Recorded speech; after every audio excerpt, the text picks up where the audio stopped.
Hello and welcome everyone to round 6 of the HKRC Racing Championships, coming to you live for what promises to be one of the biggest events of the season.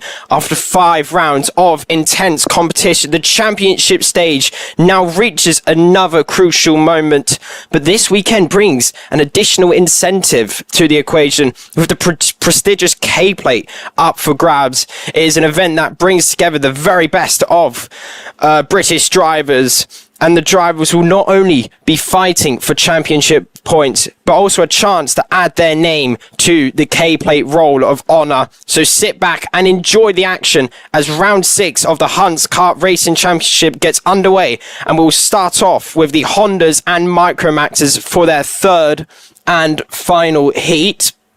And obviously, we've just had our 3-lap warm-up for the 9 classes that are competing here today. It's going to be a very, very interesting couple of races. And obviously, since it is the K-Plate, Kim Bolton do a very special format, as on Friday we had a full day of practice. Saturday there was 2 practice sessions, a timed quali, which is the first that's been so far this season. And then we had 2 heat races, and today we had the warm-up, obviously, a 3rd heat, and then we'll have the pre-final, which will determine the starting positions for the grand final. So we'll slowly get underway shortly. I could just see the drivers are obviously waiting in the Parc Fermé starting grid, so we should hopefully be getting underway very, very shortly. And obviously yesterday there was a very, very few exciting heats, brilliant amount of action that went on, as my other commentator has finally decided to show up. But no, it's going to be very interesting to see how the Hondas and Micros go. And obviously they are combined heats.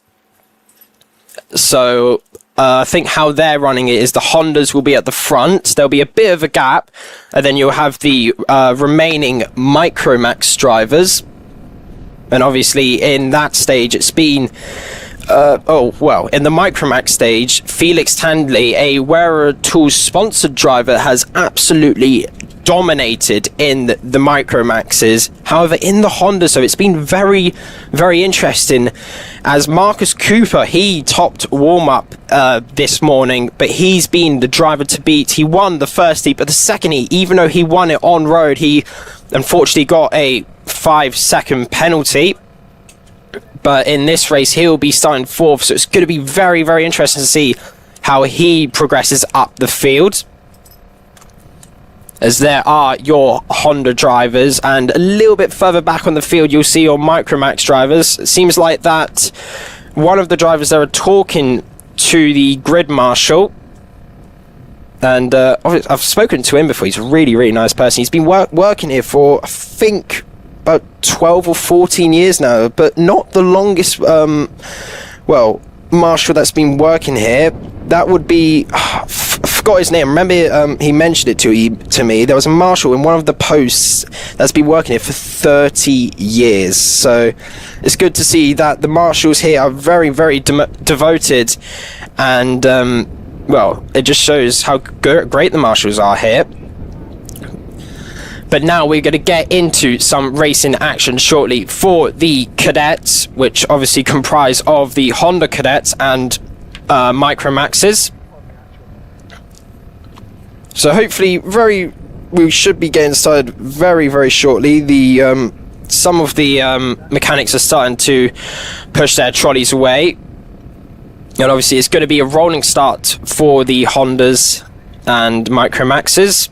I'm not used to seeing the Hondas have rolling starts, so I've obviously driven a Honda around here in the past, and I remember when we did the standing starts, and they were absolutely, they're brilliant, but obviously times changed. But we are now getting underway for Heat 3 of the cadet group, and this will be your lineup. James Murfitt and Cian Doherty will be on the front row.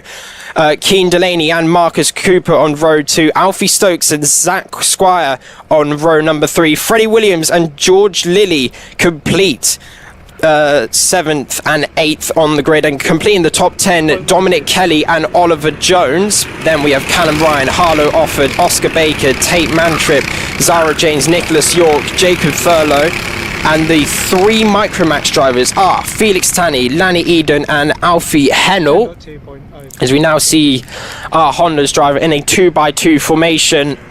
It's going to be an interesting to start how this goes. Obviously, the poleman, James Murfitt, will control the pace.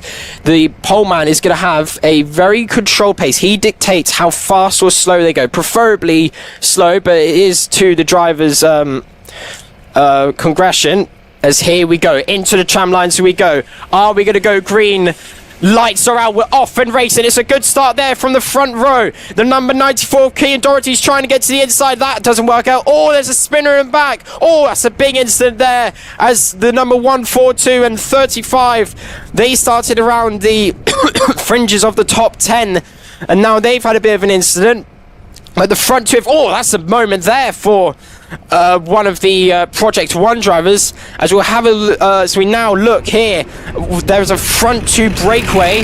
I believe that's the number 88 of James Murfitt. So Murfitt's had a bang on perfect start. And with these Honda classes, once you get two breakaway drivers, you know they're just going to push each other away until the final stages of this race. So it's going to be interesting to see what the number 91 of Cian Delaney chooses to do. As here we go, going through the Willows onto the Yamitsu straight. Delaney still decides to push Murfitt along. As we now approach down Weldon Corner. It's obviously a very technical circuit. It's a circuit that I really do enjoy, and the racing here is, well, perfect in a sense.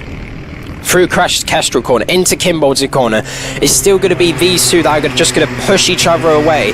Obviously, I believe one is a Coles racer. I'm not 100% sure on the other.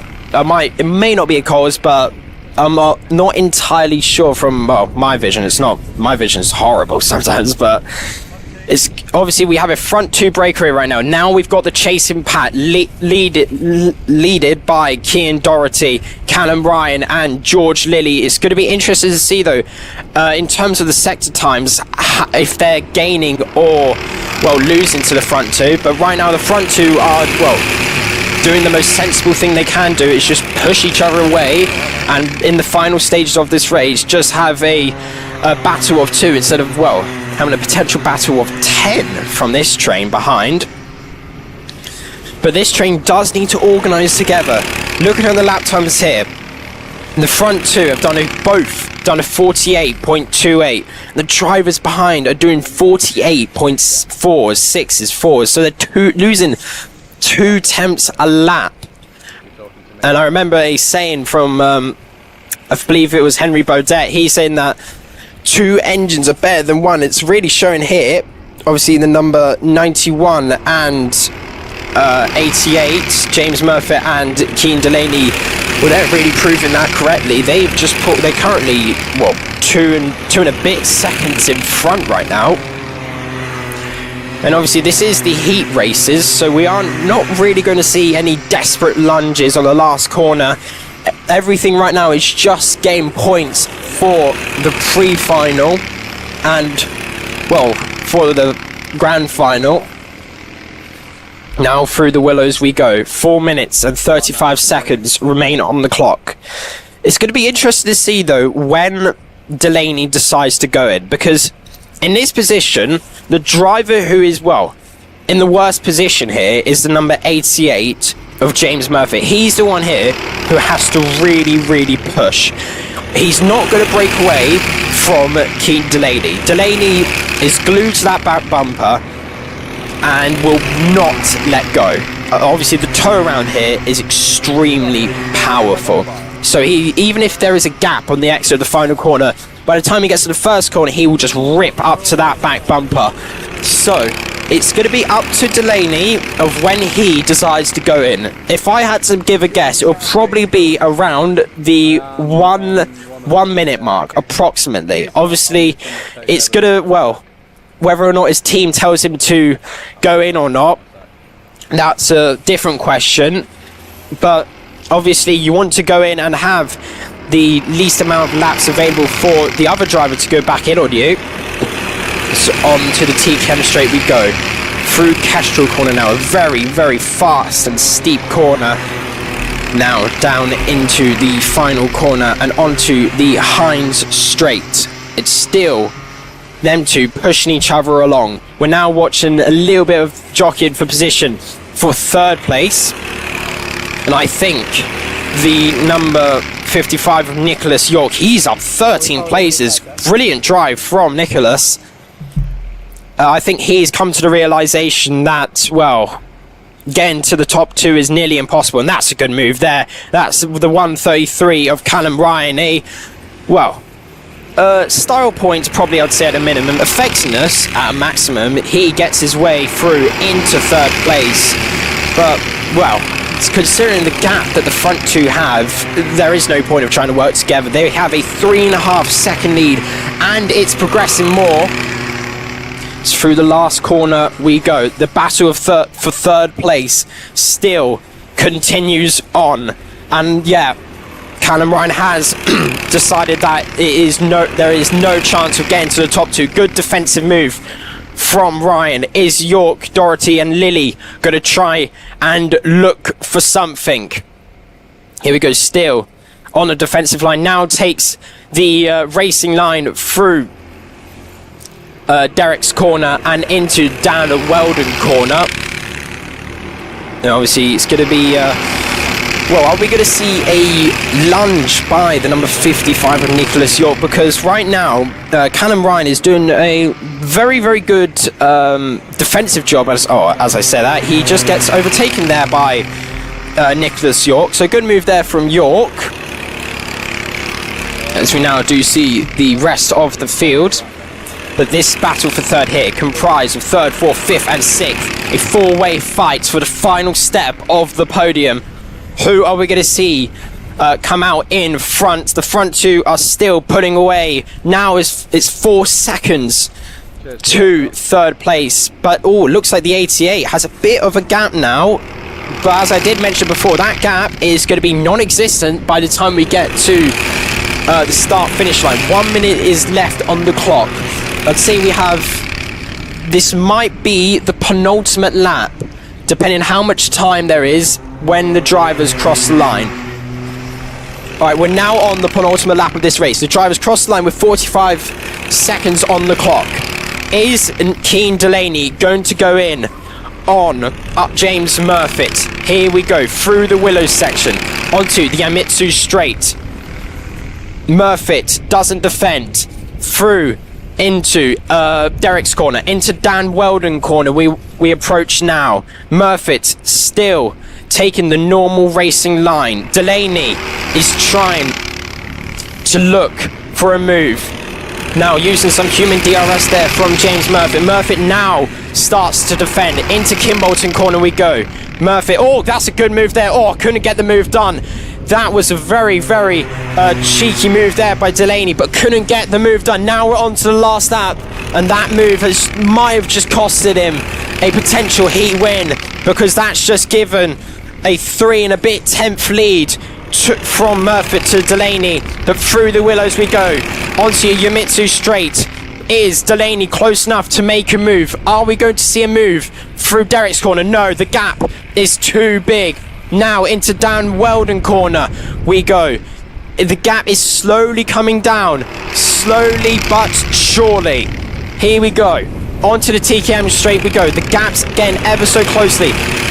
I believe Murfitt's gonna have to cover into Kimbolton corner. I don't think he does, but rounding out the last corner onto the Heinz straight, it's James Murfitt who takes victory for the Honda Cadets. He stays in first place. Keane Delaney, that is very, well, it's very nice of the two drivers to give each other the thumbs up. Just shows the respect that these drivers have for each other.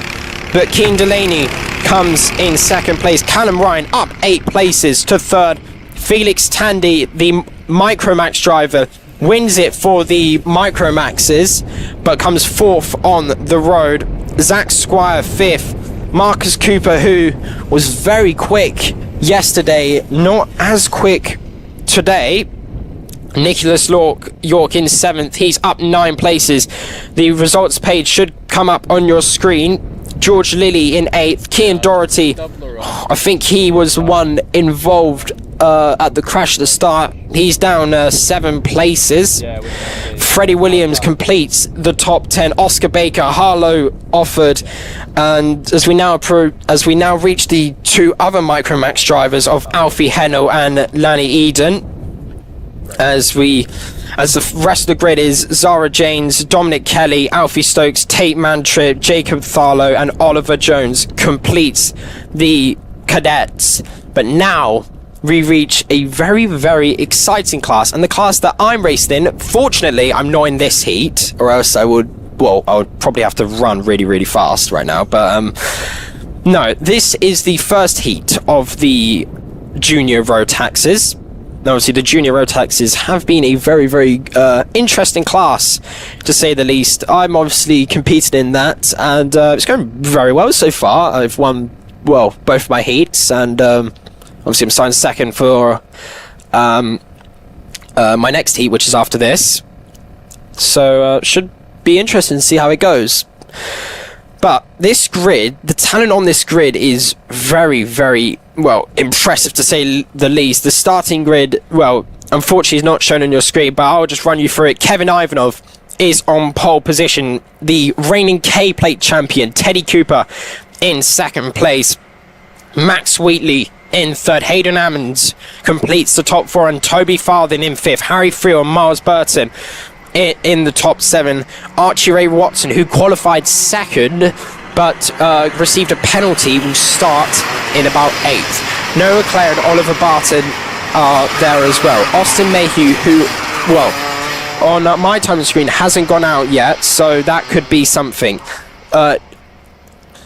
Zane Perry, Toby Worthley, Christian Kayoff, Hayden Wardle, Robbie Wedgbury, Philly M. Cass, Freya Lally, Archie Buchanan, Buell Wednesday, and Oscar Keane complete this grid. And Oscar Keane did pole it, but was underweight, unfortunately. Now here we go. Into the tram lines we go. Lights are out. We're off and racing for Junior Road Tax as Teddy Cooper gets an absolutely perfect start. How is the first corner going to go? Oh, there's some crashes there. As all that looks like the number 71 of Toby Worthley, as Miles Burton is also involved with that. But reigning K-Plate champion Teddy Cooper now leads this race. Behind him is Kato's Kevin Ivanov. As who's that in third? I think that's Noah Clare. Noah Clare's had a very, very impressive start there as well. I think Max Wheatley was also involved in that. As now we begin the first lap of this race. Cooper hugs the white line. Well defended there by Teddy Cooper. Effectively covers off Kevin Ivanov. Is Ivanov going to get a switch back? No. Now through the Willow section we go onto Yamitsu Straight. Teddy has a look behind. Does he choose to defend? Partially defends it. Now going through Derek's corner. I think Teddy Cooper is going to try and back Ivanov up into Noah Clare, who's gone up 6 places so far. So Clare has had a very, very good start. Now Cooper defends into Kim Bolton corner. Is Ivanov going to get a switch back? He looks to the inside. I think he's brought us alongside. No, I don't think he had that much of a run. Now Cooper still defends. Oh, what a move there from Kevin Ivanov. Round the other side. Does he complete the move? No. The first Slim Shady doesn't go to prevail. Now Cooper is really, really defending right now. He's defending for all of his life. But this is proactive defense. He's trying to back Ivanov up. He's trying to cause Clare and Adams to go in on Ivanov and create himself a gap. Now through Kestrel Corner we go. Cooper still backing it up. 5 minutes and 55 seconds are on the clock. This battle, which was once between Ivanov and Cooper, now consists of a majority of the top 5. That's a good move there from Toby Farthing on Hayden Adams. Farthing's up to 4th.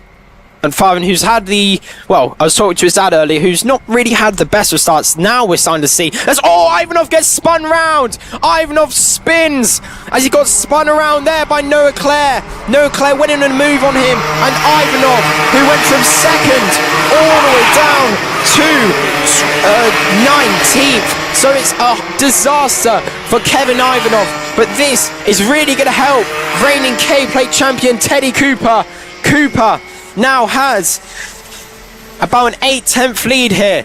Now we've got Toby Farthing in 2nd place, Noah Clare in 3rd, Zane Parry 4th, Hayden Adams has gone down a place as Robbie Wedgbury up 10 places. He's had a good start and an even better start there. Oscar Keane, who overall in the intermediate classification for quali poled it but was underweight, well, unfortunately for Oscar. So he's had to start last in every single race. He's up 13 places to 8th. So expect him to go forwards. And at this rate, with the amount of drama and chaos we have in this race, expect him to go a lot more further forwards. But it's going to be interesting to see whether Toby Farthing can catch his KX teammate. Not KX, sorry, KX teammate. I've just realised they... obviously had to change the name. Yeah, I think so too. And obviously, lap time wise, Teddy Cooper did a 42.19. Toby Farthing a 42 flat. So Farthing is just that fraction bit quicker. Now, Farthing does he have the pace now? Through Kimbolton Corner we go. Let's have a look at what the time is here. Teddy Cooper 41.9. Toby Farthing a 41.8, so it's just slow and gradual progress. But at this rate, I think Farthing's going to catch, if he can catch about a 10th and a bit a lap, I reckon Farthing could be on his rear bumper with about a minute left on the clock. But looking at that though, it looks like Farthing had a bit of a poor sector 2. Now it's going to be interesting what Noah Clare does here. He's obviously in the podium, the final podium place. There's Noah Clare down the inside. That's a good move through Kimbolton Corner. A very, very effective move. Now, is Clare going to defend into turn 1? Yes, he does. And I think that's game over for the race win for the other drivers. I think Cooper has just got this done. But Clare is now starting to defend for 2nd place. Is Farthing going to look for a move? No. As the number 152, that's Hayden Adams. Adams, who has, he races for the Vantage team run by Aidan Rudge. And Vantage has been doing a very, very,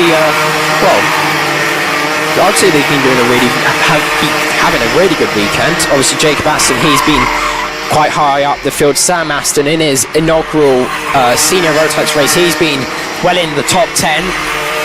As unfortunately I'm going to have to go now since there's 2 minutes left on the clock. And see you soon.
go. So that's good.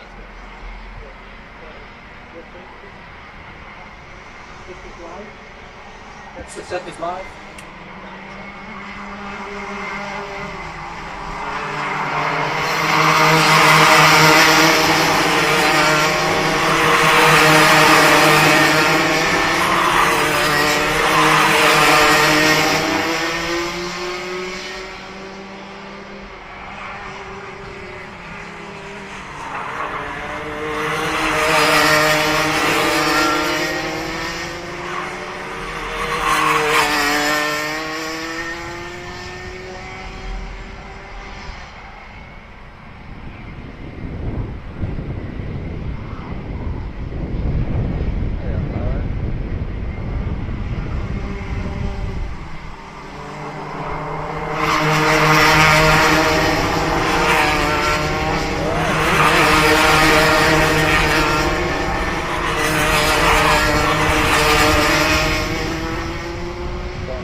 Delightful.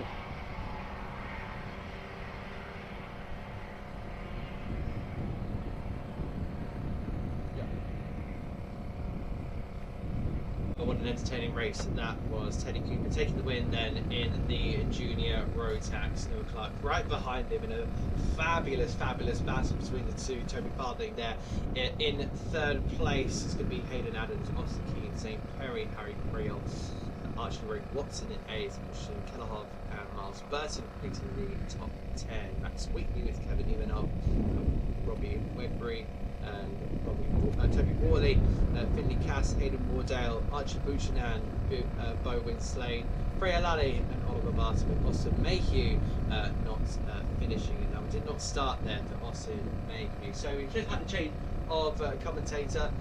Josh has now just been a little bit of a replacement, whilst issues behind the scenes for myself just been resolved. But next up we have the Junior Rotax coming up next for the Kim Bolton Festival. Welcome everybody. It is round 6 of the Hunt Kart Racing Club.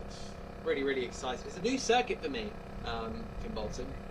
I've done Brands Hatch, I've done Bucknell Park, I've done Wilton Mill, I've done down in Wales, and this is the next one to tick us off there. So it looks to be grid not appeared on the screen, but I'll try my best to take it through for you. It's Aidan Hammond followed by John Richardson, with Jacob Aston and William Backbone, who next followed by Noah Bolton.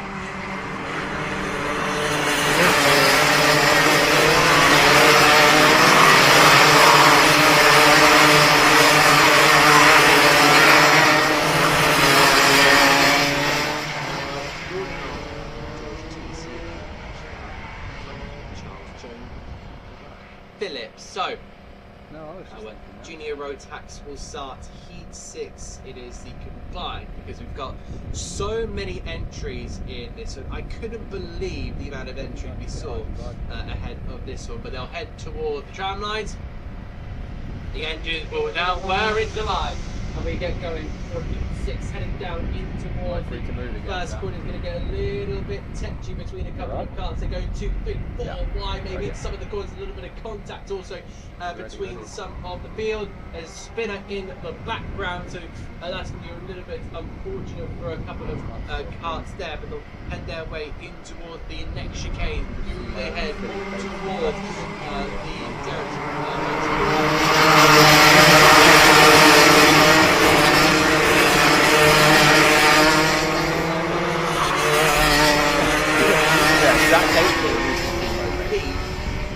head their way out of the corner towards the start-finish line. What will be number 2, 3, 1 of Aidan Hammond to take the lead. So a great move there. Down in towards turn number 1. It seems like Jack Bowie taking on Ryan Rapini, I believe, getting It's alright, I've chosen to take it like way that anyway. on toward the Willows and onto the Yamatsue straight. They'll head their way in toward the chicane already. It's some rapid racing.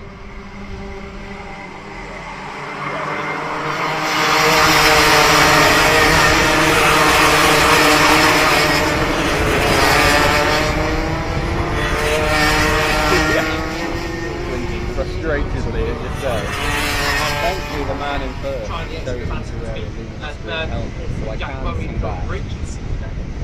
Their way in toward the first corner, being squeezed up to the inside line. Man on the camera is also That's going to allow the drivers behind it go in chasing. Now that two cars battle becomes a battle by Bowie, Richardson, William, Aston and Moulton getting involved in that one. Really good stuff in our third race of the day. Here, but I think it was 350 for Harrison.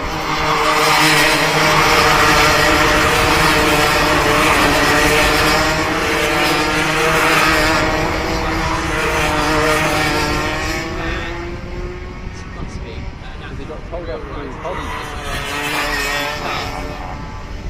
and it was 111.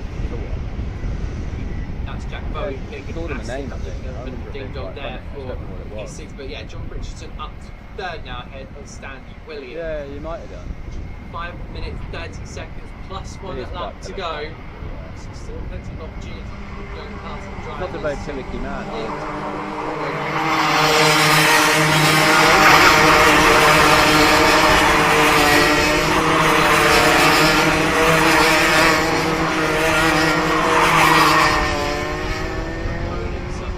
Slowing others, try and take advantage. He's already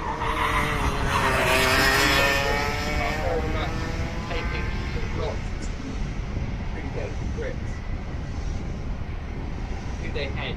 Oh no, so there was the Hammond's back marker still drifting taking off the the track top near of me. leading up 5 places. So he's going to look to try and challenge for the race. He's after 56 of Brian. Yeah, I've Rapini had 2 now carts and a on wheel the back so here far. of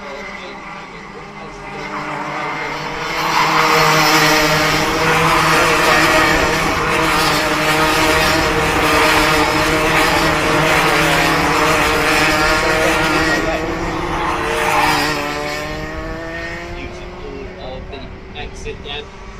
Found their way through towards turn 1. Very happy. You saw how much braking you would use. The car just sliding on the rear.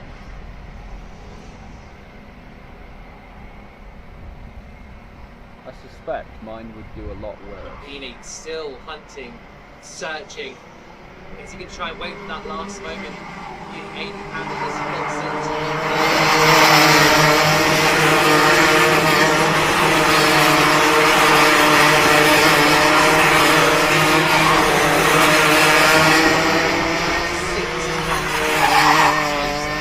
decides to create a little bit of a gap. Standing with Noah Moulton go into a bit of a tussle. Very mighty. 155 kilometre Top 10 Hammond, 2 day Rapini, Richardson, bike package Williams, that Moulton, next Aston, year, Murphy, next year. Robinson, Bowie and Gregorian. Gregorian is very much a driver who competed 2 weeks ago at Wright House.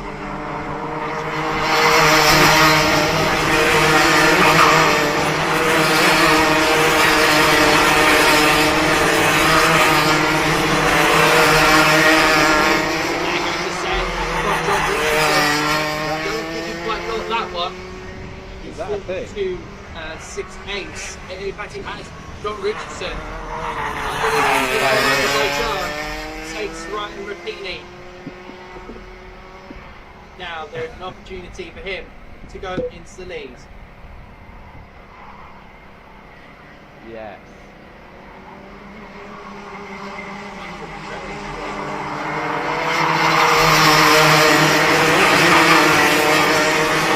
So it seems like I've been turning on the wrong ones then. That's a classic error for somebody who has never been here, but welcome them. We've had some really, really good racing so far. Aidan Hammond has been leading the way, but yeah, John Richardson has been in a really, really good move recently. So hopefully, hopefully this is a little bit better. But Richardson and Rapini still battling away then. 2 minutes plus 1 lap.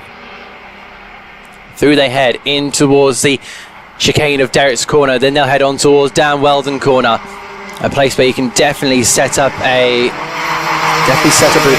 potential for a move. This is the 251 ahead of the 268. Hammond and Richardson. Ryan Rapini still in third place. To make the send round the right-hander off towards the first corner here of Stowe. The trio continue to do battle. There was a great trio of karts that just went past my commentary box. In towards the left, in towards the right for our race leaders.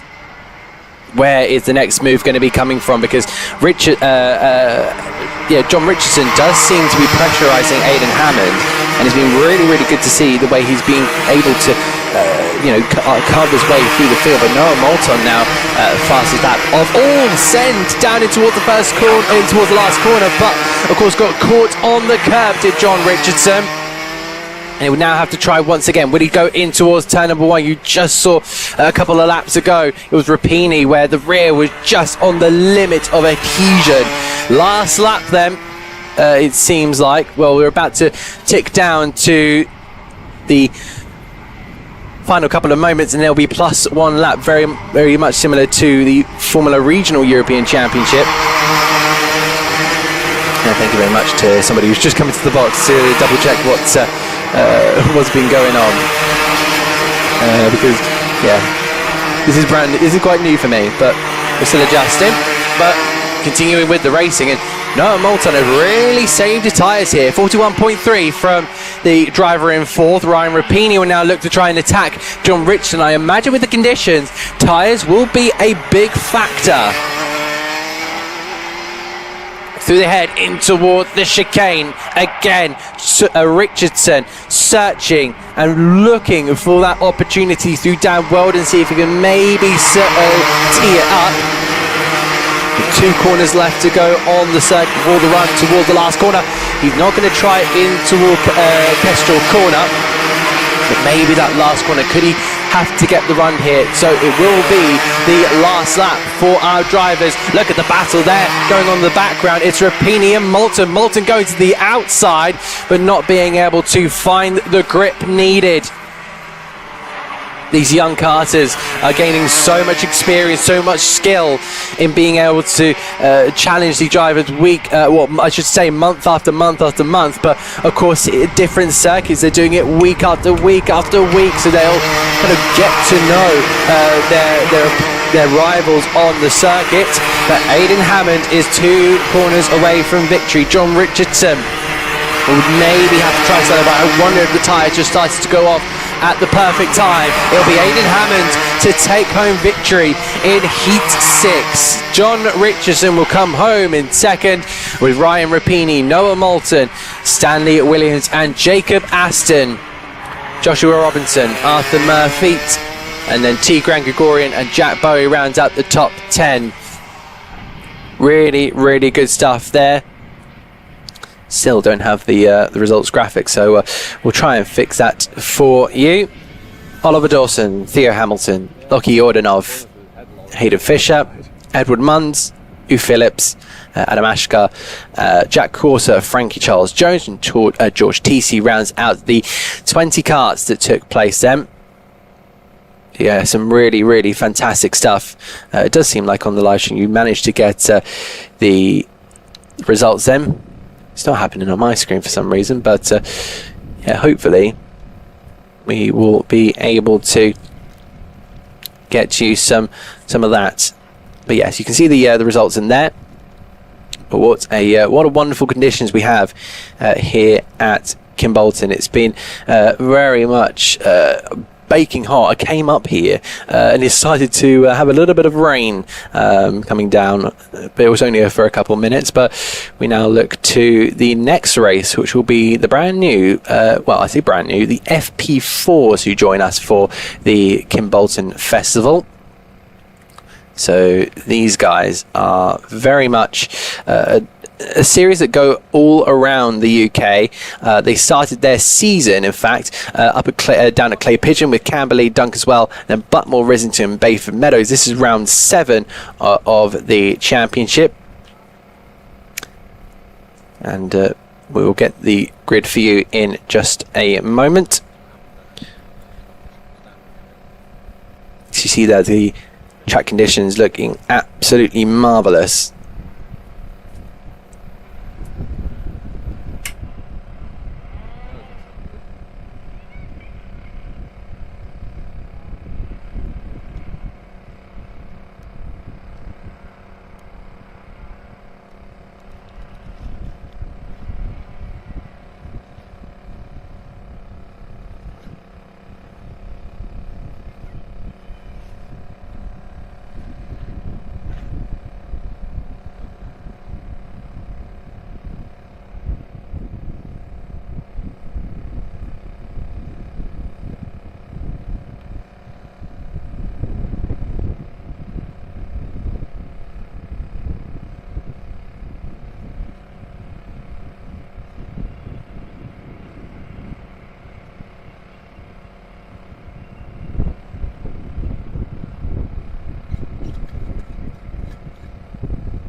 Free to move.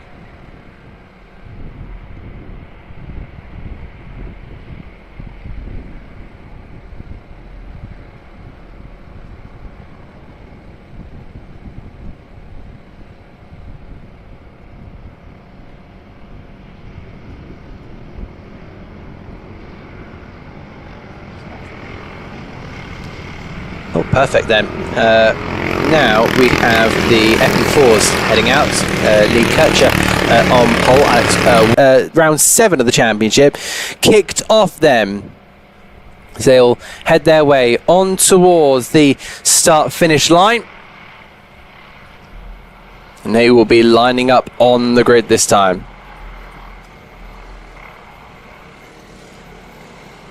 So there you can see they'll be alongside each other. Lee Kircher on pole position. Alex Whiteley will be in the smaller nosed cart on the right hand side of your picture. But those front two will definitely look to go into battle.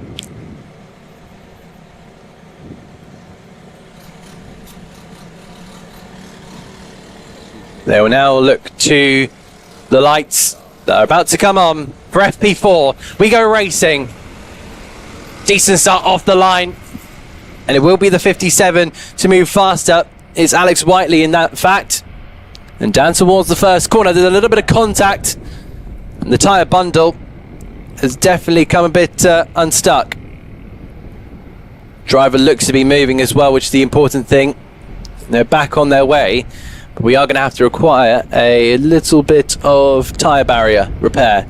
Another cart has actually gone off to the side. That looks to be Gavin McGill. That number 7 looks to be stopped, but we'll get an idea of who that second cart stop was. That's going to be Alan Jack. So the number 8 and number 7 have stopped in that fact. Oh, really? So they are now just slow up here, and this will make the 7 minutes tick down. This is not what the drivers are going to be wanting.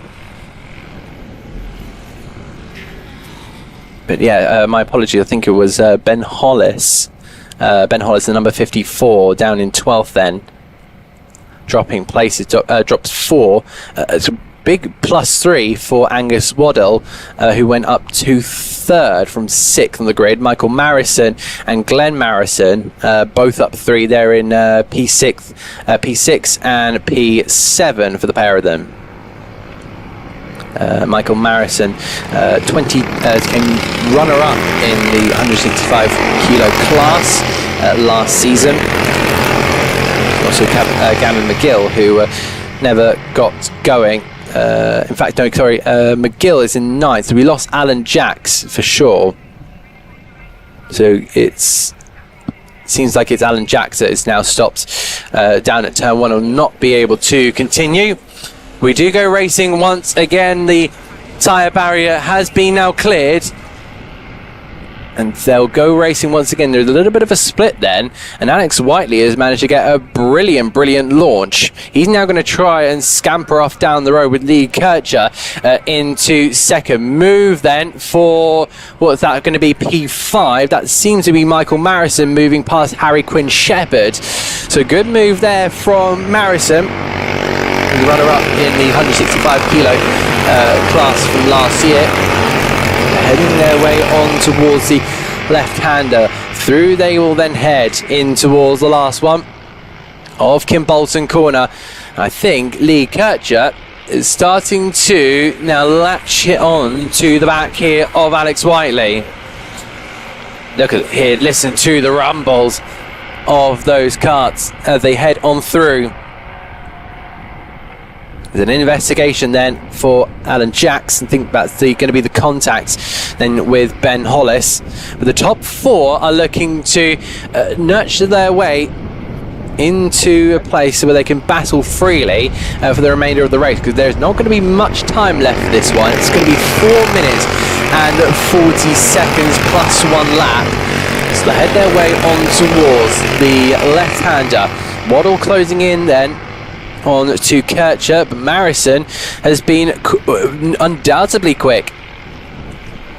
So the top 4 now come over the line. They're clearly the fastest of the bunch here. Now Kircher and Waddle are going to go into turn number 1 to battle them.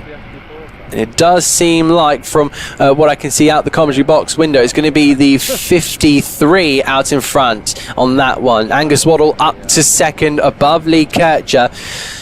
But the fastest lap time last time around was a 47.4 by Michael Marison. Up 5 for the number 29. So you're going to have the best in terms of qualifying. This is their first race of the day. And indeed, this is down here as Heat 1.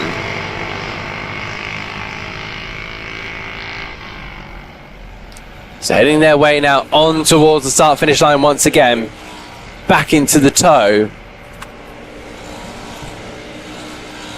Bit of a battle there between the 22 there of Joshua Francis and Glenn Marison. That's for 7th and 8th place, but we are going to stick with the leaders for now. They seem to be the stars of the show, and that looks to be now the number 53 ahead, and Angus Waddle takes the lead ahead of Alex Whiteley. Good move there. It was a smart move. The Carters will make their way through on toward the left once again for Kimbolton Corner. They're going to have to be really hard on the brakes, nice and gentle as well. Just mandate the brakes so they, they're not stopping too hard, but they're not losing any momentum. It's a fine balance for all 4 carts. There seems to be a warning flag there for the number 6 of Glenn Marison, so I wonder if he's made a little bit of contact with another cart. But now we look back here, because it looks like Michael Marison's going to try and maybe make a move on Lee Kircher, and he's got to do it pretty soon here with less than 2 minutes and 30 seconds left on the clock. It looks like, I think Alex Whiteley's struggling a little bit. He's been left here by Angus Waddle. Waddle is starting to, not Waddle off into distance, he's starting to make a charge through Kimbolton Corner, off onto the exit. They're going to be trying to use absolutely everything possible. Move to the inside there by Michael Marison. but just was trying to get himself into a position where he can pressurise Alex Whiteley. Using all the curbage there was Marison. We know how quick he was, up 6 places. And that looks like the 29 just continuously making strides and has moved past Alex Whiteley. So that being made down in towards Derek's corner. Really, really good stuff from the number 27. Now he has to try and start lapping faster than Angus Waddle, but of course last time around Waddle did a personal best of 47.4. So that time is now going to start to diminish between the two carts. Battle there for P4 between Lee Kircher and Gavin McGill. McGill up 8 places from his side position, but we look like we've gone down 2 for Kieran Roby. Lost 2 places from 7th down to 9th. So 50 seconds plus 1 lap to go. It's going to be Angus Waddle against Michael Marison. Marison has continuously shown really, really good pace so far. But if Waddle does have the margin that he built up in the early stages, and it will come in good, well then Michael Marison is going to be in a really, really good spot. That's somebody slowing into Kim Bolton corner. And I'll try and get the driver for you. I think it's Angus Waddle. What has happened on that kart? Unbelievable. Has dropped down to P6, so it's definitely something that I've missed, despite having a view of the whole circuit, albeit I do have a couple of poles blocking my view. But we now wait for Michael Marison, who does have 2 laps left to run, heading in towards Kim Bolton corner. I wonder if we'll get an idea of what has happened between the two drivers. But I don't imagine there was an incident. I think it may have just been a cut engine there for Angus Waddle. And now a move here from Gavin McGill, who is going to go now up past Alex Whiteley. So the driver who was very, very close to getting involved in a first corner incident has now made his way up to 2nd place. 47.4, 4 tenths quicker than Alex Whiteley last time around, and up 11 for Gavin McGill. Stunning pace from these FP4s. If you do like your booming engines, I think this is the series for you. But through they head on towards the final corner of Kim Bolton, and to the exit is Michael Marison to take heat 1 in the heat of Kim Bolton.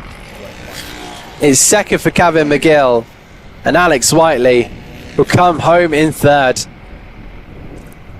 A really, really good podium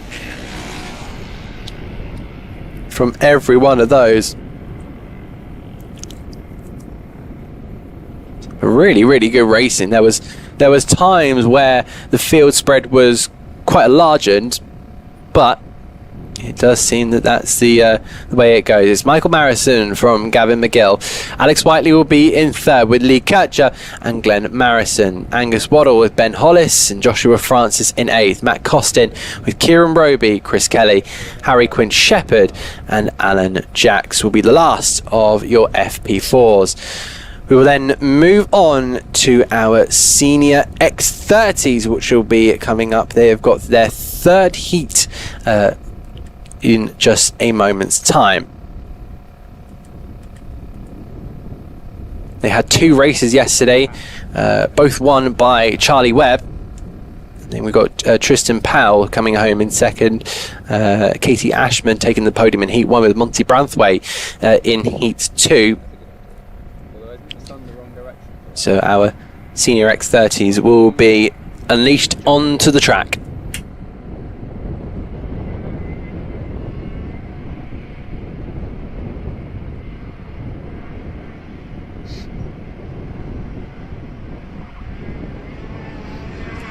A little bit of time to rehydrate, and it's going to be Charlie Webb ahead of Tristan Powell, Monty Branthwaite in P3 with Callum Sims and Katie Ashman in P5. Jack Dan will be in 6th, followed by Josh Jones and Max Wright.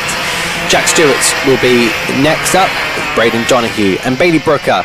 Piotr Jorozwick and Elio D'Alessandro will be next up. Sean Rudge, Valentino Alesi, Herman Wright, Ben Cowley and Jack Owen Drawbridge ahead of Bailey Heath. We wait for the drivers to make their way to Kimbolton Corner before unleashing themselves onto the circuits. They head their way around tentatively. Charlie Webb will be the one control of the pace. Tristan Powell will have to be reactive alongside him. Let's get race 21 of this Kimbolton Festival underway. Here come our senior X30s barreling down in towards turn one. There's already been an incident between the two at the back. That's going to be Jacko and Drawbridge and Bailey Heath. So really unlucky for both of them to be involved at the start. They will continue on. It looks like the one of the green carts will not be continuing. But our senior X30s really try and push on. It looks like the front two are starting to break away. It looks to be Charlie Webb in that number 24. It looks like Monty Branthwaite had managed to get himself up into second. A couple of jabs already in these early stages from the drivers in behind, but they'll pass their way over the line. That's a bit of a daring manoeuvre there from the 84 of Josh Jones trying to make places up into the midfield. Tristan Powell dropping down 2 places into 4th place then. And it'll be Katie Ashman. She will be looking for yet another podium in the senior X30s. But it looks like Charlie Webb just has that extra bit of pace behind him. There are not many drivers being able to take all the heat races. But this is something that Charlie is looking to be able to do if he continues this pace. We've already had one of these karts cutting out, it seems like, in that previous race in the FP4s. But through their head now. Look at that little battle. That's a quad of Brathwaite, Ashman, Powell, Sims, Jones, all pushing forward.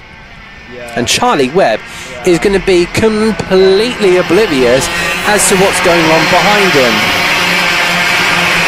Monty Brathwaite will have to keep defensive here, but that looks like a potential jab by Katie Ashman. They'll head in towards Kimbolton Corner. They head their way out, and now they're going to start going side by side between Tristan Powell and Callum Sims. That was a little bit of another jive through their head, and again looks like Katie Ashman, she's still all over the back of Monty Brathwaite, does not want to give Branthwaite a rest. Yeah, that's the point.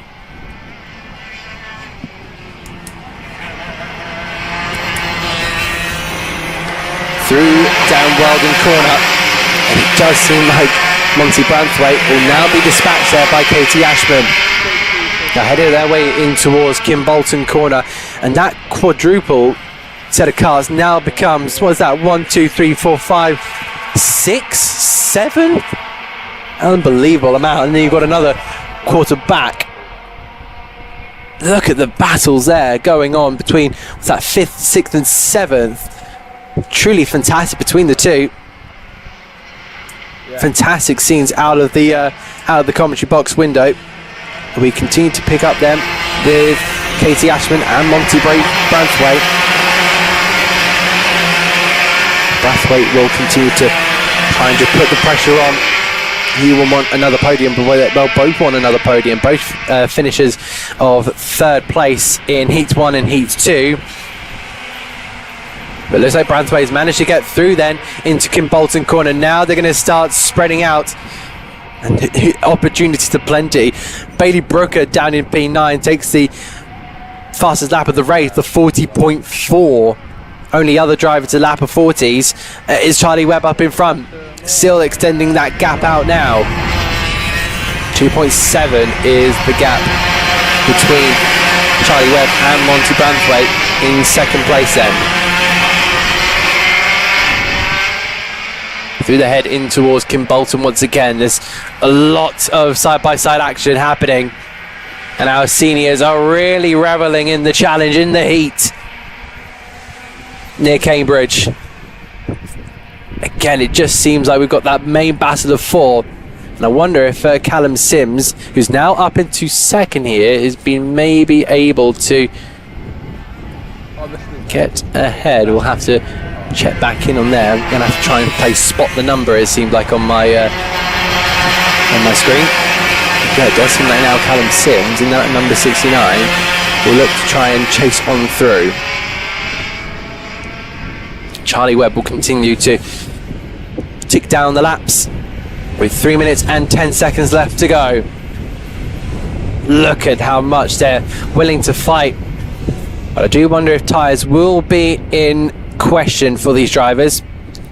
It's a circuit where you have to do a lot of steering. You know, you've got turn one, you've got, you know, multiple chicanes.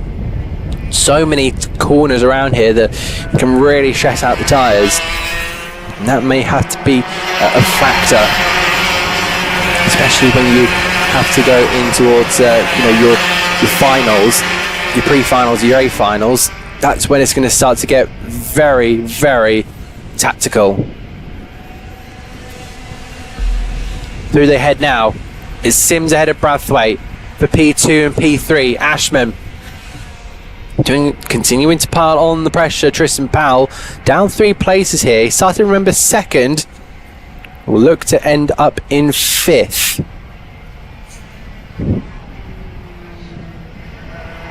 So on towards Dan Weldon corner, trying to get the front in then. Maybe use the braking a little bit of a turning point.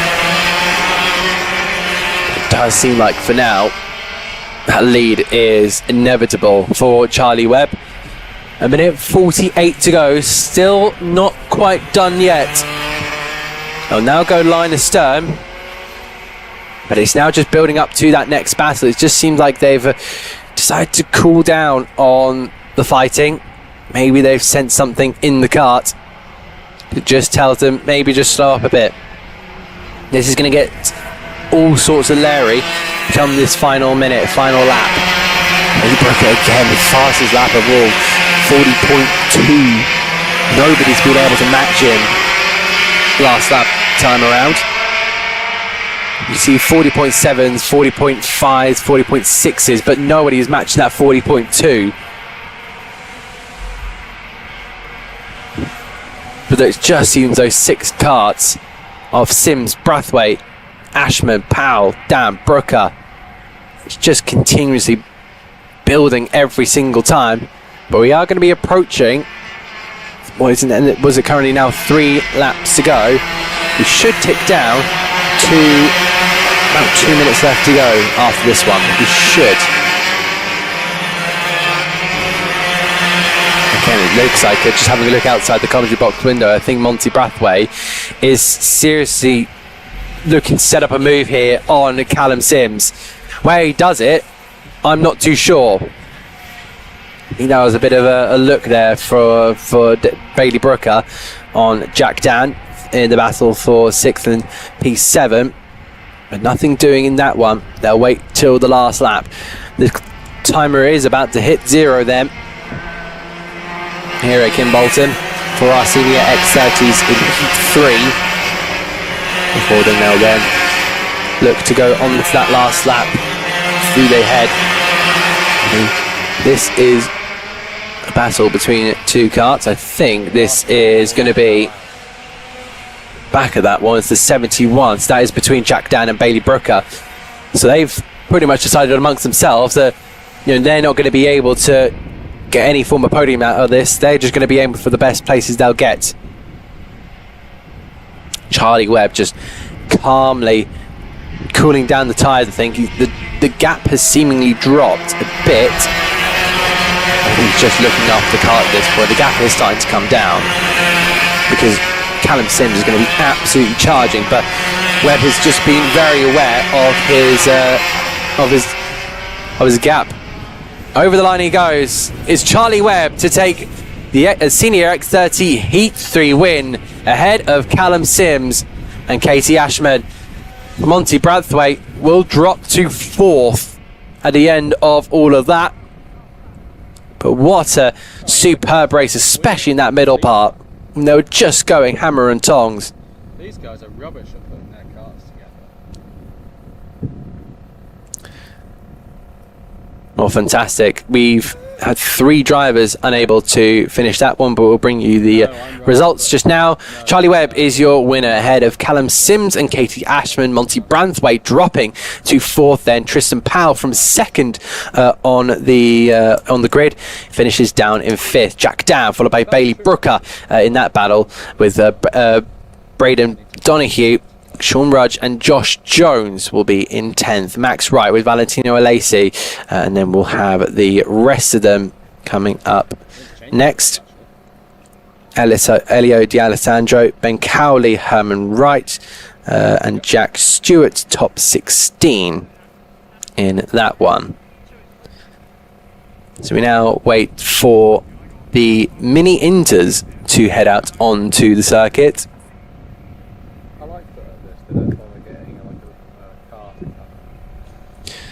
And we now wait for them to head out onto the circuit. Our mini Inters will be a pretty exciting one.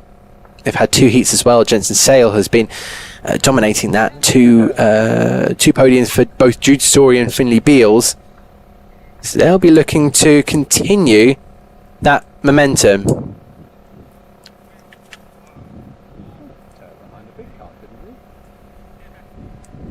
We wait for them to come out onto the circuit. Here is the grid. It's Jensen Sale, head of Jude Story and Finley Beals, with Santiago Simeone in P4, Alex Tonsinski. I'll try and get the name right in the future. Jake Hansford, Jess Kirby, Mason Munter, Billy Gromet, Noah Hammond in the next place, with Archie Humphries, LMA Bumford, Philip Poloskov, and Milo Taylor. Or you just get a pickup truck and just put it in the pickup bed. Little flatbed.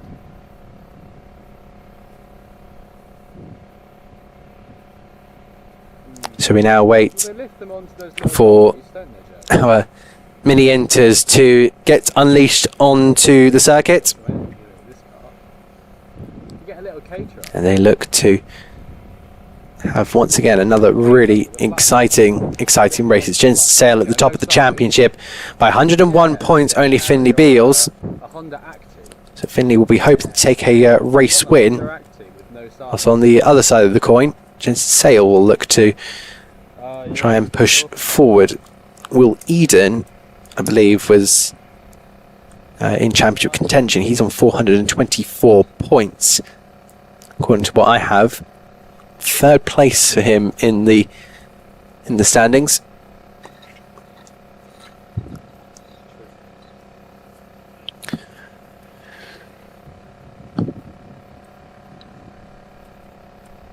So we continue to wait for these guys, but of course it will be heat 3s for the majority of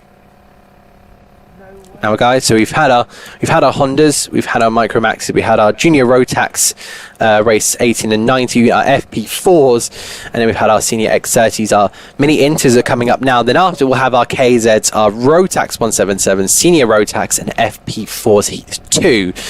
Before then we will go into our rotation.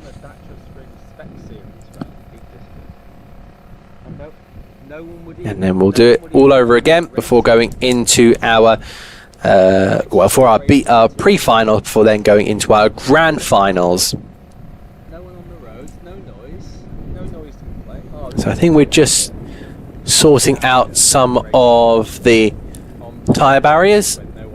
We're just sorting out some of the circuit, just making sure there's nothing down on the circuit. That's why, because we have one of our Senior X30s has gone off the road. Yeah, it's going to be our number 51, it seems like. That's a little bit of a shame. And they'll make their way back into the paddock. Meanwhile, our mini Inters are now out onto the circuit. It's Jensen Sale in pole position. Jude Story will be alongside him. Finley Beals, well, he'll be hoping for a place in the top 2. He won't want to relax with 3rd place. He'll be wanting a big revelation, a change of fortune for his championship hopes. As they make their way through Kim Bolton corner very, very slowly. Jensen Sale being able to dictate the pace. Let's get race 3 for our mini inters underway here at Kim Bolton. They all head to the inside line to search for any piece of road, any piece of tarmac where they can find an advantage. But through they head on towards the chicane of the Willows, onto Derek's corner they'll head. And Jensen Sale got the best start in all of that. Jude Story will be in second. Finley Beals continue in third. I think Jake Hansford managed to get a really, really good start, according to our timing screens. But there's already Jensen Sale looking to sail off into the distance. Through Kim Bolton corner, they will now head hard on the brakes. Just modulate your pedals. Never bothered. Use all the momentum you have.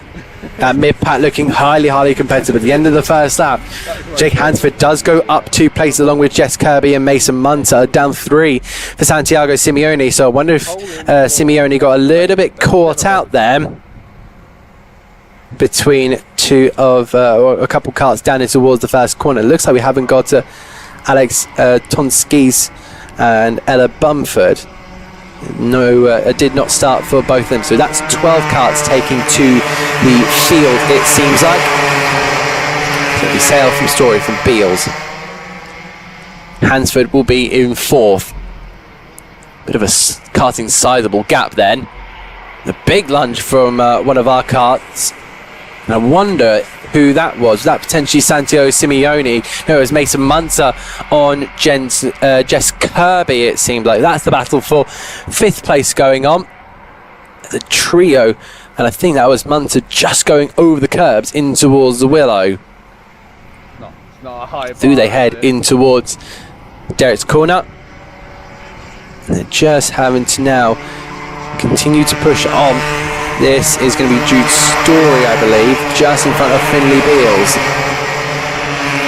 Just see there Jude Story continuously looking over his shoulder, see whereabouts is Finley Beals, because if he makes a move, he might feel pretty defenceless, especially if he's parked that cart onto the outside of the corner and allowed for a big old wide open gate for Beals to go through.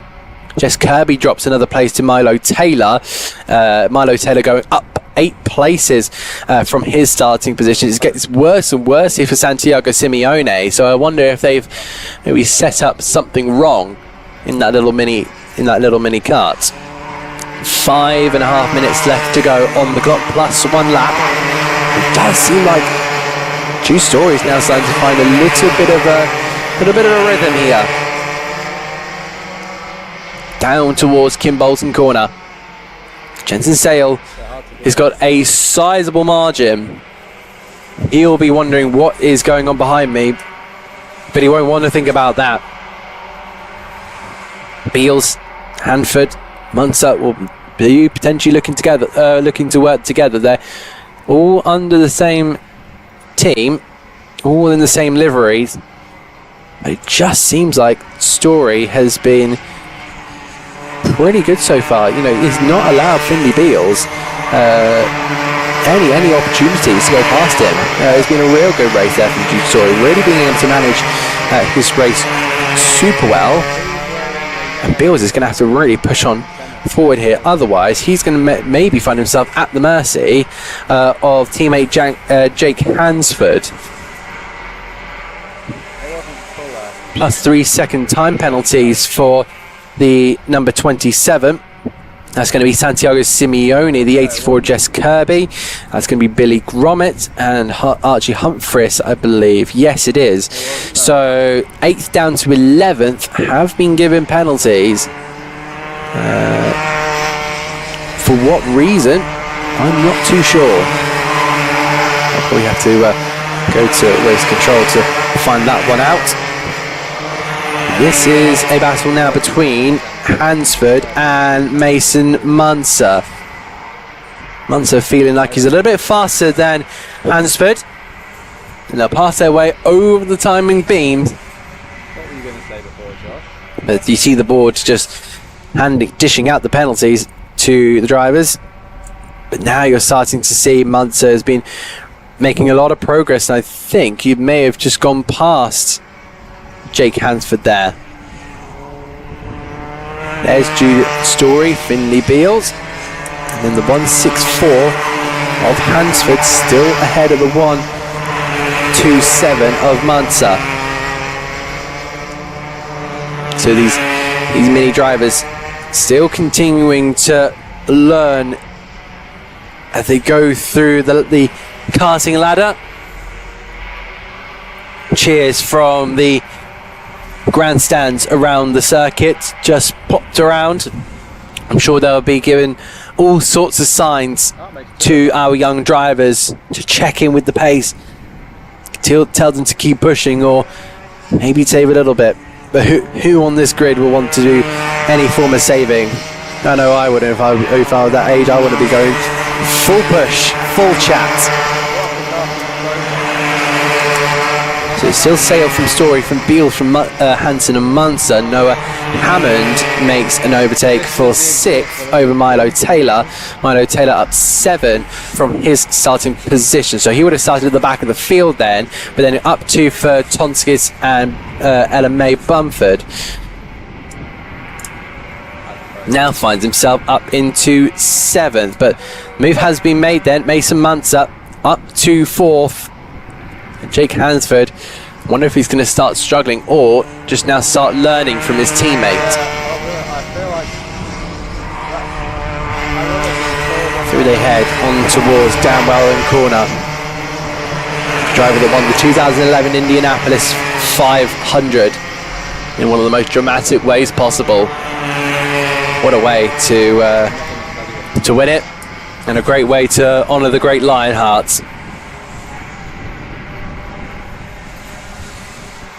Was Dan Weldon having 2 drivers, or 2 Weldons now in racing. One of them over in America, the other one more commonly well known is Sebastian Weldon, the Formula Regional European Championship, looking to head up into FIA Formula 3 in the Formula 1 support bill for next season if his results continue to do well. It just seems like those two have been continuing to press on. Finley Beals has made no remark on Jude Story's race. We catch here now with Jensen Sale. He'll be going on with 2 laps remaining.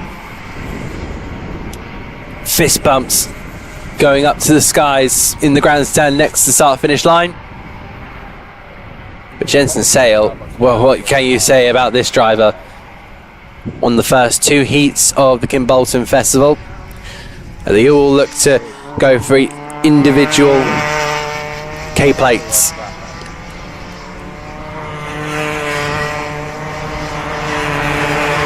Last year's winner was Achille Danny Giannone, and Jensen Sale won this back in 2024. So he knows how to drive these karts. On to the last lap they go.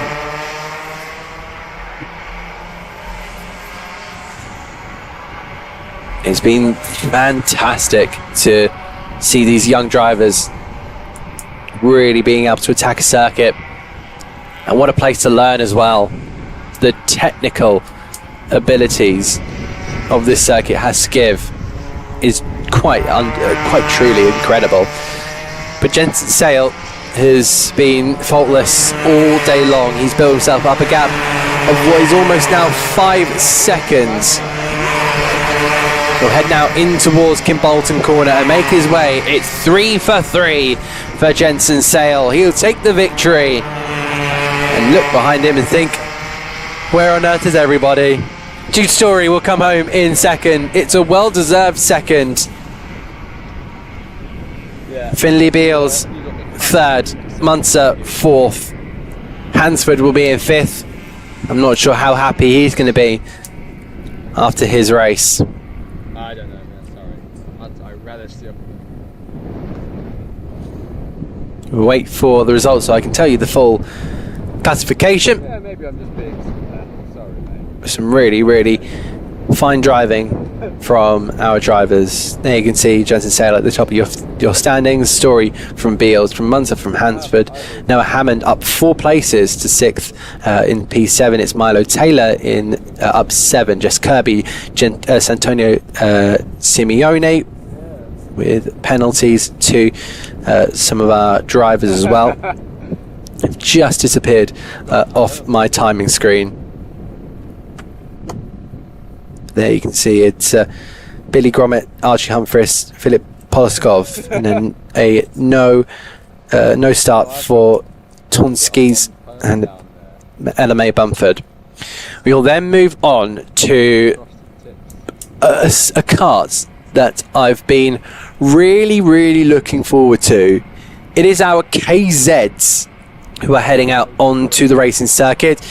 It is now going to be our pole sitter heading out on towards the circuit. You just see them in your the middle of your picture going on to the grid now. It is going to be Sam Ward on pole position. Neil McLean will be in second. Leo Robinson will be in third with Jensen Pugh and Morgan Porter. Hannah Lang will be next with George Robinson and Isaac Smith, Jonathan Railton and Jack Price. Oliver Harris, Gary Findlay, with looks like Bradley Calder hasn't exited the pit lane yet.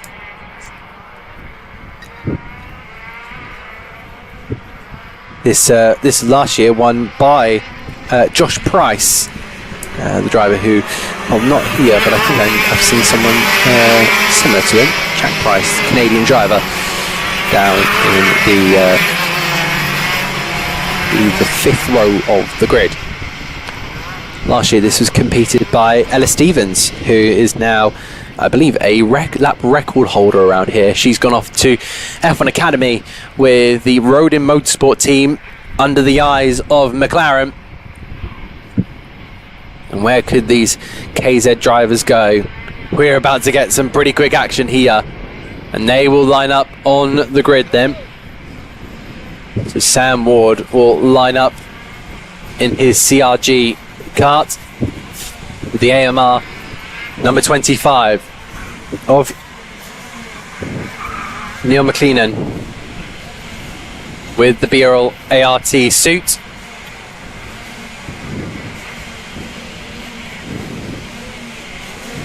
The flag goes up.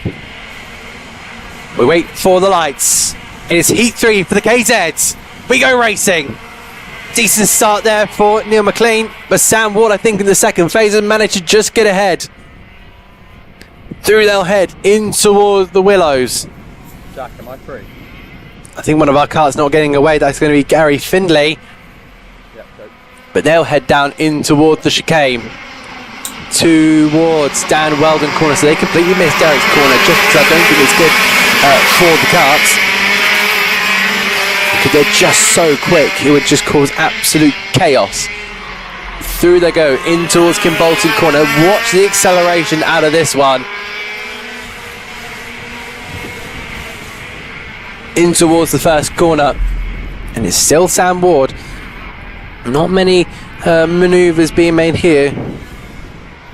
Joshua Delicata up 2 places from his starting position, down 5 for George Robinson. That's right at the bottom of the pack. And it was Gary Findlay who could not get going. So he's got a lot of time to try and make up in towards the left-hand orchestral corner. 4 laser straight then before we go into Kim Bolton corner.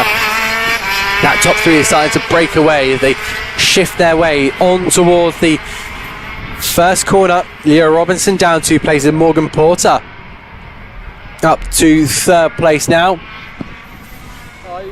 But look at Sam Ward starting to streak away. 36.1 for the incredible KZs. You need some real strength to drive these carts. I had a story from what I believe is my friend John Ratcliffe. He said, I tried one of these cars at PFI. I hurt so much the next day.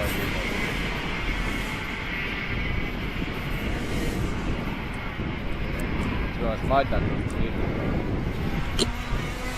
Yeah, right, Down sorry, towards guys. I've past, I should say, past Derek Corner before they headed their way into Dan Weldon. This is going to be a little bit of a tussle between Morgan Porter and Nigel McLennan. There's Sam Ward just being able to ruffle his way towards the lead of this one. Then it's going to be Jensen Pugh, Leo Robinson in 5th, Hannah Lang, Jonathan Railton, Oliver Harris, Isaac Smith, Jack Price, Joshua Delicata. It's Gary Finley just in last now. George Robinson, I think, has pulled off the road. There's no problems for the number 23. And that's going to see him not be able to go any further. Bradley Calder did not start, if I forgot to mention. So the second and third place carts will now look to continue to do battle. They're going to attack down towards turn number 1. Turn number 1.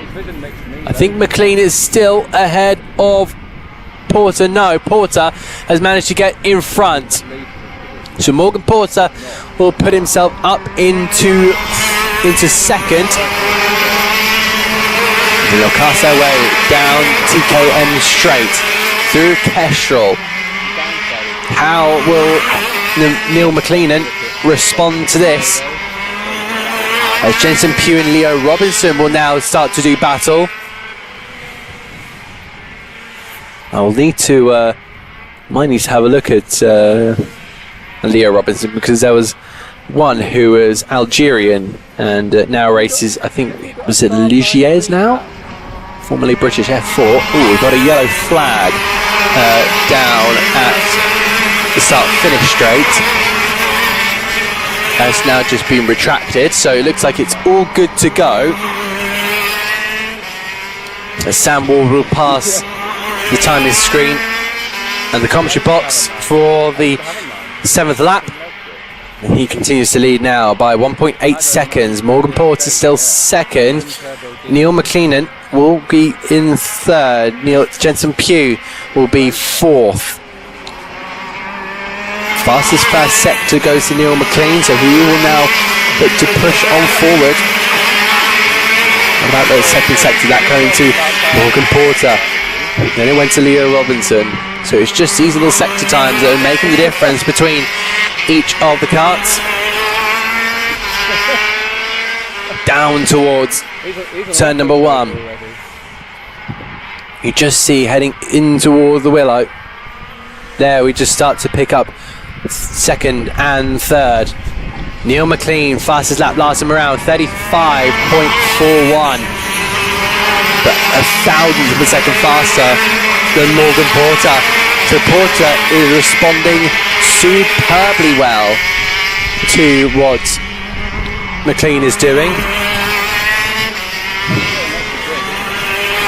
Up towards the first corner once again, shifting their way down the gears.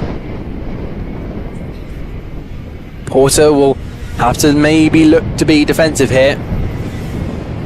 Those 2 orange carts up at the front of the field, that's going to be a great sign back in the awning.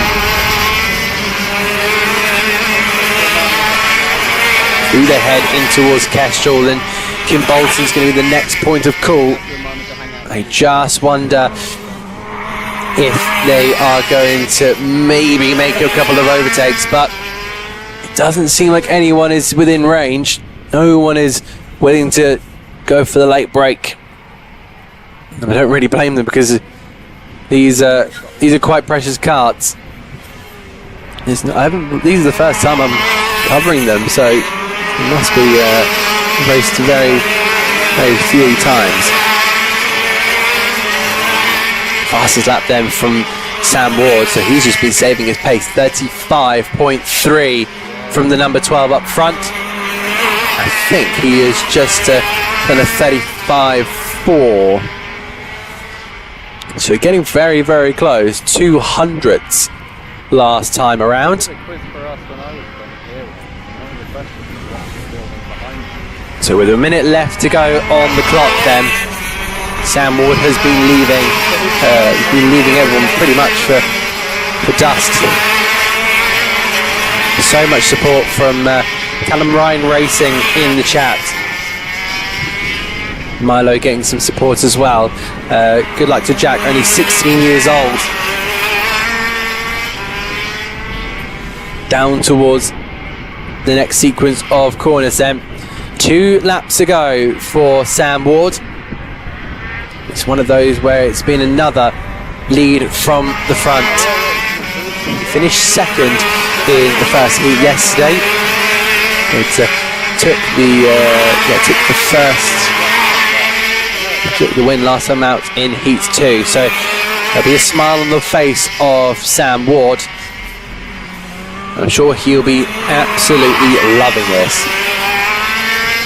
So we'll head on towards with 2 laps left to go here at Kimbolton.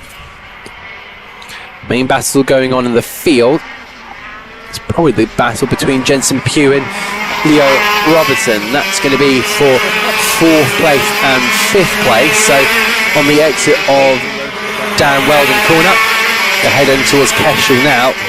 We continue with Sam Ward. There is Porter, there is McLennan. And there'll be Pugh Robinson. It's still just line of stern for those two. Fastest lap of the race there from Morgan Porter with a 35.3 from the number 52. But Ward has been absolutely zipping away. Porter will try and do whatever he can. There is pace in that KZ from Morgan Porter. It's just when he was battling with McLean, he was suffering a little bit, but managing to find a way to get into way in second. But for Sam Ward, it is the second win of this weekend's Kimbolton Festival. And what a way to take the victory. Dominant fashion.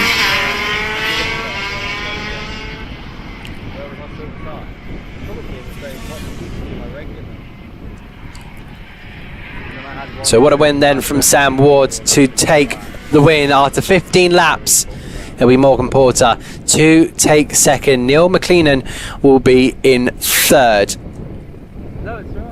Jensen Pugh will be in 4th. He holds off Leo Robinson by 0.4 of a second. Hannah Lang will be in 6th. Jonathan Railton with Oliver Harris, Isaac Smith, Jack Price, Joshua Delicata. And then Gary Findlay, who did not have a good start, finished down in 12th. And then 2 did not finish and did not start then for... Well, that's not the... there we go, for George Robinson and Bradley Calder.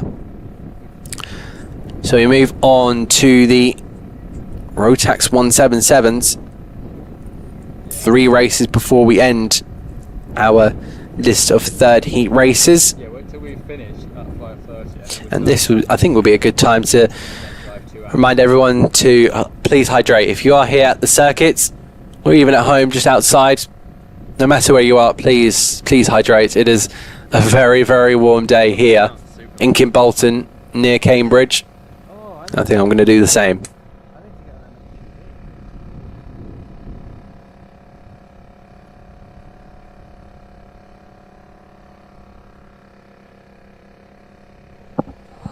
So here is the starting grid then. Nathan Chafer ahead of Taylor Bellini. Elliot Rice will be 3rd, followed by Tom Pryor and Ben Hidge. Jason Ducis with Jordan Alverlane, Sam Yaxley, Tiger Dixon with Liam Ferguson and Scott Clee. Alex Jones will be up next with Elliot Kennedy, David German and Kieran Dowling. Michael Gibson will be up next with Cal Miller and Matt Lear. Richard Bull with Nicholas Ochitaros and John Davis, Johnny Kent, Colin Walker, Gary Bumford, Tom Bird and Oliver Moss will be the final carts to round off the grid. They will have 8 minutes and plus 1 lap. They will now use Derek's corner, so it'll only be the KZ as far as my BDIs tell me. I was supposed to come on that one. That will be in use. I was supposed to be there, but I only got told about it 2 weeks in advance, and I was already away.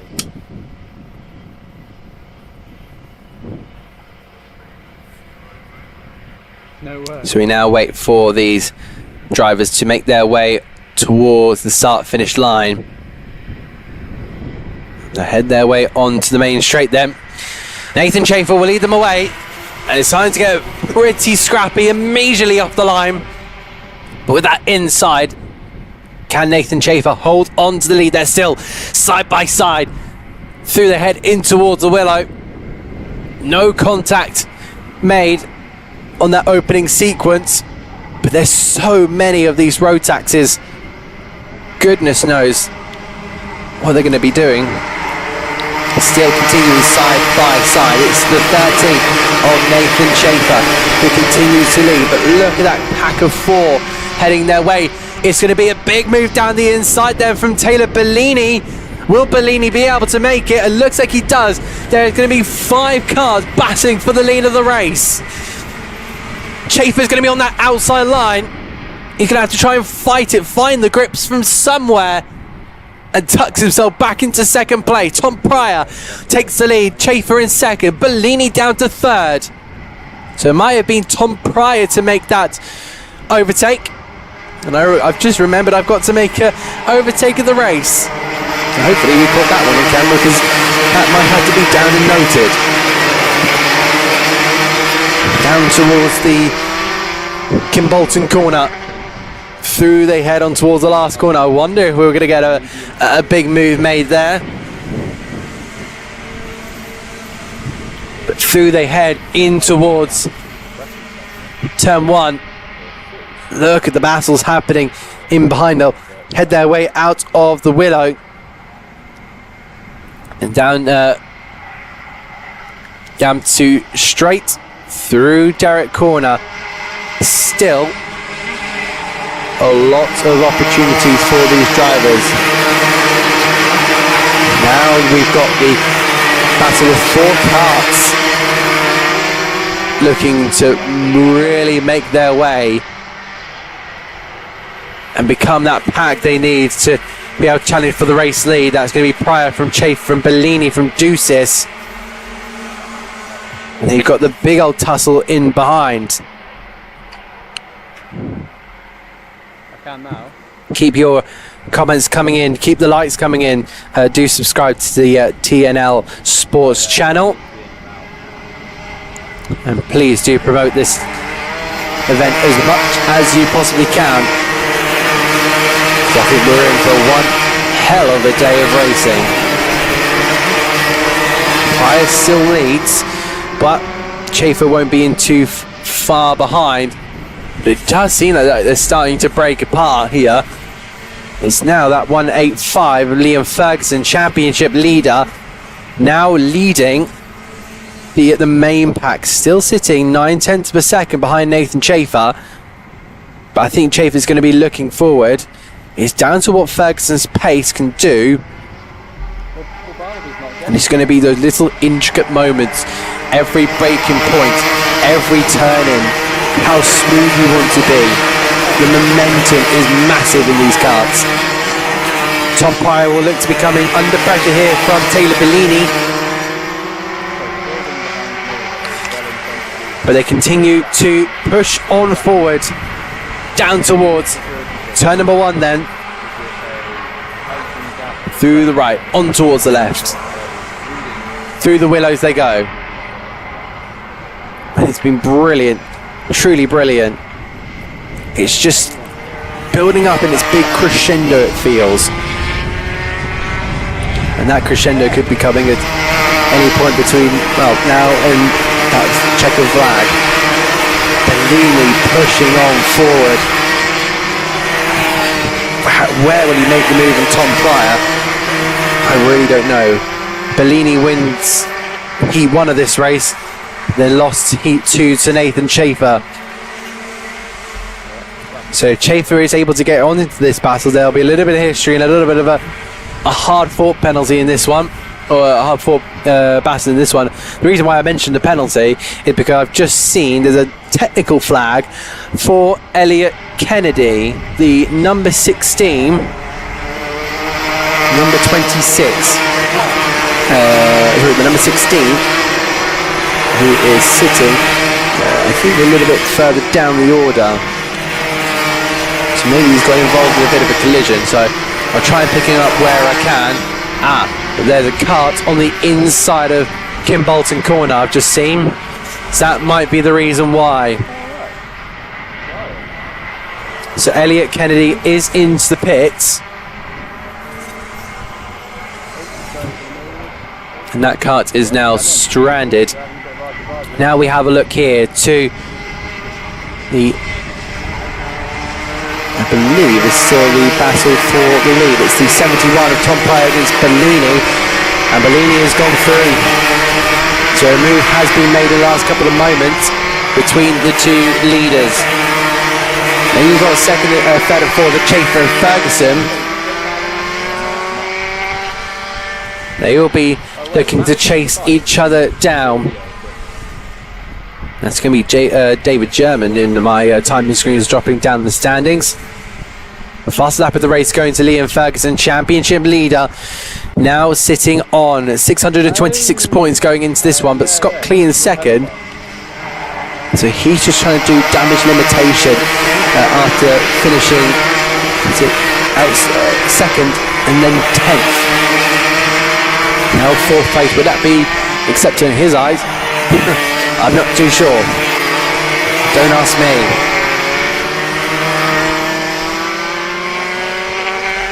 They head their way on to the next lap again. Tom Pryor will continue to battle hard through the left and on towards the right then. Derek's corner will provide a setup opportunity for these drivers. Now through Dan Weldon, what will Tom Pryor do? Because I just wonder if he has the tyres on him. Through they go into Kim Bolton and on towards the timing line.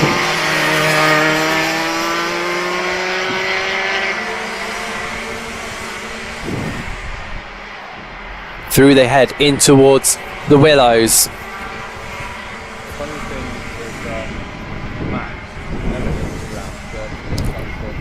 Derek's corner again, potential setup.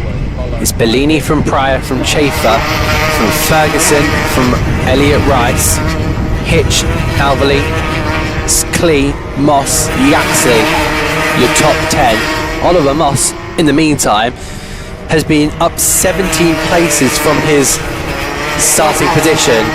That's unbelievable.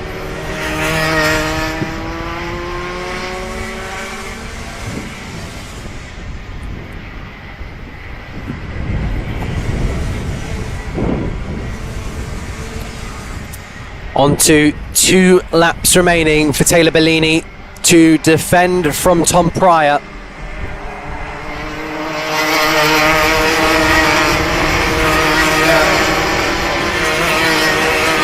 Kim Bolton corner is going to be a big opportunity then. But again, Tom Pryor's a little bit too far back. Chafer will still try and hang on to third against Liam Ferguson.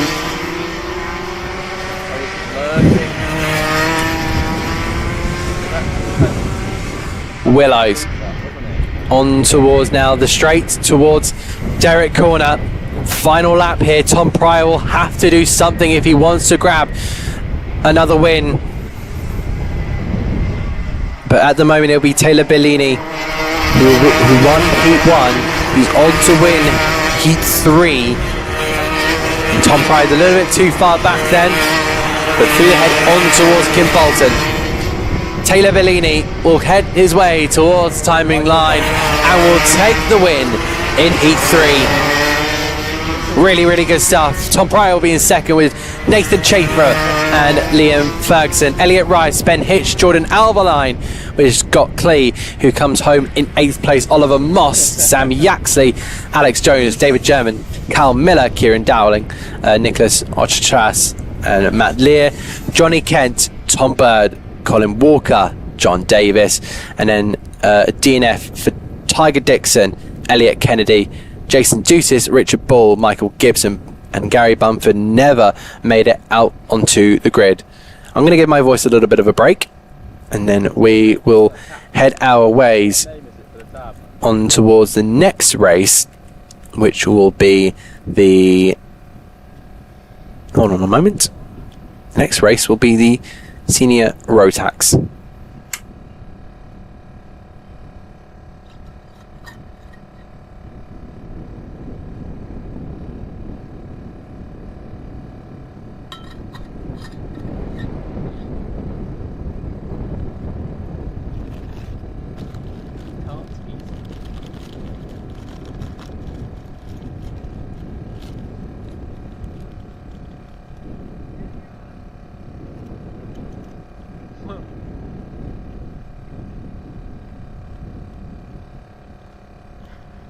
How expensive is it?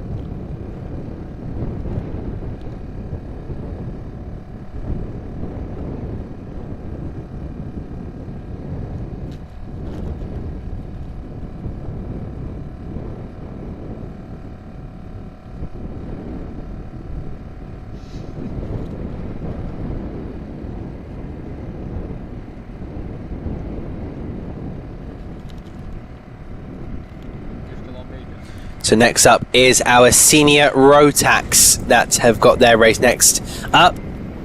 It's Charlie Webb who does a double in this one. Callum Sims in second. Ellie Singh Balan, who's Owen Neve, and George Cole. Tobias Alvarez, the Frenchman, will start next. Then it's going to be Ethan Martin with Drew Priestner, and then Samuel Aston. Jake Fisher will be up next with Charlie Gromit, Arjun Mehta, Declan Luff, Ollie Haynes, Michael Morgan. Bailey Heath, followed by Zabaruskas, Austin Johnson, Harry Hadley, Oscar Zervik, I believe. Please correct me if I'm wrong. Charlie F. Grave, Emma Stoner, Bryn Evans, Ned Morris, Pada Tasmasvad. Then we have Ross Tyler, Bailey Waters, Ruben Hammerlock, Charles Sutton, and at last, Oliver Bamford Sr.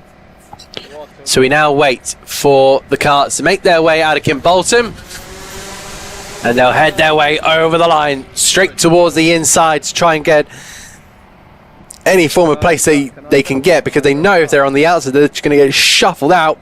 Big hop of the curb there, who I believe is Eli Badhan. And on towards they go through Kimbolton corner. Derek corner. Before heading their way on towards down Weldon. This is going to be quite a good race, I believe, unless Charlie Webb is going to continue with his pace, because he's already been on the circuit, so he will be fully aware of the opportunities and what the circuit is going to be looking like. There don't seem to be much evolution, but look how many carts are making their way in towards that first corner. 30 carts. It's going to be hectic. A couple of them coming to collide, coming dangerously back onto the grass. Not entirely sure who that was. I'll give you an idea once they cross the timing line. Whoever starts dropping down the field, we'll find them. But now look to the second and third place battle between Callum Sims and Ellie Baran. Head their way out of Kimbolton. And that 69 of Callum Sims continues to go well. Looks like Ross Tyler and Ollie Haynes has dropped a couple of places. So Ned Morris, Armias Zabaruskas. Where has Ned Morris gone? That's the amount you're going to get. I think Ned Morris has just completely dropped, but yeah, I don't think it was the drivers that dropped a load of places. It does seem to be Ollie Haynes, maybe Harry Hadley involved in that one. But through they head now as a trio: Sims, Badhan, and Owen Neve. But Charlie Webb is doing just Charlie Webb things and starting to create a little bit of a gap up at the front of the field. 5 minutes 40 left on the clock. And they head their way in towards Derek's corner. Continue with that little battle. It's Sin from Badhan and Owen Neve. Could down Weldon be that opportunity that they need? Old top had about 50 miles an hour down this back straight of TKM, for heaving it in toward the left and trying to find all the momentum, really balance the throttle to go as quick as they possibly can out of that Kim Bolton corner.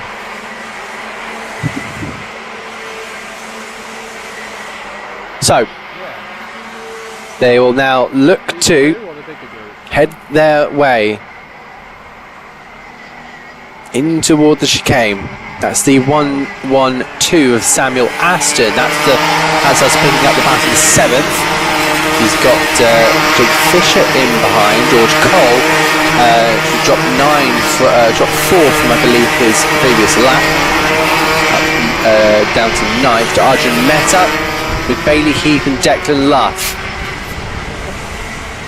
This is phenomenal stuff so far.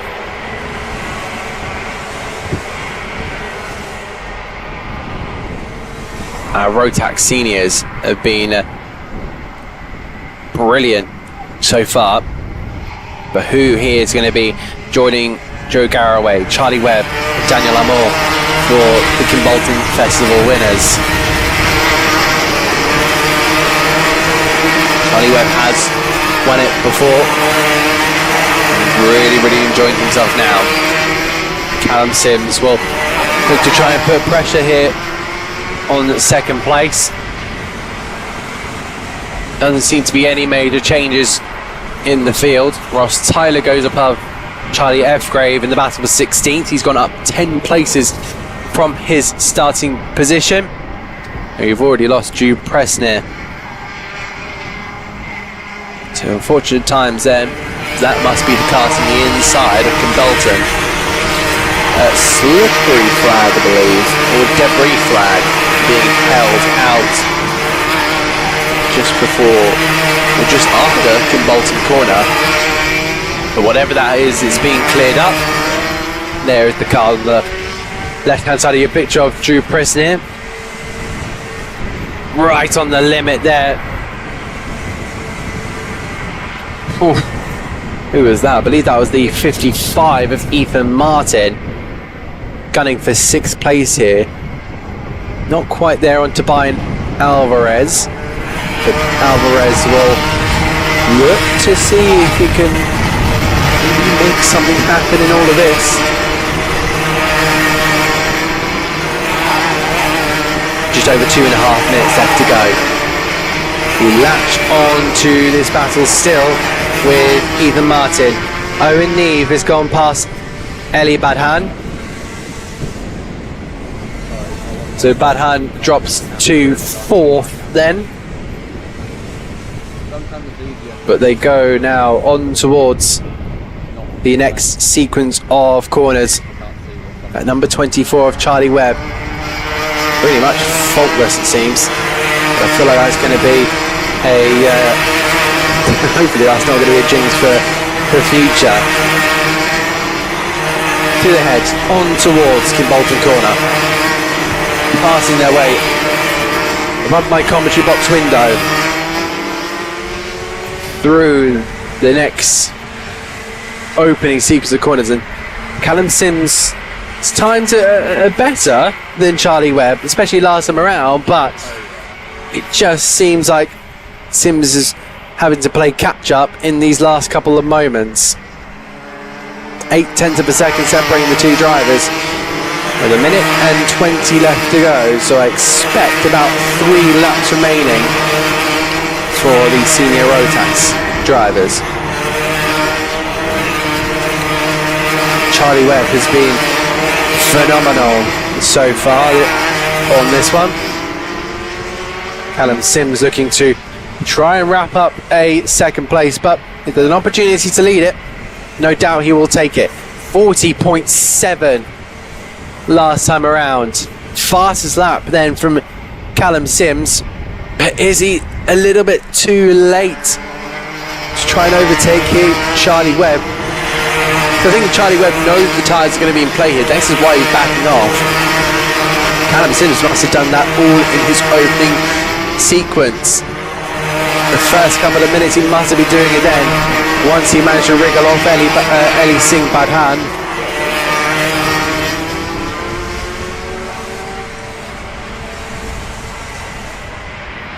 So a bit of encouragement being given by the stands to my left as Charlie Webb looks to control his kart nice and beautifully through down Weldon corner. Will it be another win for the youngster? We'll have to wait and find out, because again, Callum Sims has just been bringing good sector after good sector after good sector. He's gaining by thousands, but it's not going to be enough. They head on to the last lap. Charlie Webb, I'm sure, will do that check over the shoulder to see if Charlie Webb is going to be feeling that. Well, Charlie Webb is going to be looking behind him, see if he just has to feel any pressure, if he has to go defensive. I know Owen Neve in third place has already been looking over the left and the right shoulder to try and fend off of Eli Singh Badhan. Tobias Alvarez will look to finish fifth. The Frenchman in a really, really good spot. At the end of all of this, once again, Charlie Webb will come over the line. Callum Sims was near, but it will be a Webb win once again. Callum Sims takes home second. Owen Neve in third. Eli Singh Badhan in fourth. Tobias Alvarez will take home a fifth place. Ethan Martin, Samuel Aston, George Cole, Jake Fisher, Declan Luff, rounding out your top 10.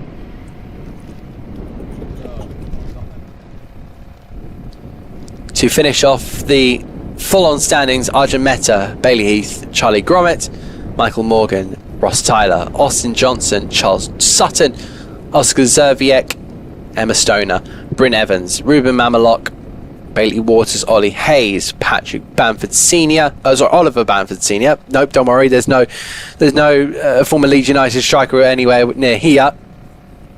Parsa Tamasvad, and then Harry Hadley, Ned Morris, Armias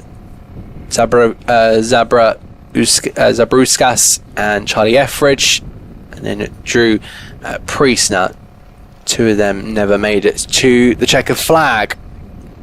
So that now sees us with, I believe, a singular race in the heats now. Just having to check my schedule. And what will be the FP4's Heat 2 coming right up in just a moment.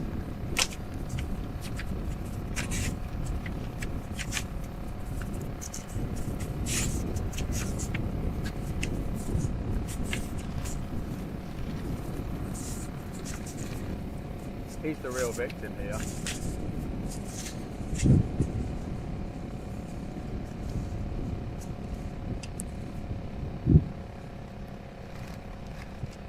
What do I supposed to do about the ambient temperature? yeah, sorry, I'll just put the thermostat down on the outside.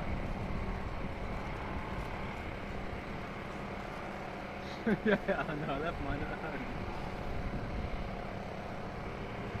Jack, let me know when I can film carts again. Okay, thanks. So the FP4s are out for their Heat 2. They'll have a third heat before then going into a grand final. So this is race 26 of the Kimbolton Festival.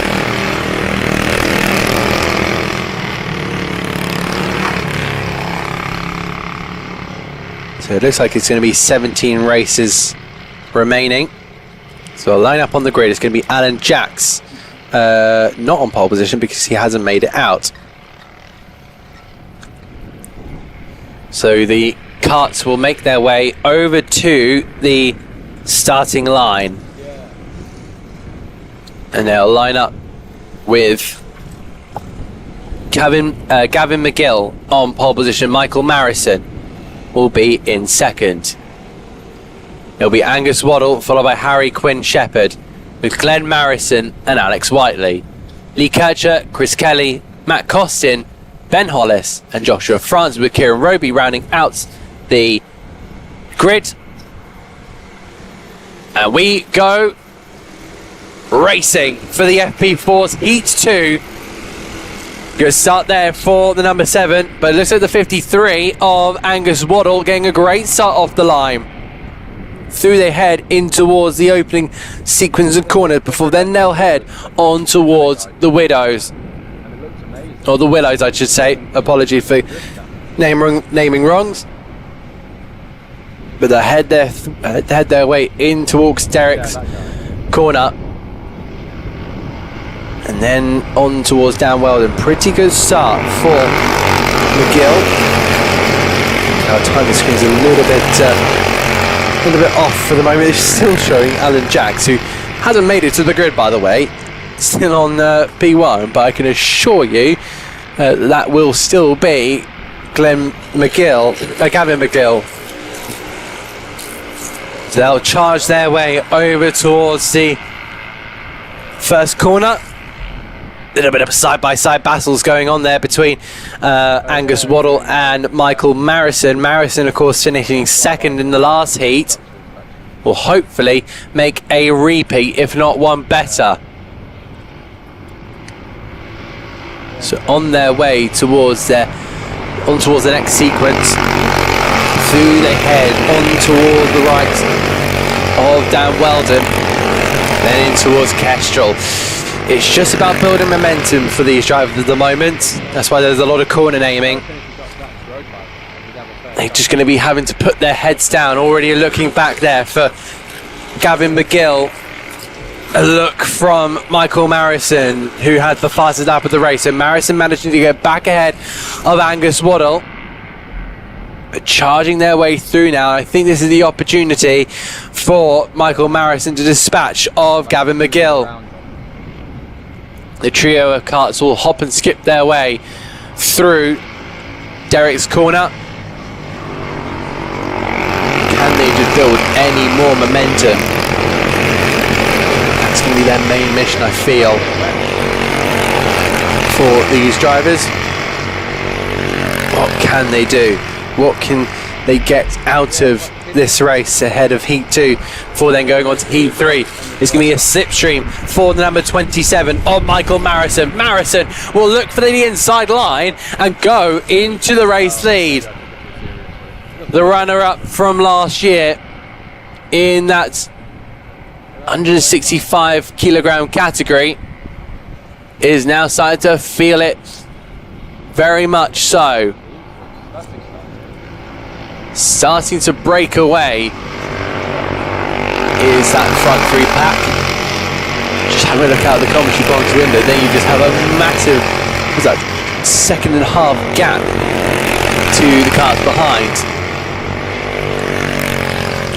So Waddle from Marison. Marison, McGill, Waddle from Glenn Marison. Harry Quinn Shepherd in 5th. Looking to try and continue that pressure.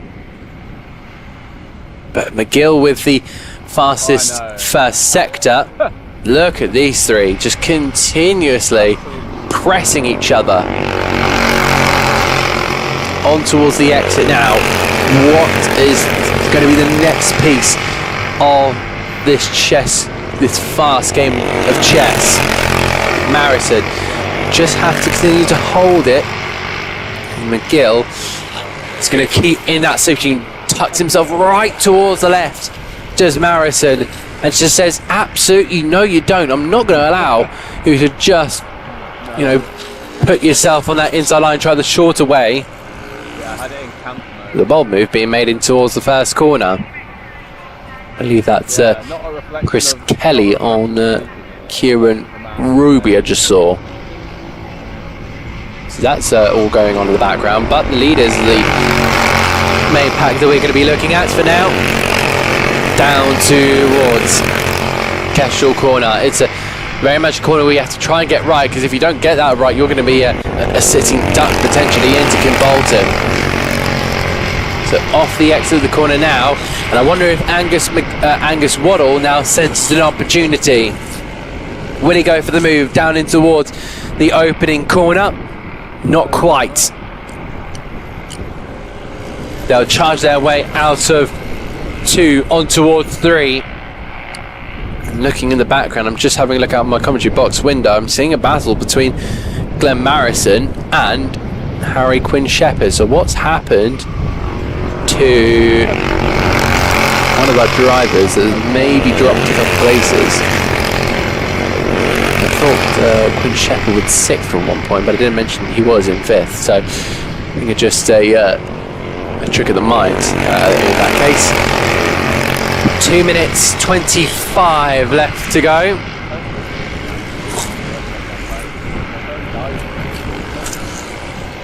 Heading on towards the next sequence. 2 minutes still left to go on the circuit. Onto the brakes. Can they get anything done? We look back here now to Glenn Marrison and Harry Quinn Shepherd.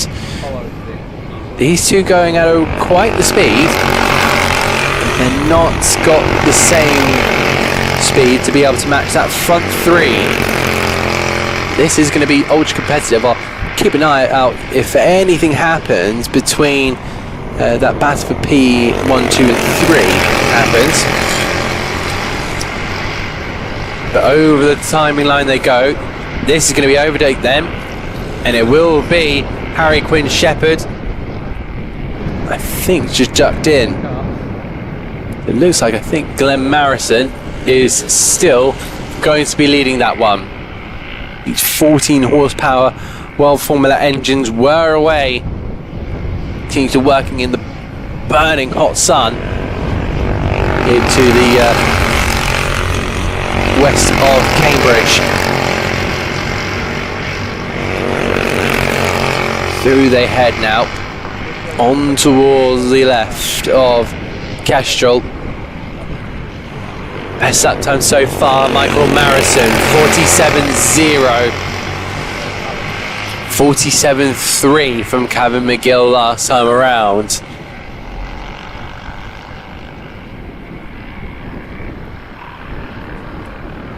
We continue to watch that front 3 still doing really, really well to be able to continue to latch onto each other. It's very difficult sometimes to follow, but they are making an absolute mastery of this one. I think even McGill is starting to drop off.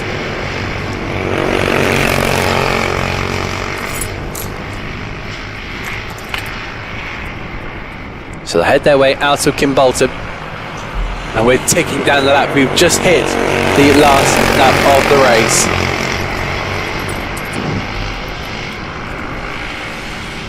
And on towards now the Willows. There's still a lot up for grabs in this final race before the heat.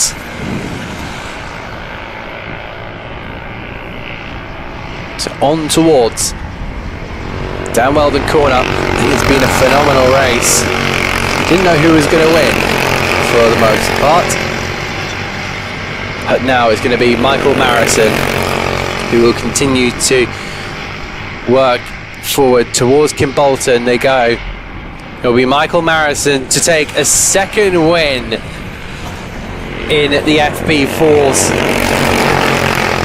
and nice sign of respect. That's amazing between Michael Marrison and Gavin McGill's. Wave to the people with Alex Whiteley. But it's Michael Marrison winning ahead of Gavin McGill. Angus Waddle will finish home in 3rd. Ben Marrison, Harry Quinn Shepherd, Alex Whiteley in 6th. Lee Kircher, Ben Hollis, Chris Kelly with Kieran Roby, Matt Costin and Joshua Francis. Alan Jacks never got going. So I believe I'm going to give myself a little bit of a break because it is baking hot out here. It is very difficult to continue to talk for the entirety of the way. But what I will do is give you an opportunity to have a bit of a rest. You know, go and grab yourself a bite to eat before we then head on to what will now be our minis. So we got our Junior Rotax B final it seems, for our Honda 200 Micromax. But these are the pretty important ones now. Our B finals are heading up, or coming up I should say, in just a moment's time.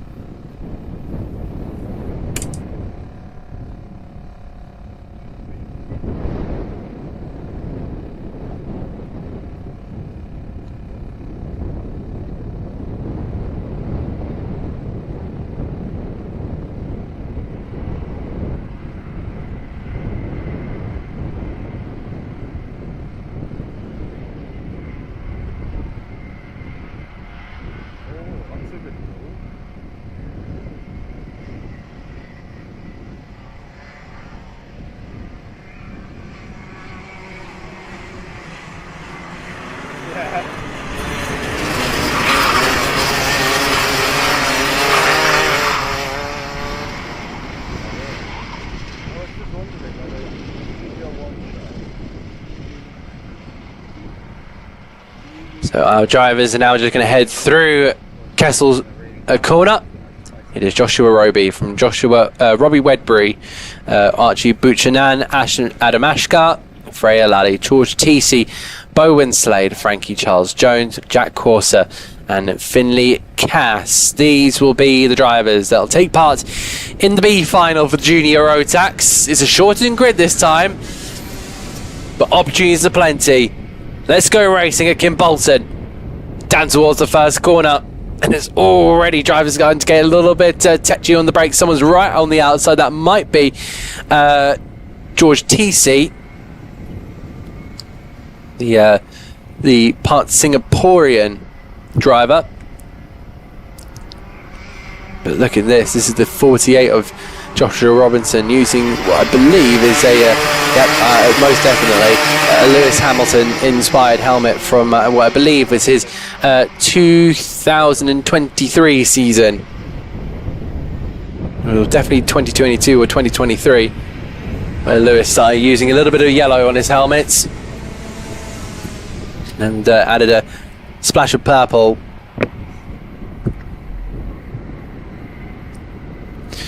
Through they head on towards the Willows and on to the next sequence of corners. Archie Buchanan looks to be up in second, Adam Ashkar to third, Robbie Wedgbury to sixth. He has dropped 4 places from his starting position. That's been really the only couple of moves that have been made, but you know, this is not all lost so far. Some of the drivers looking to go through into that A final. Will it be? Who will that be? Is not yet confirmed. It will be a black and orange flag, it seems like, for number 11. That's going to be Jack Corser. So the mechanical flag coming out for him. So this is going to be one where it's just going to be a building process, I feel, for these drivers. Just because they've added an extra minute on this one.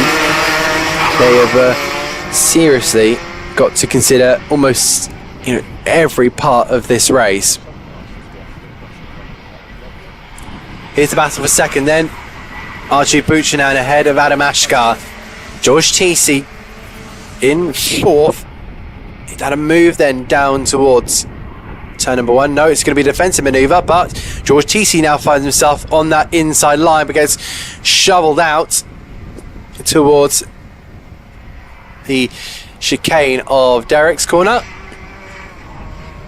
Again, I think Freya Lally's also going to try and get involved as well, because George Teesey was very much off the ideal line. So that could have been all sorts of troublesome. Joshua Robinson really starting to scamper off down the road. He's just gone past my commentary position. Now on to the outside goes George Teesey. Oh, manoeuvre there from Adam Ashkar. And now, who's going to capitalise on it? I think that was in fact Ashkar. We'll have to see what happened and all of that. Oh, someone's off into the grass. There's a cart that's gone sideways, 45-degree angle. And that could have gone worse than it ended up with. Didn't quite catch the number. I will let you know who that was via the stream.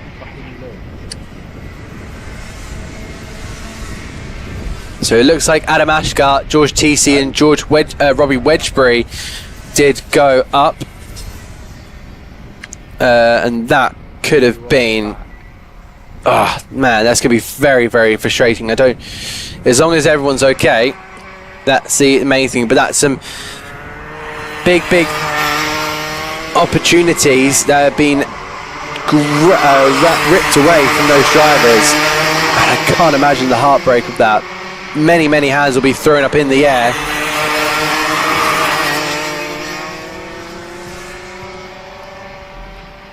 But this is the battle for what I believe is going to be maybe 5th, 6th and 7th. Jack Corser from Cass from Buchanan.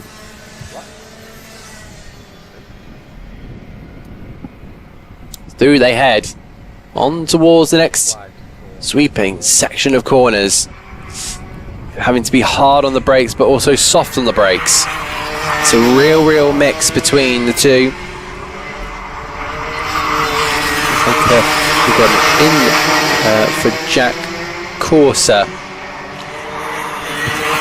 So is Jack Corser maybe damaged for this moment? Well, I can tell you Joshua Robinson has a great lead then. Jack Corser is actually now going down the field. So where will he fall down to last? We now catch on to the cameras then. We look for the battle between 3rd down to 6th, that looks like to me.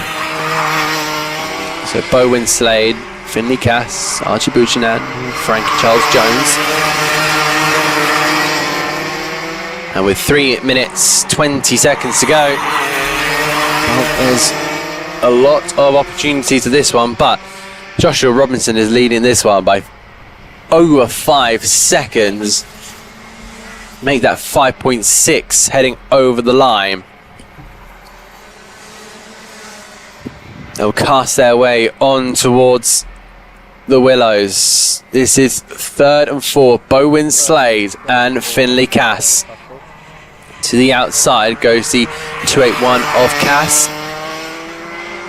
But for now, Slade will just hold on. Hold station. Freya Lally has absolutely no idea what's going on behind her.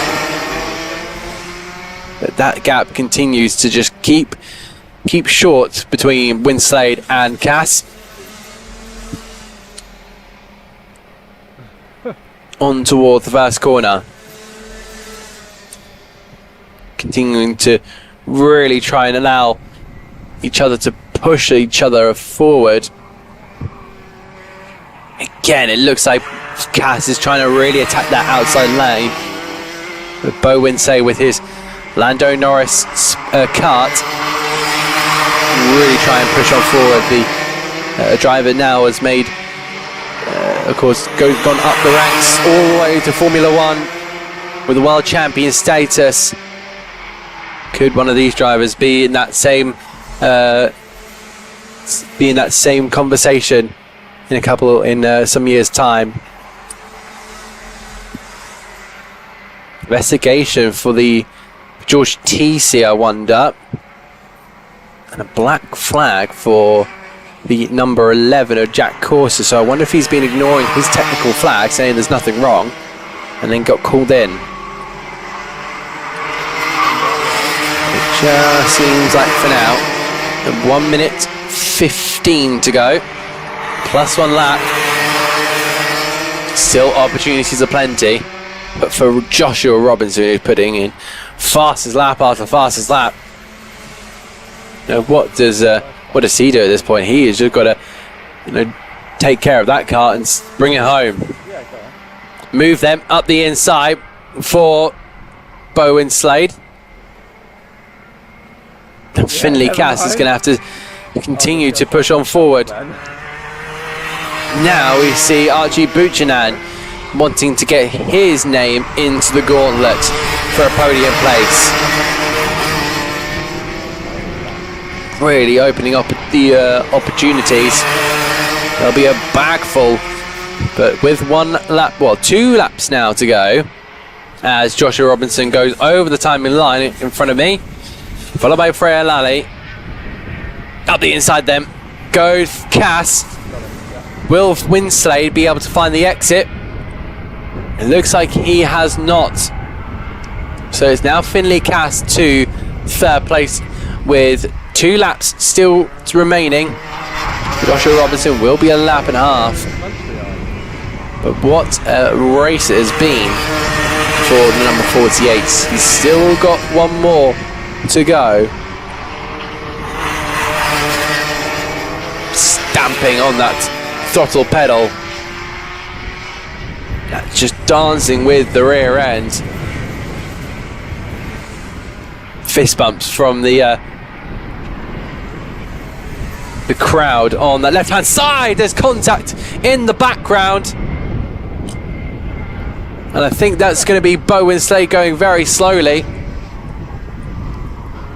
but for now it's going to be Joshua Robinson with 2 corners left to go. He has done everything correct, ticked all the boxes, and will round the final corner to take the B final victory. It will be Freya Lally in 2nd. It'll be Finley Cass to take home a podium. It'll be Frankie Jones to go 4th. But I think somebody ended up in the wall, and it was Archie Buchanan. So Wedgbury from Ashgar, from TC, Winslade, Buchanan. I saw just the end of that, so I have no real idea, but I'm not going to point any fingers. I feel that's the best way to go about it. If you're a commentator, you don't point any fingers. You just let the racing go ahead. Jack Corser is your last driver who retired about halfway through.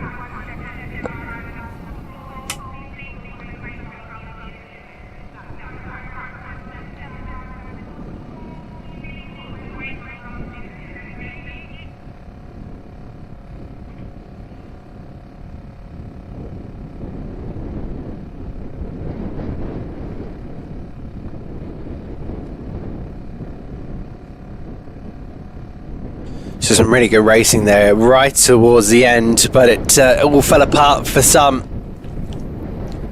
We now wait for our cadet group to go out for their pre-final. These cadets are really, really young drivers, and of course we will have our Hondas out there as well. So we'll have the Micromax UKs and the Honda 200s out there together. So let's have a little bit of a review for the opening race. Well, actually, let's go through the starting grid then. James Murfitt will be on pole position. Marcus Cooper with Keane Delaney. Cian Doherty with Zach Squire in P5. Callum Ryan followed by Nicholas York with Freddie Williams and Alfie Stokes. George Lilly, Dominic Kelly, Harlow Offord and Oscar Baker. Then it'll be Oliver Jones, followed up next with Tigman Tripp and Zara James. Jacob Thurlow will be the last of the Honda 200s, and the 3 entry for the Micromax, it is Felix Tandy, Lally Aiden, Alfie Hennell will be the 3 of your Micromaxes. So it's very much like multi-class racing. It is one of those where, you know, they're similar classes, but of course we have to do separate grids just in case. So they get unleashed out onto the circuit for heading their way on towards the next sequence of corner. Then they'll join up to create the grid. And what a grip this could be.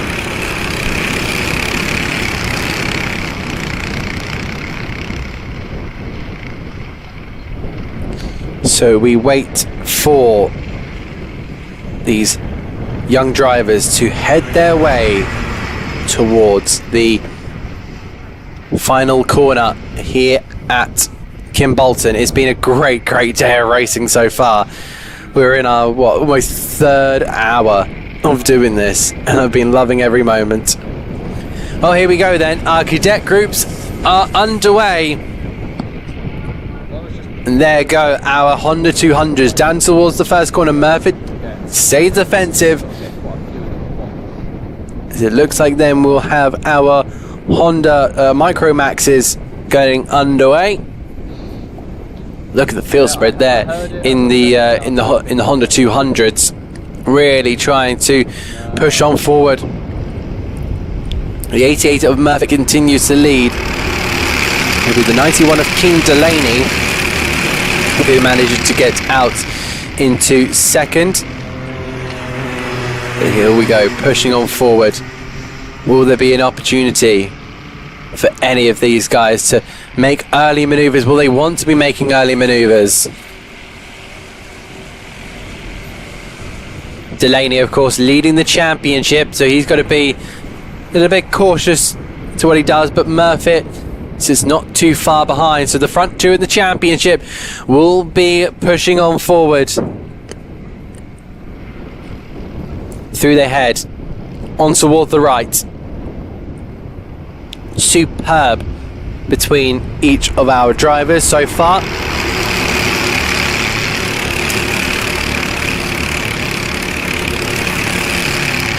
Carrying their way on towards Kestrel Corner, towards Kimbolton.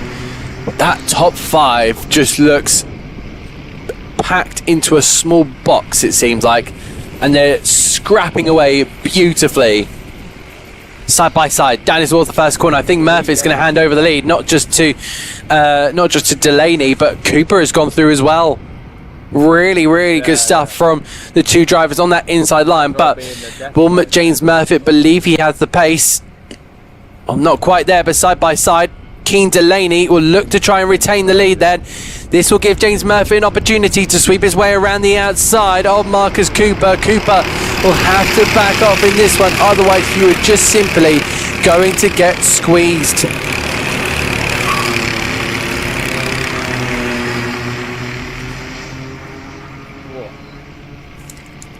Through Kimbolton, that top four looking close as ever. Zach Squire's also got to try and get his name into the mix now. Up the inside then goes James Murphy. Murphy will make the lead then. Marcus Cooper will try and push on forward. Delaney drops to third then, but heaving their way through Derek's corner. And at what point do you kind of say to your other drivers, let's just push on, let's work together? Why lose? I'd rather lose this battle and come second and lose this whole group and come sixth. Sends up the inside, mounting the curb. Which one of you is becoming Tony Hawk? Look at the moves being made. Brilliant, fantastic stuff. Meanwhile, in the Micro Maxes, Felix Tandy has made his way up to P13. His rivals currently sitting down in 18th and 19th. The battle still continuing, pressing forward. It's now a top five battle. Cooper, Murphy, Squire, Ryan, Delaney.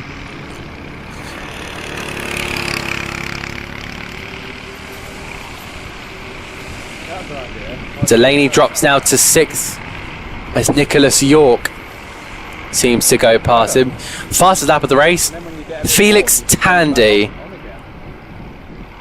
An unreal young talent is Felix Tandy. His father, Nick Tandy, has got a brilliant background in GT racing. Winner of the 24 Hours of Le Mans in 2015. Winner of the Daytona 24 Hours in 2025. Nürburgring 24-hour winner in 2018. And just a serial winner, 2020 Spa 24-hour winner. And he makes yet another overtake. Does Felix Tandy, the son of the Porsche factory driver Nick Tandy. That's going to be quite the sight to see where his career goes in the future. Marcus Cooper still pushing on forward with James Murfitt, Zach Squire, Callum Ryan, Nicholas York in 5th.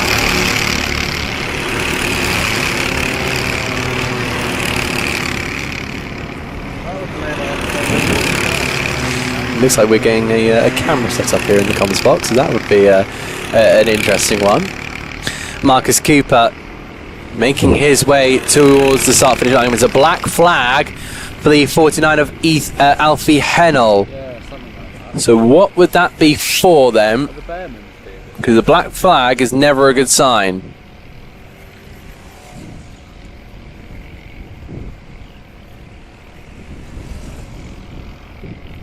Marcus Cooper continues to lead this one at top 5, pushing forward.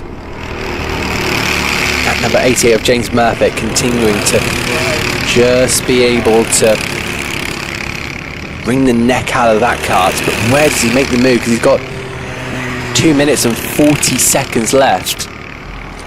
Plus 1 lap as well. This is going to start getting dicey.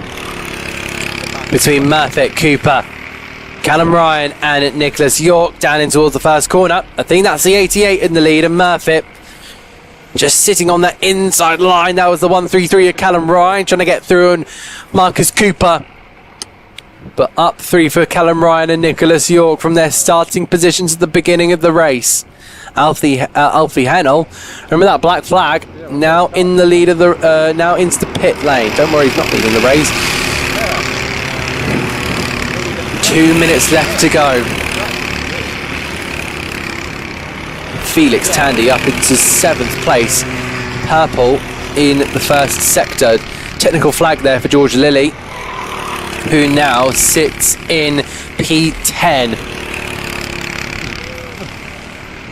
Bit of human DRS then for Nick Felix Tandy, just tucking himself right in as he starts to catch down this pack in towards the chicane for our race leaders, James Murphy and Marcus Cooper.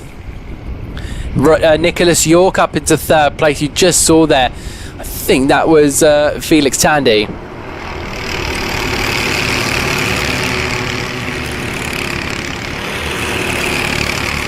Through the head in towards Kestrel corner.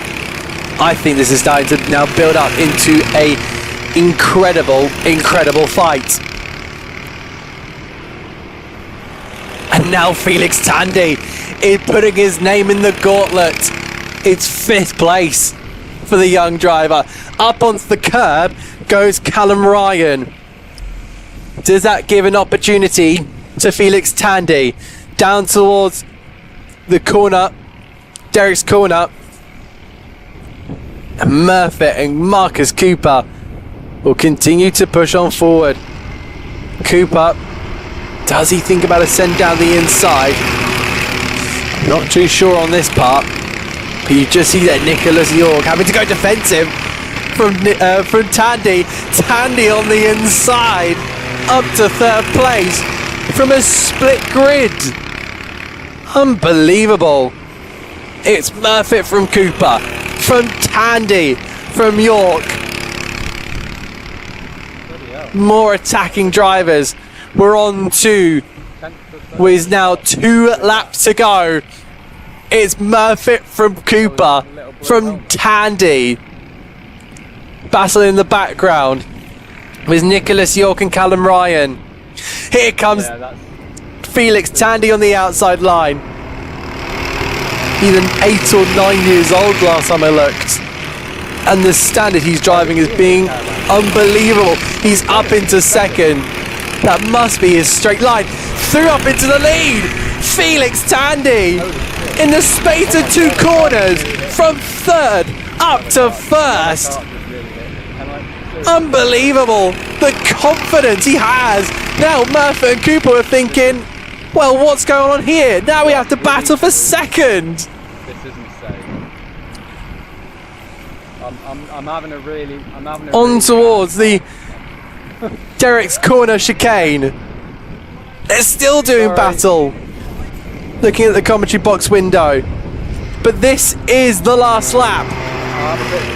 And the 1:27 of Felix Tandy starting 18th with a split grid. Now I don't know if it's weight or just how small he is. There's 2 carts off the road. But through the final corner, it's a win for Felix Tandy. An incredible effort from the youngster.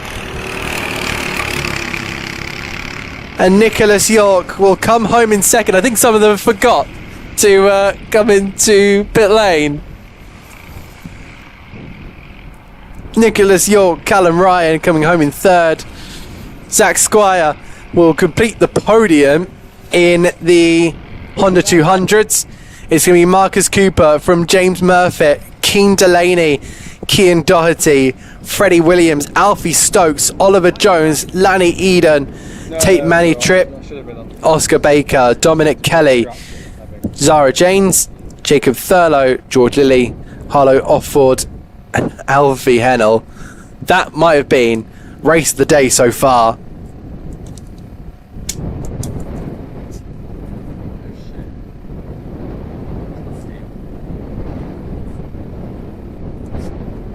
And here we are. As you can see, I'm just making a couple of notes, but yes, we've now got a commentary cam set up. So welcome everybody. My name is Adam. If you want to, you can drop me a message on Instagram. So what I'm going to do is I am going to say out my Instagram user, and then people can send me a message of support. So if you are watching, maybe in another country, or if you're at the circuit, I will mention my username. You can drop me a message if you want to shout out a driver, or you want to give me a bit of information. If there's anything you want to give me, then feel free and we can make it happen. So you're searching into Instagram, Adam Reid _commentary. That's Adam, ADAM, Reid, REID _ then commentary. That is my Instagram. If you go and give me a follow, send me a message, I can give any shout outs that you want. I tried it at Alton Park during a cup event for BRSCC, and it worked. There were people sending a message, giving them shout outs. They're absolutely loving it. So this is your opportunity then to do the same. But at the moment the track is looking absolutely delicious. I'm sure there was better words to use in that one, but there was most definite a superb amount. It's been absolutely brilliant. It's very, very warm in this commentary box. But I can assure you that I'm doing my best. I am warm as a chicken nugget in an oven, but lots of water. I'm currently surrounded by 3 bottles at the minute.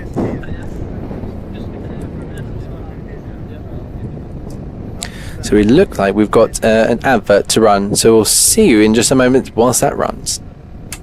I'll give you a hand. There's nothing in the loading area.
I need to see your hand.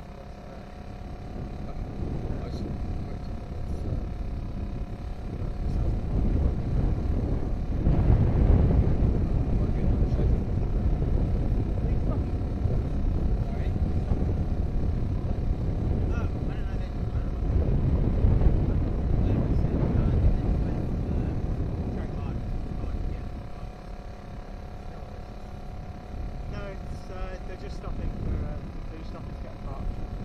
They're just stopping to get a car. Phone's in the office. I ran out to stop him dying. Shall I get him to go back? Okay, I'll head back and then I'll come and leave you in about half an hour. He's going to head back. He's heading back now. Cheers, Josh.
I should have taken that racing by that logic.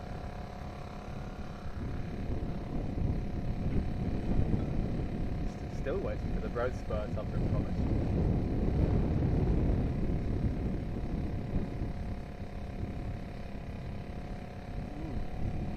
That's true.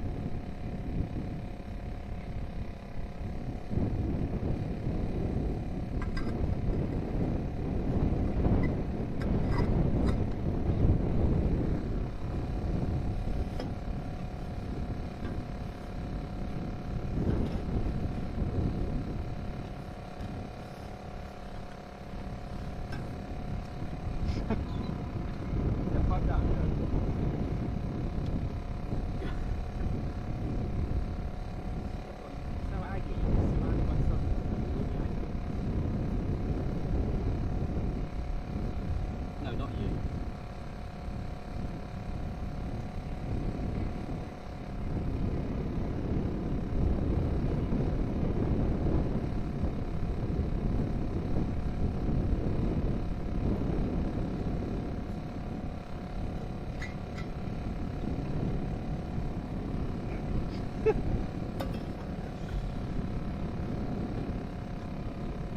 I've got a tile with those. That's sick.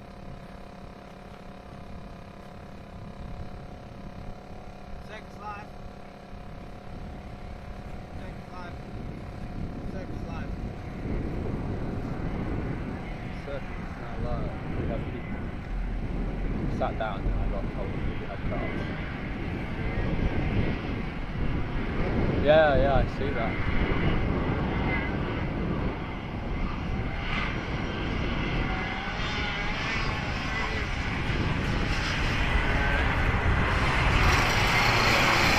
No, I'm so sorry.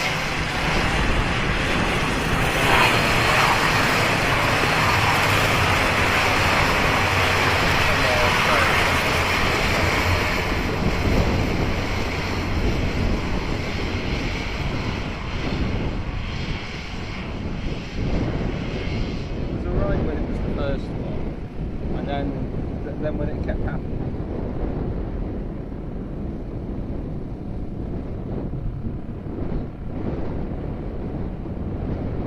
It's good, isn't it? Freedom.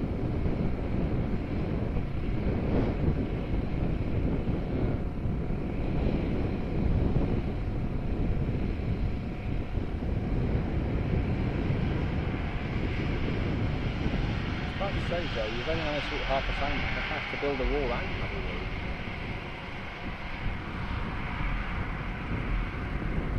Yeah, I had half of yours where you weren't looking.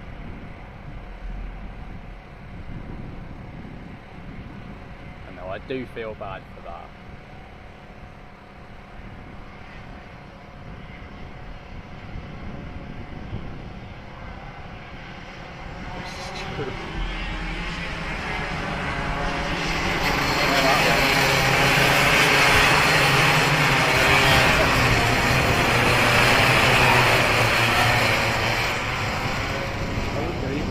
Insurance out for you. It's not right. I had to wait till Monday and run work. And I'm like, can you have my mate onto the Tesla?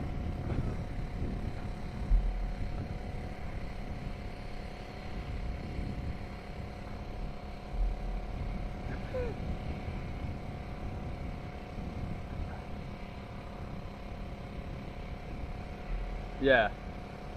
Yeah, you do pedals, I'll do. So next up is our pre-final for the Senior X30s as they run their way to the train tracks. The Senior X30s is underway now. Charlie Webb gets a good start. They're right off the edge of the circuit towards the inside line. One of them shooting their way around the outside and on their way towards the next sequence of corners. Look at that dive up the inside there from Callum Sims. I don't think he quite made the move on that one. So heading their way on towards Dan Weldon corner. I think that's going to be Monty Branthwaite trying to give a little bit of a push forward. Out of the final corner. That's the 88 then of Tristan Powell actually giving that finger forward just before Kestrel corner. And heading their way towards the Willows straight. Again, just saying, let's go forward, let's go forward. Down towards Dan Weldon corner, and they continue to push on forward. Thank you very much for your messages. I will shout them out in just a moment.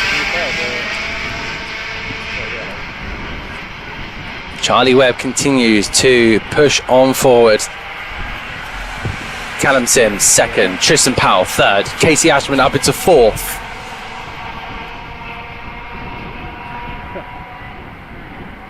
Through they head, side by side.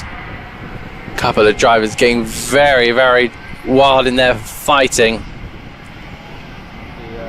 But Charlie Webb is at the forefront of the field and again has continued to do incredibly well. He's Heat 3 win ahead of Sims, ahead of Branthwaite. And it's Josh Jones who leads the championship ahead of Piotr Jodesvik, the Polish driver. It's a little bit further down in the standings. Jack Drawbridge Owen in third for that one. There's still quite close contention between all of the drivers. Should have brought the Volvo, so Nick was driven down to the it does seem like for now, just having to really relish the challenge. There was fourth place Monty Brathwaite. But in towards Kim Bolton corner, Charlie Webb is still leading from the forefront. But what will the response be from Tristan Powell? I'm sure Callum Sims would like to say as well. Battle for fourth and fifth is starting to get very, very lively with Monty Brathwaite having to defend here from Casey Ashman. They'll continue to really push on forward. They've already had that experience from the race before. And what about Charlie Webb, who's been out multiple times? It's his third time being out on the circuit. For some, it's been about once. So he's now having to push on forward. But will he be able to? How will he be able to hold on for now?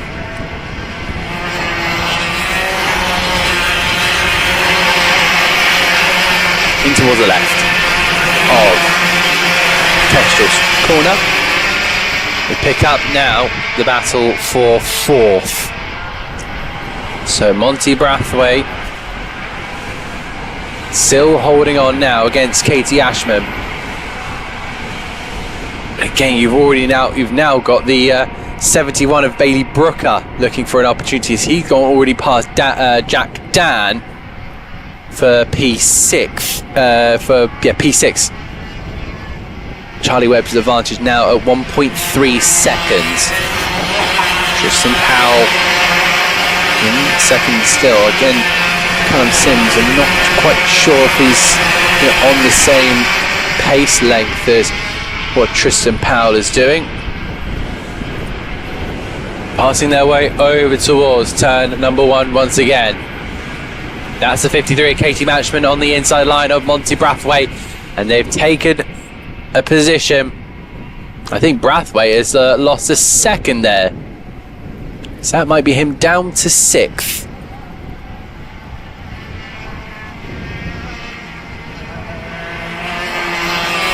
A 32 of Monty Brathwaite against Katie Ashman. Again, still holding on is that number 32, but what feels like by a tether. Again, where Powell and Sims are still, fairly separated. Brathwaite to fourth, Brooker to fifth. So now he's going to be the next one to try and attack Monty Brathwaite. Jack Down also looks to try and be involved in this little kerfuffle, but still seventh place. The number 62, he's left us fine and maybe another half a tenth. 3 minutes plus 1 lap to go here in the Senior X30 pre-final. In towards the right-hander. On towards the timing line for Charlie Webb, just as powerful. Callum Sims. There was a move there. Katie Ashman up past Bailey Brooker. So it's Webb from Powell, from Sims, from Brathwaite, from Ashman, Brooker, from Dan, from Jones, from Donahue, and Bailey Heath rounding out the top 10 so far. Piotr Jodorowicz down in 13th is the Polish driver. He's trying to find a way past Sean Rudge in his battle for 12th. As I said, championship contender, but Josh Jones at the moment sits 8th in the Kimbolton Festival. Last time around, getting very close now to the timer. 2 minutes left to go. We latch on now with these two karts. The 53 of Ashman ahead of Bailey Brooker. Both of them are being really, really competitive over the course of the next few, over the course of the laps that we've done. So now we find ourselves with a minute and a half left to go, plus that one extra lap, which could be very much deciding the final positions of this one. And it's been super competitive, especially that top 6. Just a shame, you know, the likes of the championship leader Josh Jones and, you know, Piotr Jurczyk weren't able to get involved up at the top end. You know, even Jack Owen is 16th in all of this.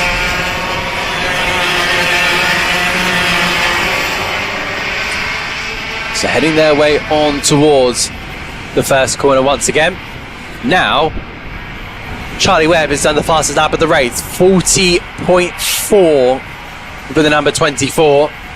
Tristan Powell still 6/10 behind, but I wonder if this is now Charlie Webb trying to manage his kart in the heat.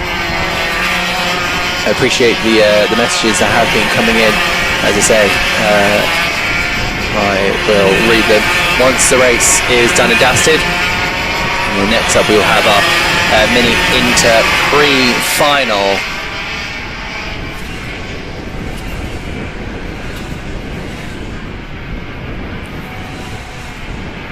Heading on towards the next sequence, and it's the final lap of this race. So through they head on towards the next sweeping couple of corners. And for Charlie Webb, it has been a dominant victory. Through the final corner, the 3 karts continue battle, but it's Charlie Webb at the line to take victory in front of Tristan Powell. My apologies, it's the last lap. I thought it said last lap on the timer on my screen, but obviously that was wrong. So still 1 more lap to go. Tristan Powell, the gap has opened up to Tristan Powell by over a 1/10, which is exactly what you need to be doing. But Charlie Webb will definitely do this a second time. So he's timed it very, very well, did Charlie, but now make his way through Kimbolton corner on towards the start-finish straight, and Charlie Webb will make his way over the line to take the victory ahead of Callum Sims. Tristan Powell in 3rd.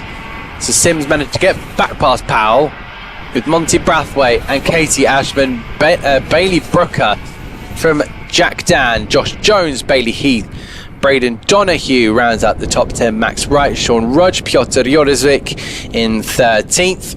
Elia D'Alessandro with Jacko and Drawbridge, Valentino Alesi, Jack Stewart, Herman Wright, Ben Cowley, and Adam White never got to the start. Jenny May comes in saying, go Ben Cowley, number 89. We're watching from home in the Senior X30s. It wasn't quite Ben's day, but the support has been given out. So thank you very much, Jenny, for that message.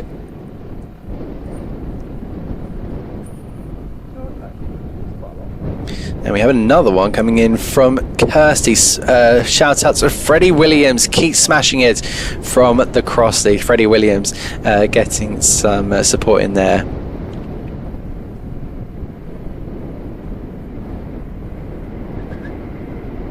So keep your messages coming in.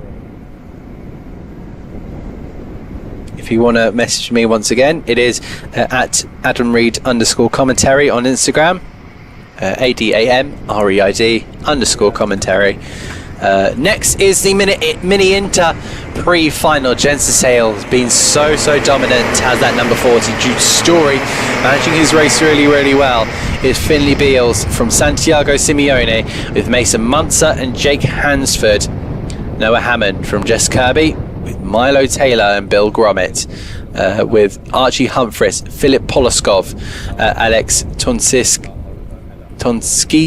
and William Davison, and Ella Bumford has not made the start.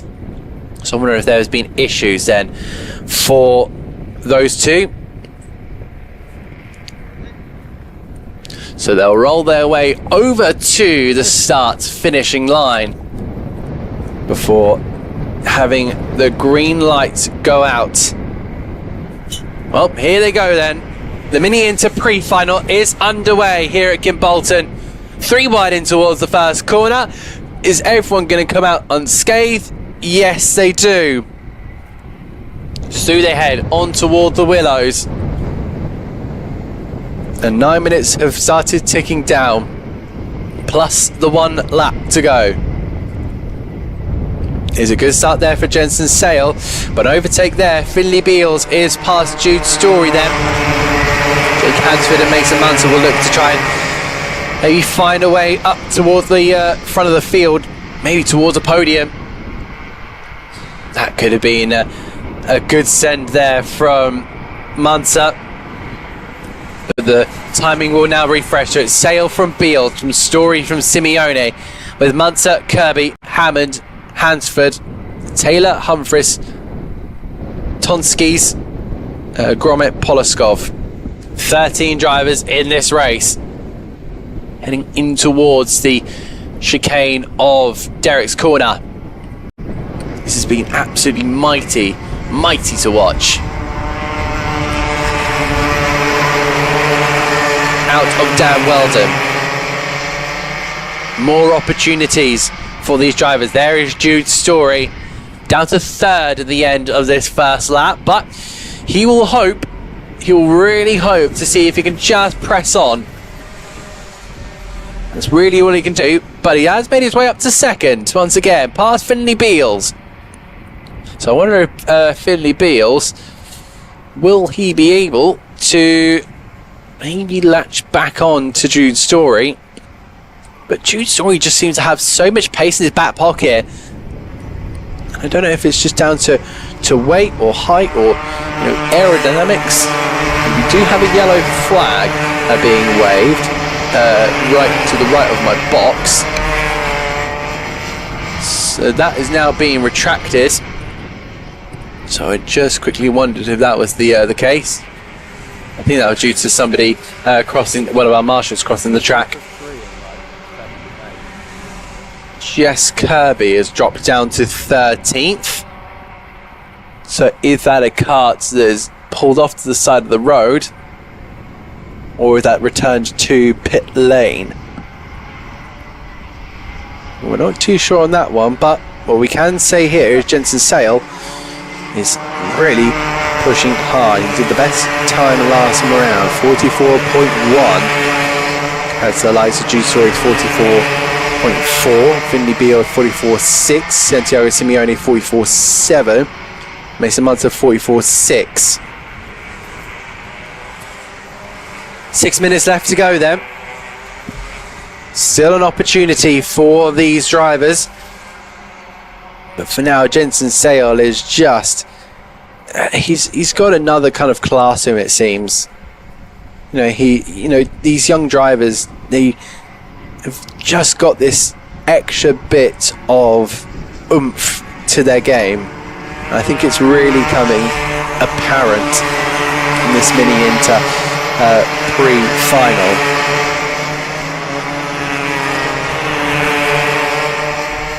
So Jude Story still looking for podium. It looks to be there'll be Sale, Story, Beals once again today. Noah Hammond was quite quick in the practice session, finished 6th in the opening race, then he's dropped to 8th. Archie Humphries is now in 12th, slow. So I wonder if that's been down to an off. So it's what I like to call a full course yellow. It looks like, yes, that's going to be one of our drivers dropping. That might be Archie Humphries, who has just emerged from the outside of Kimbolton Corner. So everyone will now be backed up. It will be parked in the middle of the circuit, and I think also maybe Jess Kirby might be involved. There's 2. in the middle of that circuit. I see an 84, so yes, Jess Kirby's kart is there. So we're still under yellow. This will be a horrible, horrible situation for Jensen Sale. He'll be immediately under a lot of pressure when we get to green. Unless he can control the pace at whatever point he wants. He's going to try, I think, time this to a point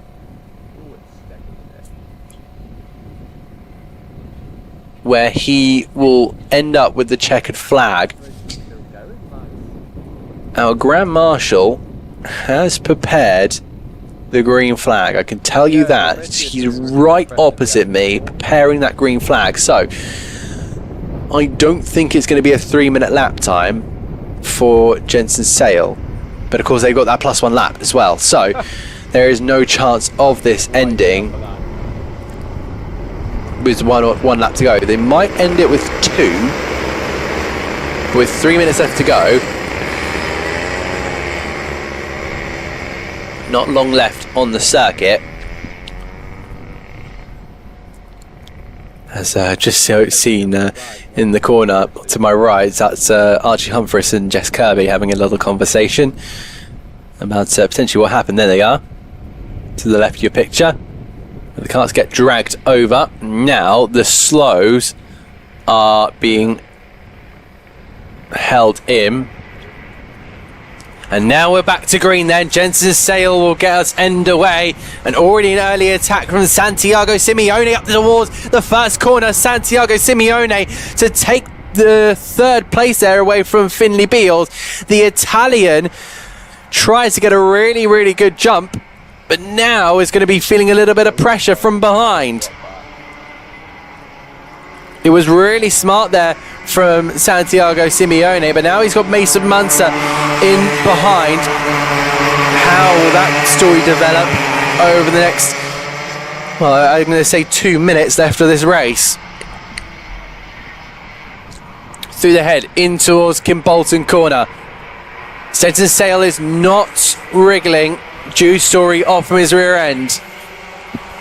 Darting from Mason Munster as Jake Hansford has managed to go through in the battle for 5th. The 2 drivers within the same team. I'm sure if things go south, they'll be having major conversations. But they've been respectful on track so far. And we now wait for the drivers to come back into view then. Jensen Sale just trying to see if he can just eke any form of performance out of his karts, because he's got Jude Story, who, as I say, has been managing his races beautifully. Down towards the first corner once again. We're looking at about 3 more laps to go. So don't fear, people. Still plenty of opportunities. Sail through the left, sail to the right. But Story isn't over, as Jude Story is behind. Last time around, Sail was faster by just over almost 1/10 and a half. They come back into view. And hard on the brakes for Kimbolton corner. There's still a couple of battles going on behind. Finley Beals and Santiago Simeone could be another chapter to this little tussle. Then you've got Jake Hansford with Munster now having to go defensive. It's Munster in 5th. Hansford now defensive from Noah Hammond. Hammond now up into 7th after overtaking, I think that's going to be Milo Taylor. Or maybe that came from the DNF of Archie Humphries. You see the shaking front nose there of the 118 of Finley Beals. Santiago Simeone will want another opportunity in his all-orange kit. The Italian stallion will look to press on, but will he be able to gallop his way into a P3? Last lap board shown.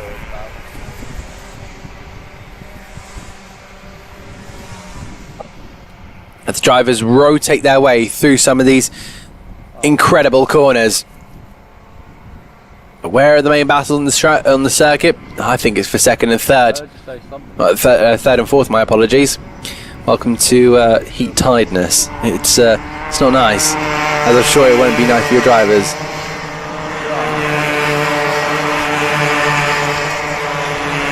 Through the head, on toward the left, on toward the right.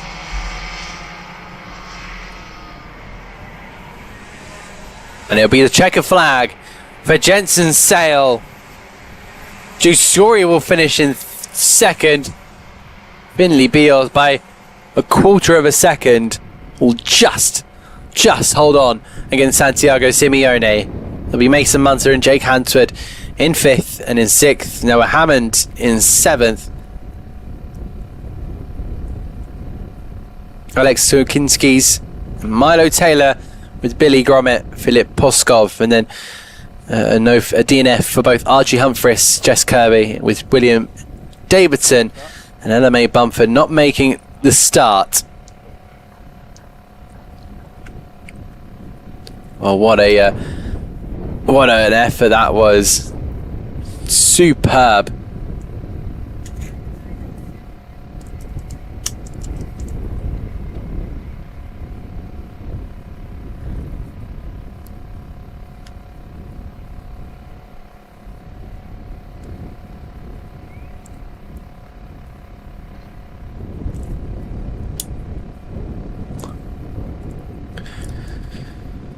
So we now wait for the next race, which will be Heat 3 of the FP4. So we saw them go out earlier, and it was so far 2 wins on the board for Michael Marison. Here at the grid then, it's Ben Hollis ahead of Chris Kelly with Joshua Francis and Glenn Marison. Matt Costin will be next up with Kieran Roby and Kevin McGill. Alan Jacks will be in 8th. Will be next up with Michael Marison, Angus Waddell with Harry Quinn Shepherd, Lee Kircher and Alex Whiteley. So our FP4s will be heading their way to the starting line. Their awards would be, I say one set of Maxxis Sports for the year, Maxxis SLW for our wet tyres. Any adult chassis is permitted, no parts must be purchased via the club, keeping our racing as cheap and available as possible. We're a senior series and have drivers ranging from 15 to 60. So that is all the information there on the FP4, but before they'll head out for their Heat 3. They'll have 8 minutes plus 1 lap on the board.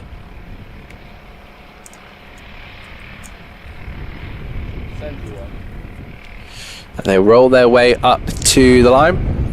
So this will be a really interesting one then, since Michael Marison starts quite the way down. You know how quick Waddle is. Alan Jacks hasn't really been in these races. That's a great shot there. Carts to the right, fans to the left. I should say spectators, in all honesty, but either way.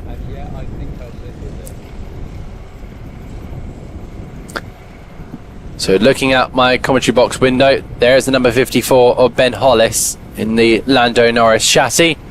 The all-purple kart of Chris Kelly. And we go, racing for Heat 3. That looks like the 56 there, Matt Costin, who was just trying to bumps out the thing. Down towards the first corner, around the outside, there's contact between 2 karts, and the 43 has gone round. That looks to be Kieran Roby.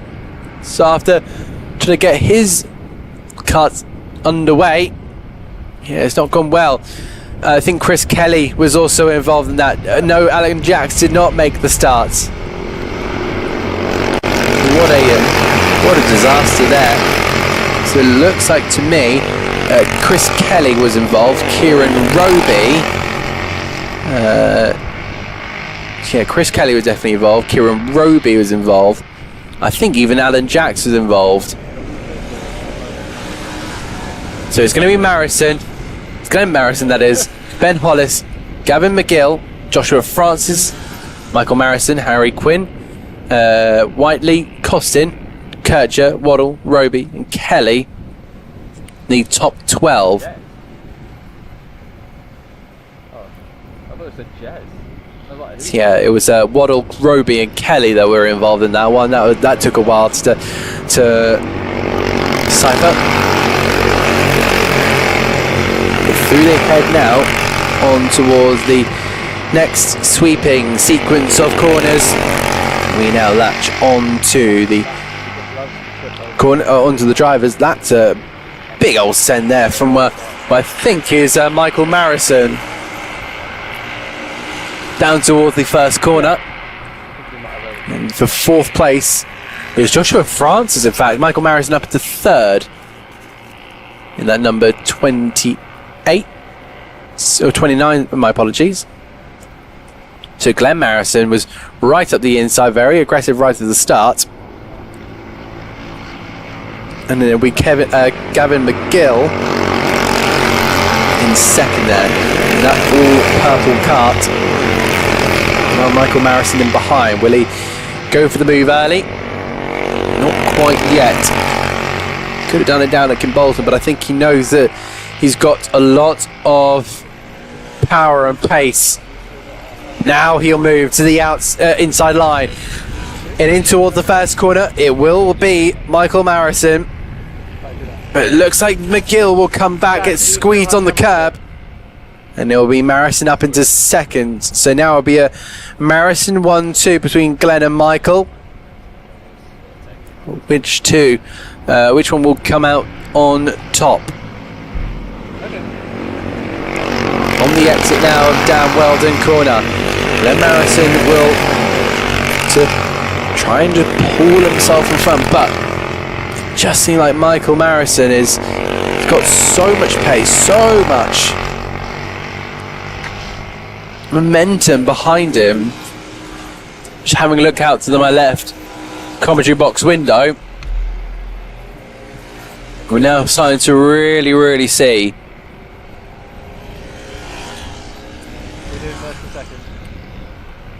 down in towards the left-hander, followed by the right of Derek's corner. I can do that this corner. It's a Marison 1-2, but how they're going to play this one? Because Michael Marison will be the racing, will probably think about the racing driver in him. Think, no, I'm going to try and go for the win here. 4 minutes plus 1 lap to go. A couple of moves being made further back. I think Chris Kelly, remember, was involved in the open incident. I think also maybe was Ben Hollis involved. I'm trying to remember. I don't think he was. I think he was actually. Yes, 54.6.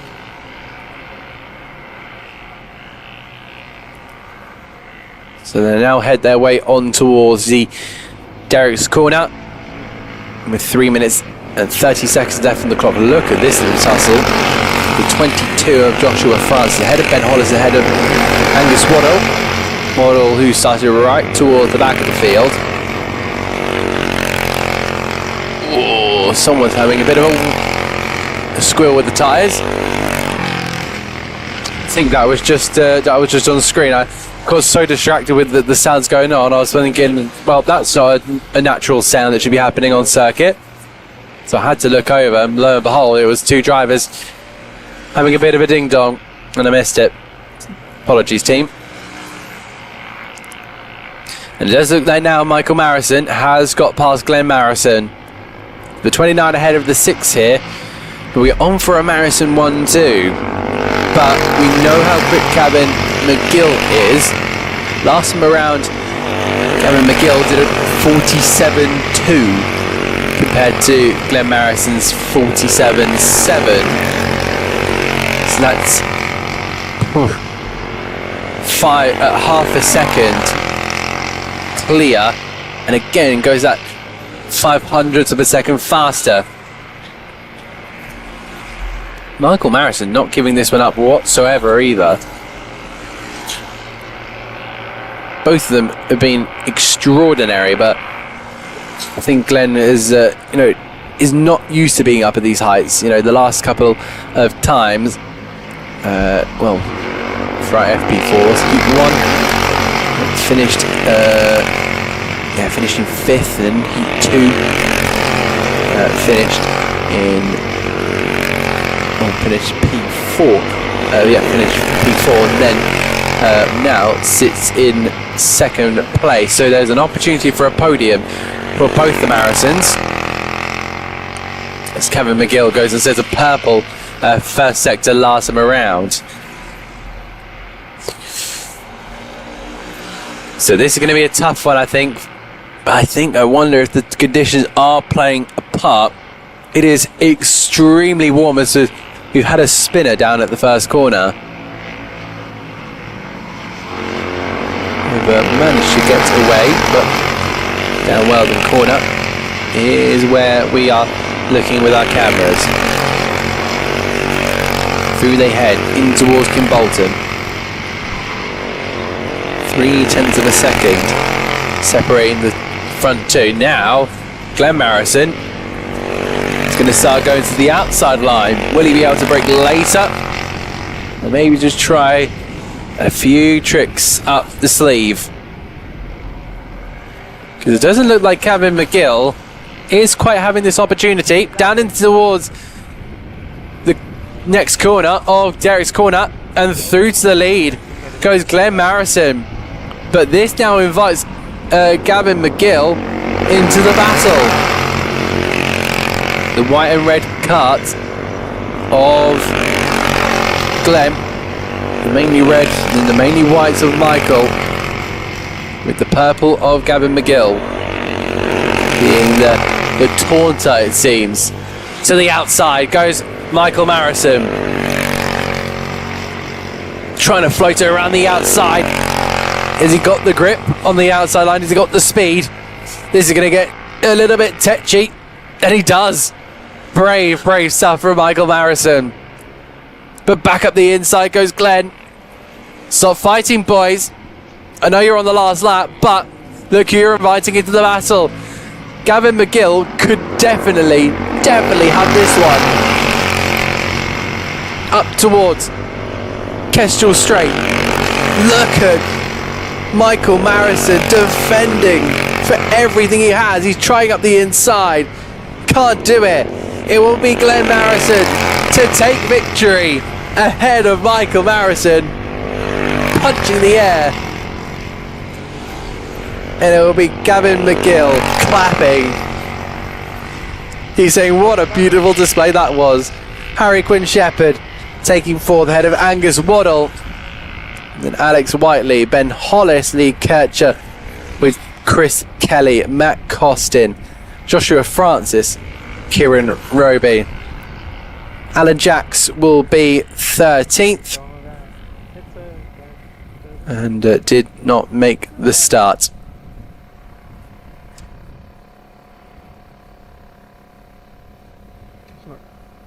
Not cool, is it?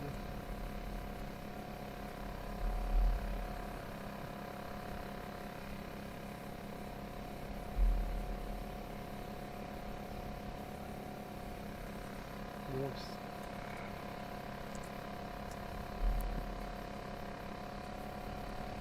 What do you mean, bastard?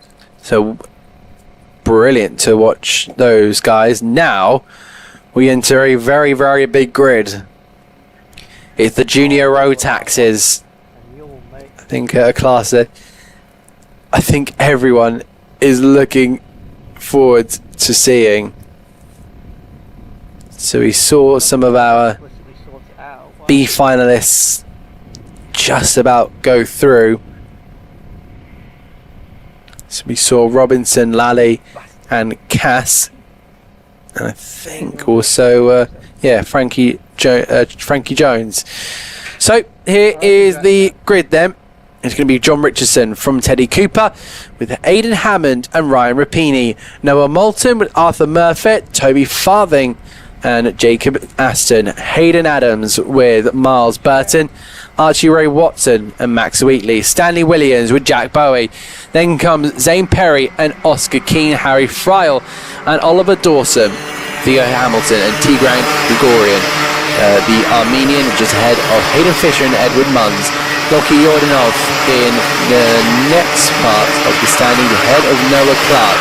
Oliver Barton with Christian Keahov, with Hayden Wortle and Toby Wortley, Kevin Ivanov, Hugh Phillips, and there'll be Joshua Robertson, Freya Lally, Finley Cass, and Frankie Charles Jones. Big grids for our pre-final for the Junior Rotax. This is going to be wild. Hold on to your hats, ladies and gentlemen, because we're about to go racing for our Junior Rotax B finals. There's already a little bit of kerfuffle in the background. Fight. That's 6 wide going towards the first corner. Someone going all the way off the circuit in toward the left-hand sweeper, and the yellow flag apparently is being waved. Ah, yes, because one of our carts is slow. I think that might be the 1.8, or maybe the 2.85. That might be Oliver Dawson, I believe. Down in towards Kimbolton corner, and off onto the exit now. Now cast their way over the timing line, already getting very defensive, casting their way to the outside line. But look at that, through second, third and fourth, that's Aidan Howen ahead of Noah Mouton and Teddy Cooper trying to fight for that second place. Meanwhile, John Richardson under the flag of Azerbaijan, who will look to try and see if we can grab a win. I believe John Richardson has had a win in Heat 2 and Heat 3 of this championship. Before that, he didn't have one. So they'll charge their way through and on towards the next sequence. Our juniors really trying to push on hard.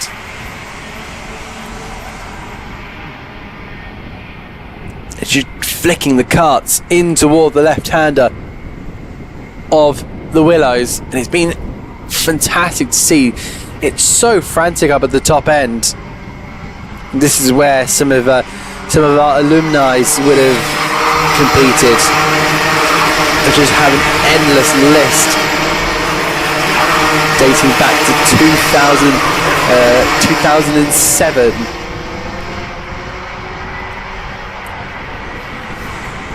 Back over the line here then, as our junior road taxes continue to really push on forward. Ryan Rapini, championship leader, will hope for a good run here. But Teddy Cooper using our K plate after winning it in 2025. On towards the next sequence, it's Kessel corner, and then on towards Kimbolton corner.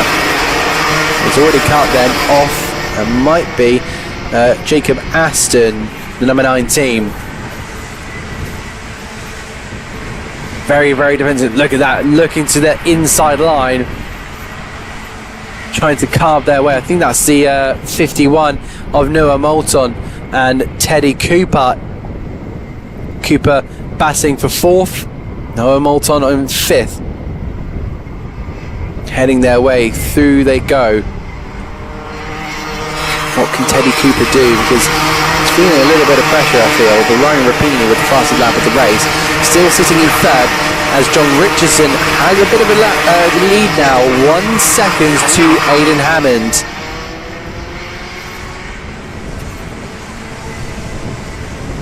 Through they head in towards the first corner. Very defensive, side by side, 2 by 2. Some great moves being made out of that sequence. I think Noah Clark went up a place to Toby Farthering to enter the top 10. He's gone up 14 places. Down in 14 we find Kevin Ivanov, up 15 from his starting position. Tigran Grigorian up to 13th. The driver, I remember, the only Armenian competed in a White House 2 weeks ago. Now finds himself in here at Kim Bolton. Of course, John Richardson has also come off the back of Kart Masters recently, finishing 21st in his class. But that is a move then for Noah Moulton, as Teddy Cooper has been dispatched. Now Arthur Murfitt may sense an opportunity with 4 minutes left to go, plus a 1 lap. It's fast, frantic stuff. There we now latch on to what I believe is Aidan Hammond and Ryan Rapini. Ryan Rapini, remember, championship leader in the junior Rotax. Carving their way past the timing line. Very, very defensive in that little gaggle. It's 5th and 6th. It's Teddy Cooper and Arthur Murfitt. To Cooper, I think may just have something going on with that kart. It just doesn't seem to be to the liking of Teddy Cooper. But on towards the chicane we go. And through down Weldon Corner, it seems like it's a double right-hander. The drivers really have to play around with some of their lines. What do they do at this point in time? Couple of sends being made down as Kim Bolton Corner. It's been a hot place for overtaking, and of course I can't see every single overtake on the circuit. You know, unless I, eyes on the sides of my head, which I don't. We're just decided to step out as the heat absolutely billows down onto the circuit. And I just wonder if this is now starting to build chances for our drivers. And these are now going to start to be opportunities that they're going to be absolutely reveling in. But for John Richardson, he's still got a job to do. Down towards the first corner. We just continue to follow that 251 of Aidan Hammond, because Ryan Rapini wants to get through. Noah Moulton has now gone and set the fastest lap at the race with a 41.88. But looking to really build on this. And I wonder if anyone's going to start thinking about that A final. I don't think they should. But well, John Richardson, there will be a level that he should be thinking about. He just has to get that kart across the line, and then he can think about it. So it's Richardson from Hammond, from Rapini, Moulton with the fastest lap of the race, 41.7. Then next comes Teddy Cooper, still a little bit off the pace. Arthur Murfitt with Max Wheatley, Miles Burton in 8th, from Hayden Adams and Noah Clark. Noah Clare, I should apologise. Noah Clare there in P10 up 14. That completes the top 10. Toby Farthing is going to be 0.3 of a second back, and then another 3 to Oscar Keane in 12th. Even off, Gregorian still batting away. Let's check back in with the battle between Hammond, Rapini and Noah Moulton. Just trying to use every ounce of the circuit. Hammond continues to press on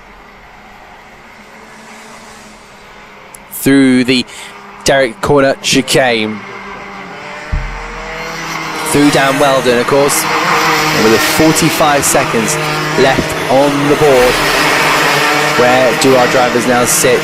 Do they sense an opportunity, or do they just think that there's not enough time left?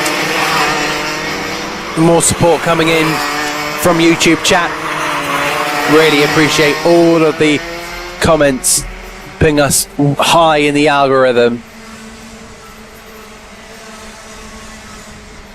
Now we wait for the battle to happen, but here is John Richardson through the chicane and on towards down Weldon. There's still going to be another lap to go, so with Hammond, Rapini and Moulton still battling away, I wonder if that's the battle we should really be looking at, because that's going to be on to its final lap now. I thought there was going to be a send there from Ryan Rapini. He was setting it up, trying to get Aidan Hammond to be looking in his looking behind. Now he's going to look to the inside line. And I can confirm that move has not been made by Ryan Rapini. Now Noah Moulton will look to try and get on through. Look in the background, that is stunning stuff, pushing their way through Derek Corner, and I think Aidan Hammond managed to now wriggle off Ryan Rapini, because Noah Moulton is going to be right on the back here of Rapini. You have that send down into Bolton Corner, but right now it's John Richardson, the man who has been absolutely phenomenal. He takes a win in the pre-final for our Junior Rotax. What a fantastic moment. It will be Ryan Rapini from Teddy Cooper. Arthur Murfitt will be in 6th, Max Wheatley, Miles Burton, Kevin Ivanov and Noah Clare, with Oscar Keane, Tigran Gregorian, Hayden Adams, Toby Farthering, Jack Bowie, Stanley Williams will be next, with Hayden Fisher and Zane Perry, Joshua Robinson, Oliver Barton, Archie Ray Watson, Lockie Yordanov, Christian Kehoff, Harry Friel, Toby Wortley, Hayden Wardale, Theo Hamilton, Oliver Dawson, Edward Munns, Finley Cass, Freya Lally, Hugh Phillips, Frankie Charles Jones, and the only non-finisher, Jacob Aston. I heard someone sneeze outside. If you listen to this, bless you. Don't worry, I've not forgotten my manners. So now we move on to the pre-final for the KZs. This is the penultimate time we're going to be seeing these guys out on the circuit. Will we see people flocking to the stands, or will we see them going back to check in with their drivers? We're going to be waiting for them just in a moment in the assembly area. But for now, I'm going to have a little bit of top up, or maybe people don't like this, but I'm going to have a quick hydration break. Sorry to mention that in a karting stream. I'll see you in a moment. What did you have the other day, Jack? God, I honestly couldn't tell you.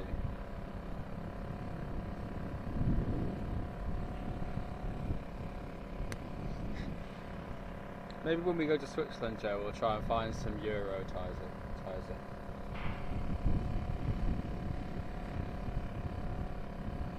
I'm going to take you to my favourite service station in Switzerland, Joe. See if they've got some Euro. So I'm going to take you to my favourite service station in Switzerland. We'll see if there's some Euro tyres are there.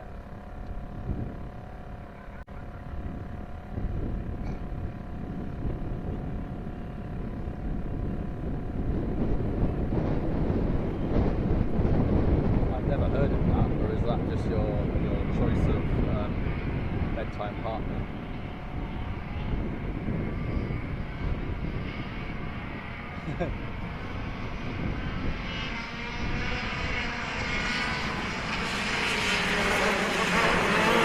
So we now move on to the pre-final for our shifter car. The KZs are now out here. It's Sam Ward from Morgan Porter, Neil McLeenan. Leo Robinson will be up next with Jensen Pugh. Hannah Lang will be followed up next. Jonathan Railton with Isaac Smith. George Robinson followed by Oliver Harris and Jack Price. Gary Findlay, Joshua Deliscata and Bradley Calder. However, Isaac Smith and Bradley Calder have not made it to the dummy grid. So that will be a little bit frustrating for them. Hopefully, we'll be able to maybe join us for the final.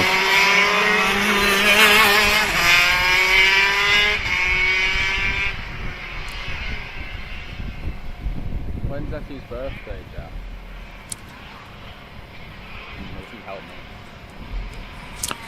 Thank you everyone for joining in. Sorry, I wasn't. It's been an absolute pleasure to cover my first ever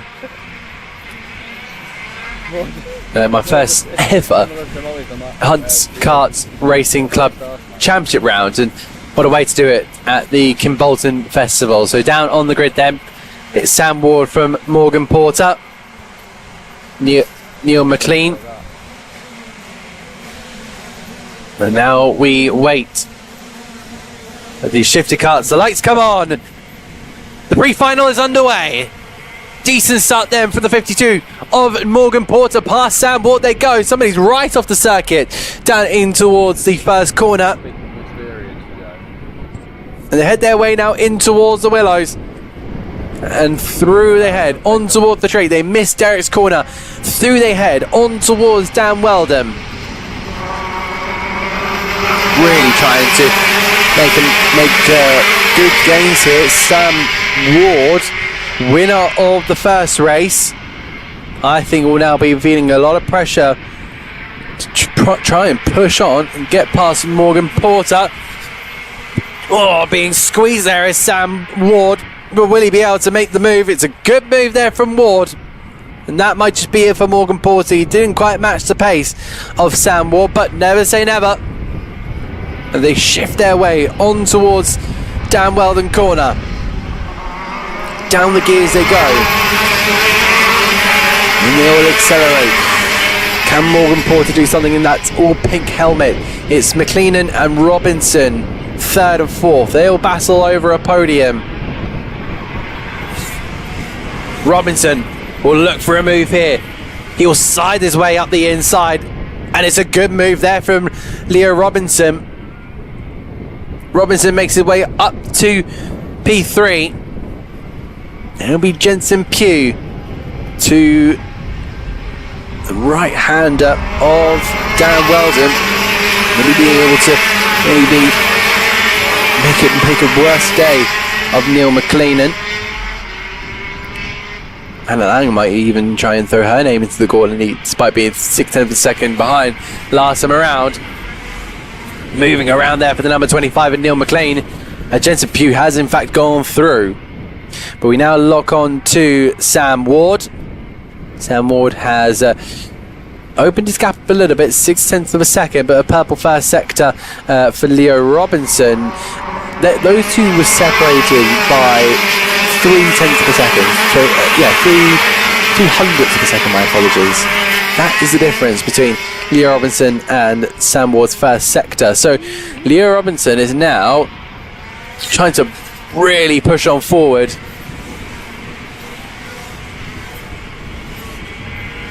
Very much some defensive driving going on down towards that first corner. We're just going to look here with Morgan Porter, because that gap just decreasing slightly, 0.02 of a second to the back of Sam Ward. I believe in the same livery, different cart, or different chassis I should say, for Ward and Porter. They'll shift their way onto the next part of the circuit, which is going to be turn 1. Past all of the grandstands, the awnings and the assembly area, which is currently being flooded with our next carts. Sam Ward is absolutely eating this circuit up like it's breakfast, lunch and dinner. 5.5 minutes left to go, plus 1 lap. Sam Ward trying to really work forward then. Pushing on forward.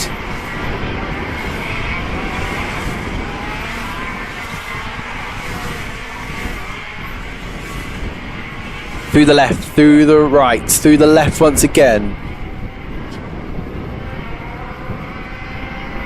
Shifting their way up the gears. It's a brilliant sight to see. And arguably, I would say, an even better sound.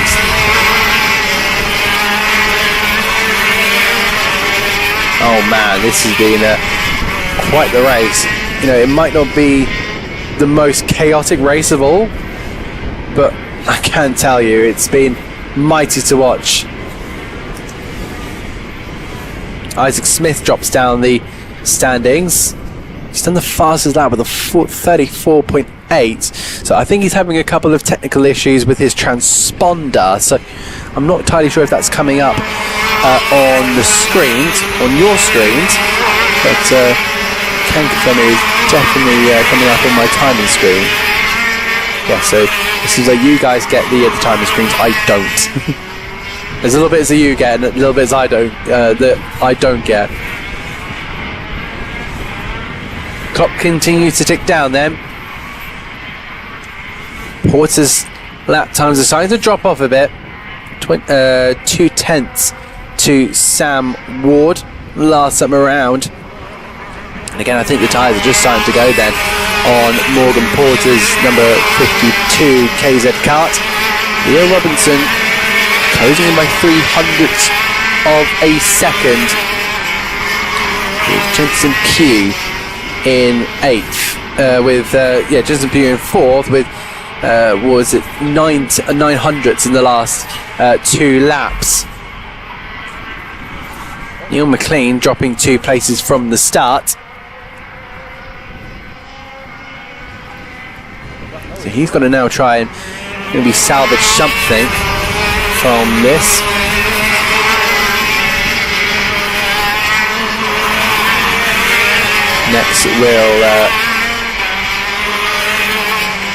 Next up on the road, I think for McLean will be Pugh. Pugh's closing in on Robertson, who's closing in on Porter. Maybe not this time around, but maybe Robertson just making a little bit of an error. Which will be a frustration, I think, for Robinson, because he knows he has pace, but maybe not the same pace to catch Morgan Porter.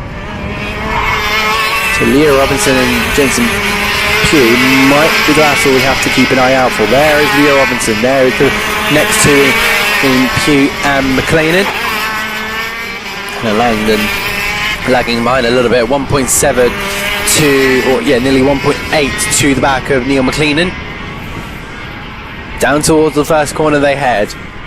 You're just now starting to see the battle of 3rd and 4th starting to really be homed in. So that's 4th and 5th between Pugh and McLean.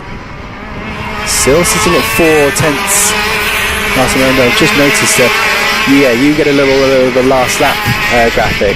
I don't get to see that, so that's something I'm having to work out. So Ward goes past Michael Majipot, up with Morgan Porter and Leo Robinson. Jensen Pugh in 4th.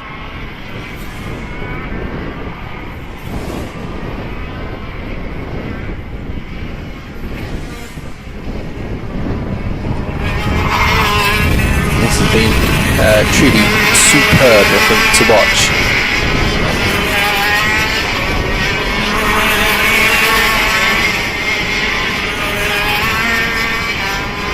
So over the timing line we go with Sam Ward once again. Now we're starting to boil ourselves royally into the battle between Pugh and McLean. I wonder if Pugh's starting to just lose the tyres and the grip and just starting to slide around a little bit more on those slick tyres. Look how hard they can attack. Yeah, look how hard they can attack. Down Weldon corner. It's just magnificent. Sam Ward 35.4 last time around, drops Morgan Porter by another 900ths of a second. Leo Robinson in 3rd. I think that main battle now just goes to Jensen Pugh and Neil McLean, as here is Sam Ward. We're looking at the moment 3 laps to go. 14 laps have already been completed. We're about to go on to, 14 laps are about to be completed. Sam Ward now starts lap 15 with 2 seconds to go.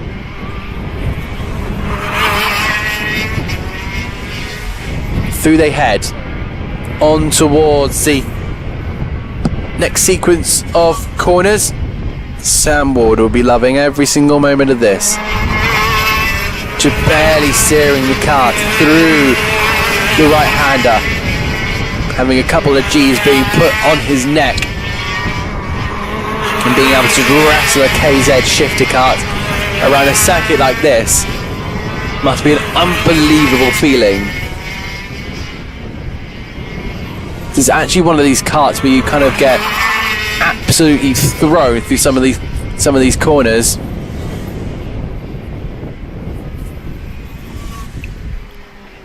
We're just now waiting for Sam Ward, who has again been absolutely faultless. I think you'll find that that's been the word of the day when it comes to Sam Ward. You know, Heat 3 winner. Now the pre-final winner is Sam Ward once again. Morgan Porter will finish home in second with Leo Robinson capping off the podium. Jensen Pugh finishing ahead of Neil McLennan. McLennan had a problem in the last couple of laps because he was 1.3 behind Pugh. Hannah Lang ahead of Isaac Smith, with Oliver Harris and Jonathan Railton. It's Gary Findlay with Jack Price, Joshua Delicata, and a DNF for George Robinson, and a did not start for Bradley Calder. We now head to the Rotax 177s.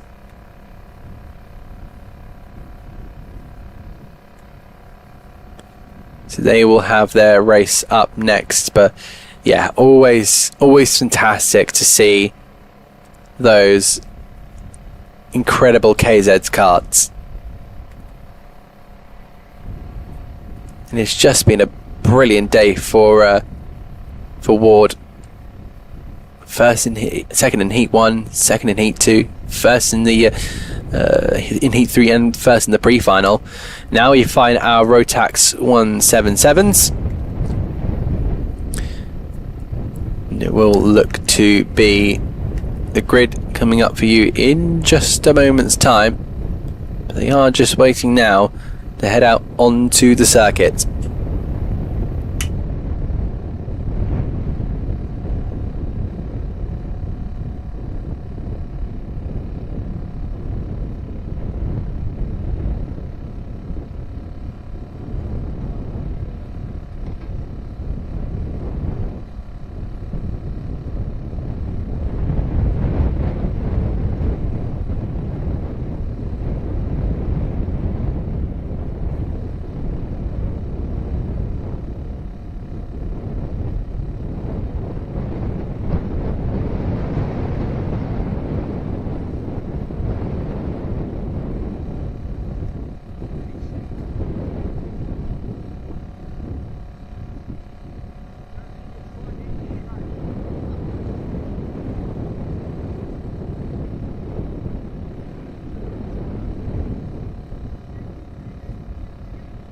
Been in the sun for the last been in the sun for a while.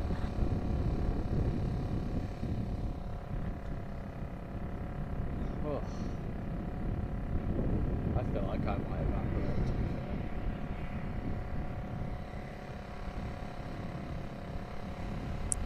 So as our Rotax 177s head out onto the circuit, here is the grid. It's Nathan Chafer, followed by Tom Pryor with Elliot Rice and Liam Ferguson. Ben Hitch will be next, followed by Jordan Alverline. Then we get Sam Yaxley from Scott Clee, and then Jason Ducis and Taylor Bellini. David German with Tiger Dixon up next. Alex Jones, followed by Kieran Dowling. Elliot Kennedy with Matt Lear, and then Cal Miller. Michael Gibson has not made it out. He isn't the only one. Nicholas Ochtaras has made to the grid, but Richard Bull, Colin Walker, Johnny Kent, John Davis, Tom Bird, Gary Bumford has not made the grid either, with Oliver Moss now in last. So 9 minutes plus 1 lap has been put on the clock for our Rotax 177s. Please keep bringing in your comments. They've been absolutely fantastic to see. And this grid is set to be an absolute superb one. We wait for the lights to go out. I think we've got an aborted start. Yep, there was a yellow in that one. So I think someone maybe moved out of line. So that was the first time actually we had to get an aborted start, which is not too bad. I've seen I'll admit I've seen worse. There's been ones where it's happened, maybe. Well, I'm just going to say I've had worse at other kart circuits. I think I've had 2 attempts before in one of the earlier races. So luckily we're not getting to those levels.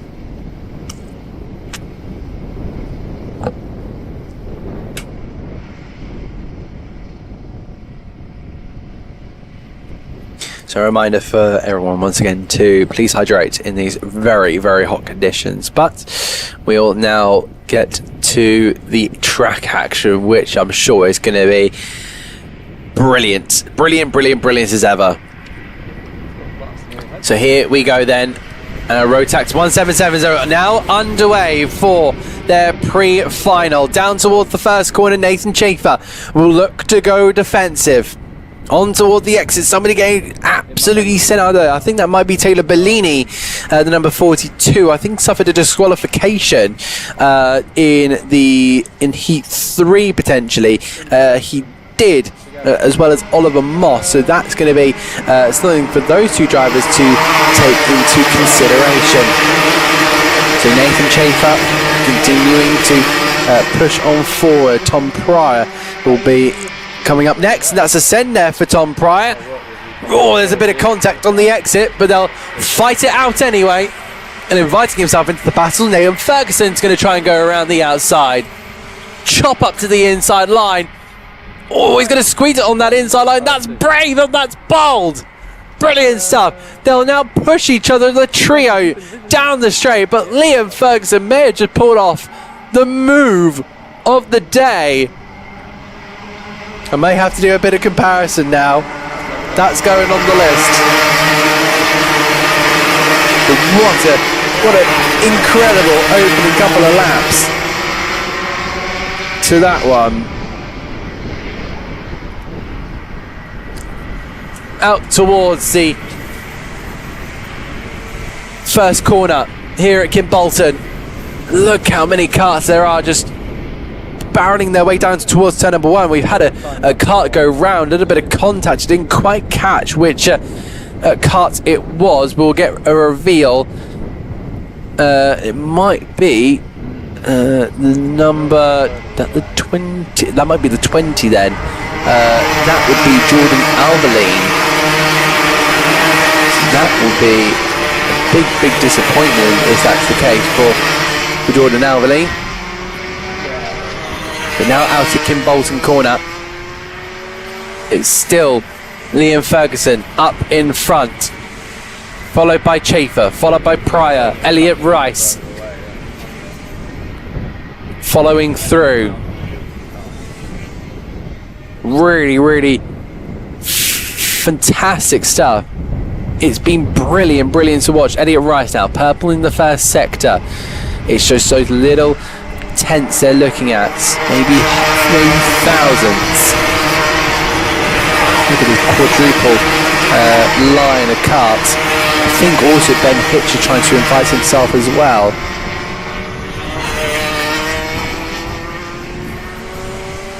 Over the line they go, in toward the first corner. Move up the inside there for 6th on the row. That's going to be Taylor Bellini on Sam Yaxley.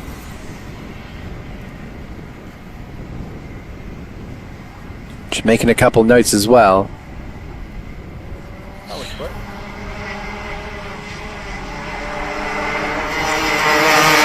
Through the head on towards Down Weldon Way. Down Weldon Way? Down Weldon Corner. There is a Down Weldon Way. I can't quite remember where it is. I think it's over in Indianapolis. Out of Kimbolton Corner then for Liam Ferguson. Goes and sets the fastest lap of the race last time around. 41.8. But still, Nathan Schaefer will be following and hard charging as well. Through they head in toward the chicane. You got Dan Weldon just awaiting them to flick the kart in. They're really trying to balance everything. Ferguson having to remain nice and calm and cool and collected with Nathan Chafer up there in second. Tom Pryor will make an attack very soon, but I think he's got to start looking behind him because Elliot Rice is starting to lap slightly quicker than him. Where is Taylor Bellini in all of this? Yeah, I suppose. Bellini really trying to go and chase it. Still 6th place on the road. A second behind Ben Hitch. Just over 2 seconds to back of Liam Ferguson.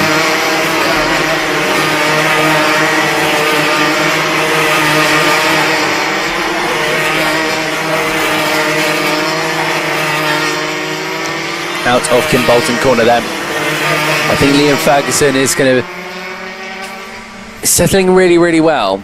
You know, you're not really going to stop him when he's in this flow. 4 minutes left to go. Nathan Chafer, last time around, sets the fastest lap of the race, 41.6.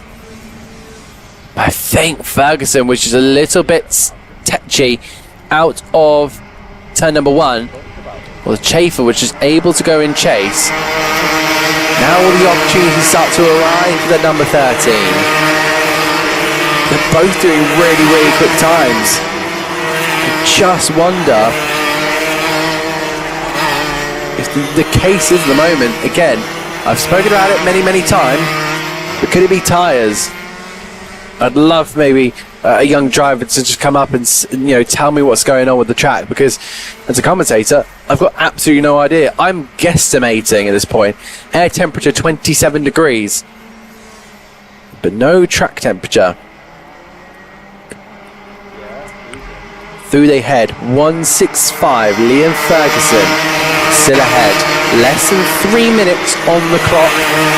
There is the gap between Tom Pryor and Elliot Rice. Dean Baldwin going with the comments, go Tom Bird. Tom Bird down in 18th place in that number 98 cut. Jason Ducis goes up another place.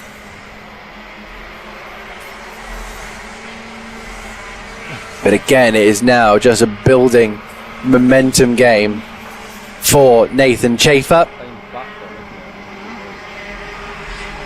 Tom Pryor might be able to get himself involved in the battle, but at the moment he's looking behind with Elliot Rice and Ben Hitch. It's been quite stale for now. No chance of an overtake. I think they're just going to build it up because they know they have to do it at the last moment, but it becomes a repetition of, they're of course going to do it at the last point. They're setting it all up.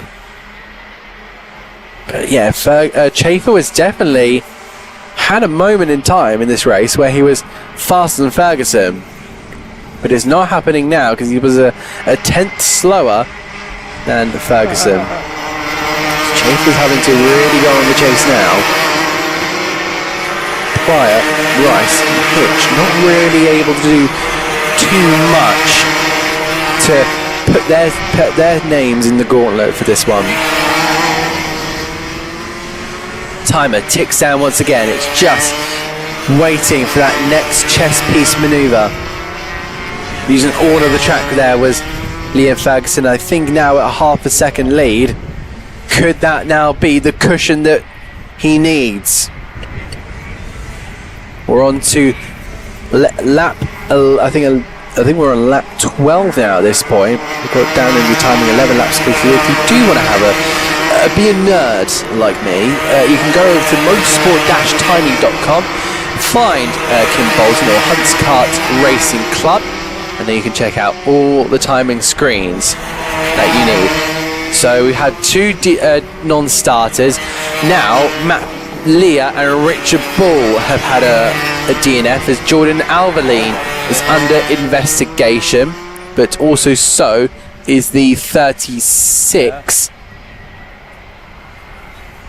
And that 36 being Jason Ducis, who I believe made contact in the second lap of this race. There you go, Nathan Chafer starting to lose a little bit of touch here with Liam Ferguson. Ferguson to the outside line. Now back down on the throttle.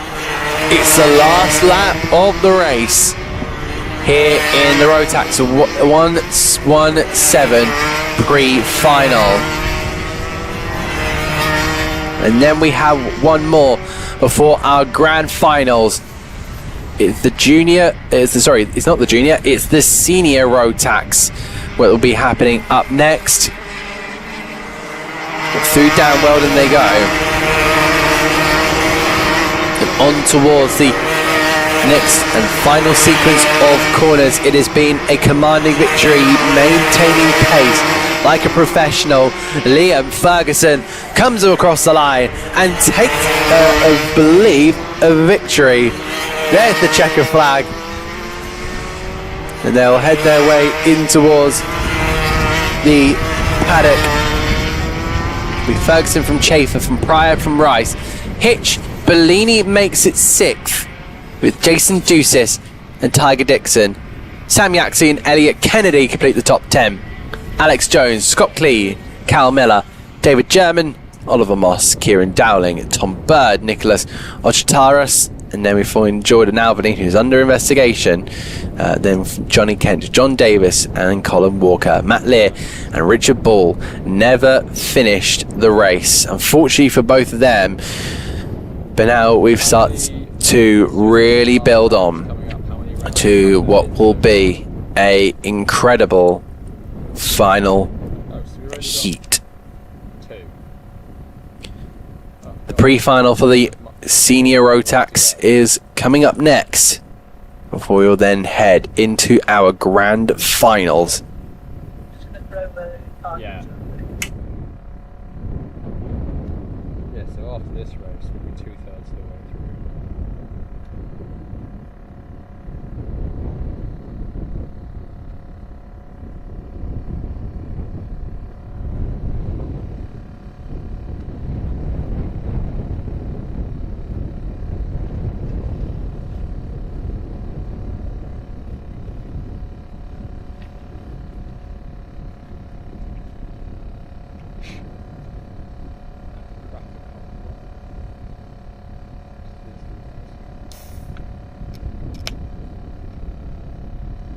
Diet Coke, and I might have been a bit generous by calling it a cold one.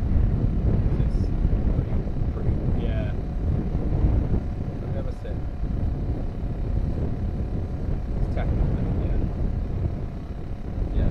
Tepid's one cold and lukewarm, right? Yeah, it's tepid.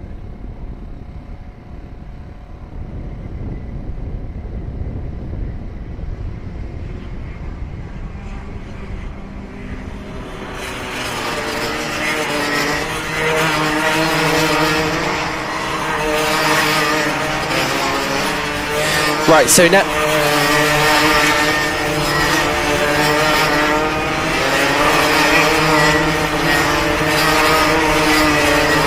the senior Rotax is now about to go green. It is Charlie Webb. Callum Sims will be in second. Ellie Badhan will be up next, but we don't have enough time to go through the grid. There's about 30 karts on this grid. And I am very much looking forward to this one. I think there's going to be some dicey moves before we head into this one. But yeah, you've just seen the grid in your pictures. And then they'll head their way round on towards the starting lights. For the senior Rotax pre-final, we're underway here at Kimbolton. Moving right toward the inside line. Fanning out 3 wide. But on towards the Willows they head, through the right, on towards the left, back toward the right. Really, really quick starts now. Having to be on high alert, especially in this opening lap. Somebody's gone off the circuit there. Oh, we've got a couple of karts, I think, now off the road. Definitely one of them off of the chicane. Now we head our way down towards the next corner of Kestrel. And through Kimbolton they go, and the front two are absolutely galloping away. Charlie Webb, and I think that's going to be Ellie Singh Badhan in P1 and 2. So how do you approach this one then, boys? because these are quite young racing drivers. I think a bit of a tyre warming there for Charlie Webb. He's not quite happy with the grip he's got at his disposing. Tobias Alvarez, the Frenchman, now crawling up into a podium. I think Callum Sims has had that off. So absolute disaster for Callum Sims. According to our timing, we got a current update in the situation where it's Charlie Webb and Callum Sims. So Sims could have been past Charlie Webb, but we know how quick Charlie Webb is, and now it's down to Eli Badhan to try and see if he can shut down that 13-point advantage that Charlie Webb has.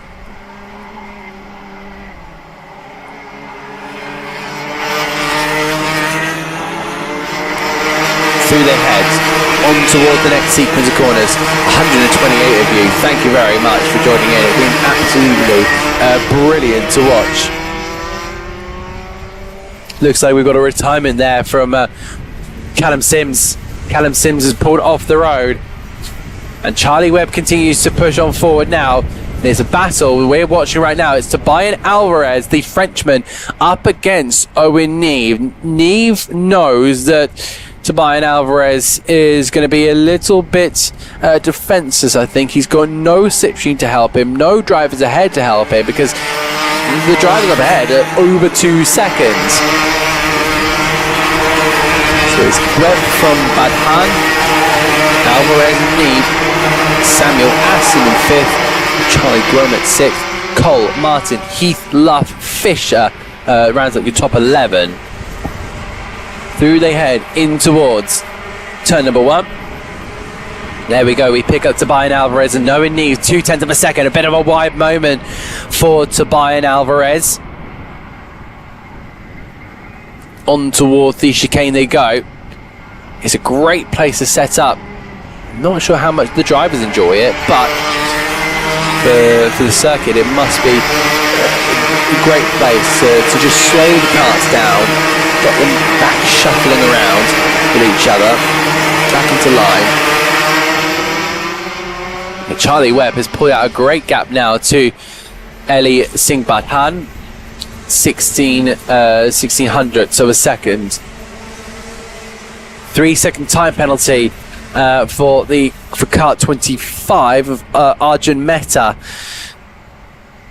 I wonder what's happened there. I wonder if he made contact the first corner, or maybe pushed another kart off. That's definitely something that happened on the opening lap.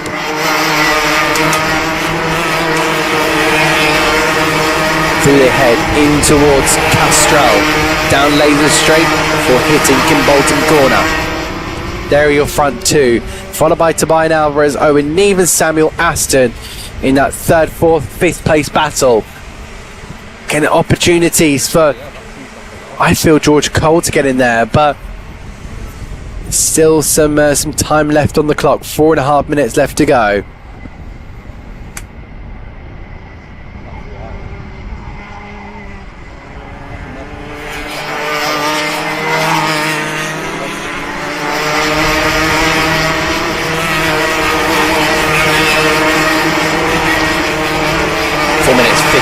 To go now into Kimbolton.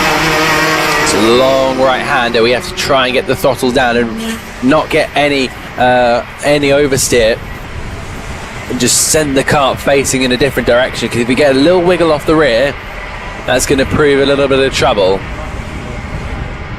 What an amazing circuit this is. Fantastic. Down in towards the left and then in toward the right of Derek's corner. Tobias Alvarez doing a really, really good defensive job so far. Owen Neve will be looking to get past, but I don't think he's going to look to do it quickly unless he realises that Samuel Aston is right behind him, in which he's got to then hurry the process up. But how quickly will that process happen? I'm not too sure.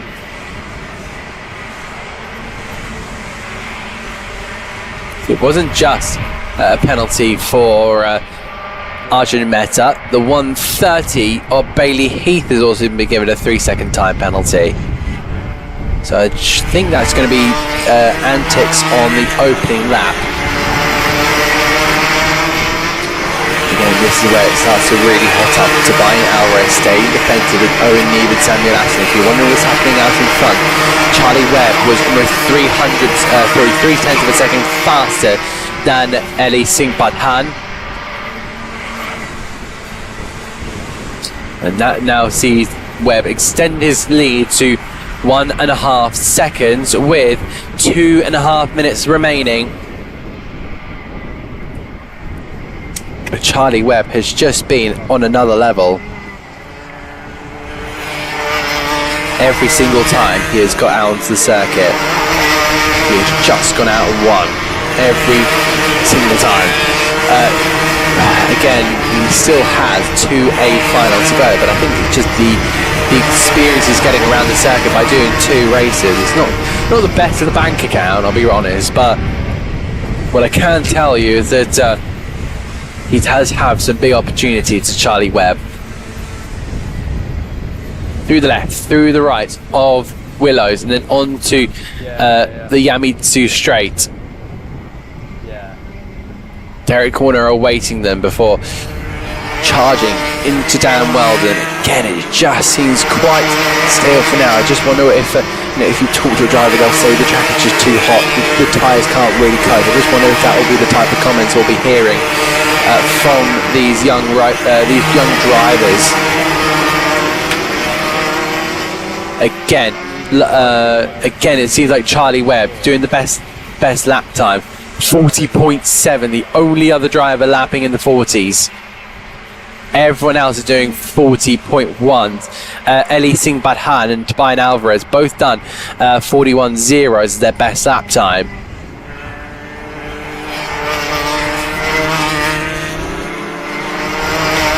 I'll be super intrigued just to see how this all kind of turns out, because for now, well, who knows how this is all going to turn out. Well, I think we already know how this winner is going to turn out, because at the moment he's leading by 1.2 seconds.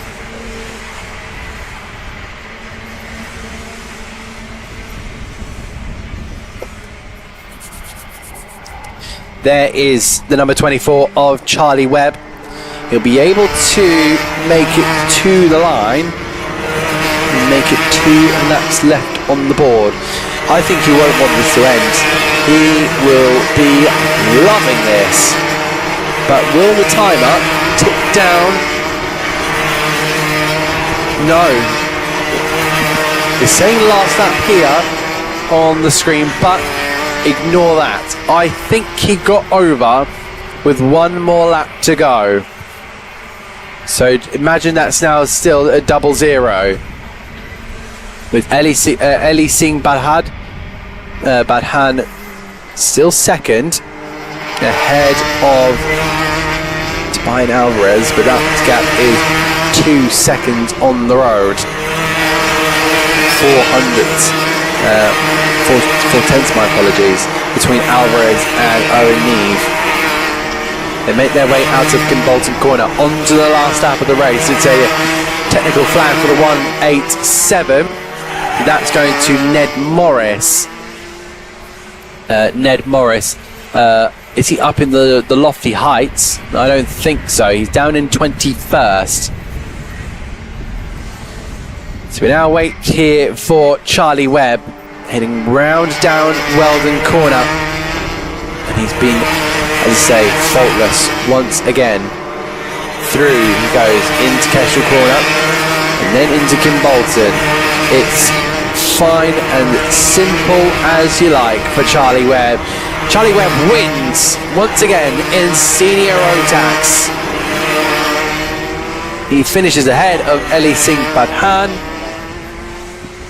And then it'll be Tobias Alvarez from Owen Neve, Samuel Aston, George Cole, Charlie Grommet, Ethan Martin, Bailey Heath, Jake Fisher in 10th. Then here comes Declan Luff, Ross Tyler, Drew Priestner, Michael Morgan, Austin Johnson, Arjun Mehta, and then Ollie Haynes, Charles Sutton, Para Tamsvad, Charlie F. Grave, Ned Morris, Ruben Mamalok, Bryn Evans, Oscar Zverviek, with Bailey Waters, Armias Zabruskas, and Harry Hadley, Emma Stoner, and then Oliver Bamford Sr.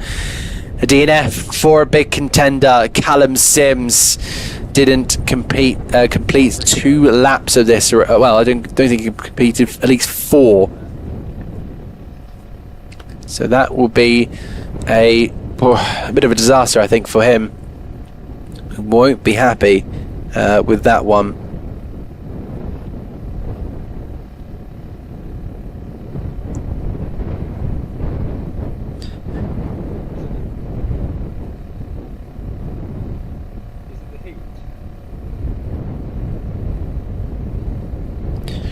So here are your senior Rotax race winners and results.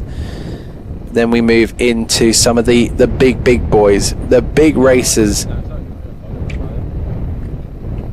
Yeah, these are the Cadet A final about to proceed.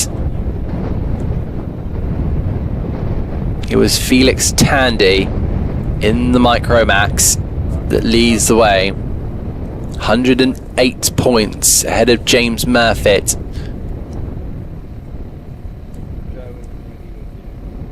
Lannon Eden 100 points. So our cadets will now head out onto the circuit.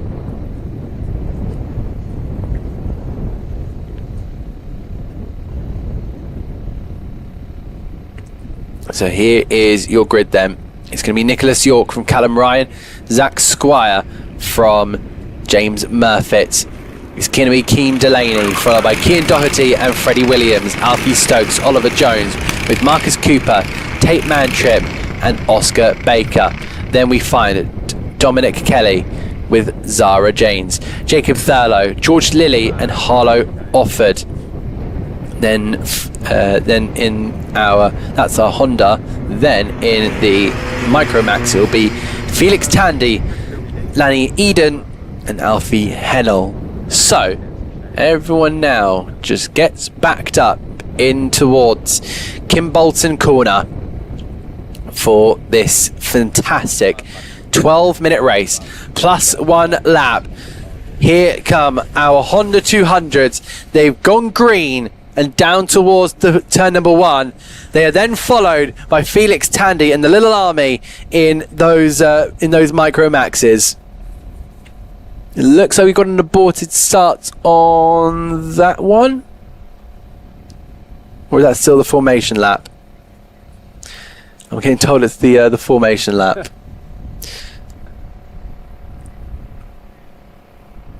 So false start, I think, or just giving it a little bit of time for our drivers. No, it must have been a false start because they were lining up in formation down towards Kim Bolton corner. 28 degrees air temperature. We're almost hitting 30. That is quite the scare. Something I wasn't expecting. I knew it was going to be warm today. I just didn't think it would be that warm. What's also hotting up is the circuit, because this is going to be really hot temperatures down on asphalt. It's going to really be something with the tyres. They're going to have to really pay attention to what these tyres are going to be doing. A little bit of biffing to the rear end. Look at the inside line. They're just bashing each other. They're so eager to get going. The Honda 200s. Are we going to go racing? Yes, we are. Down towards the first corner. They're all going to tuck up to the inside line. And then we go with our Micromaxes with Felix Tandy, Lannon Eden and Alfie Hennell to lead the way. Cut off in the second corner. That might be the 33. Might be Dominic Kelly on that one. They head their way on towards now down Weldon. There you see the number 55 of Nicholas York really being able to challenge. Oh, a little bit of a scrub of the tyres. Now, there's going to be the big send from Zach Squire. He's got one of them. Can he now go and attack Nicholas York down in towards turn number 1 here at Kim Bolton?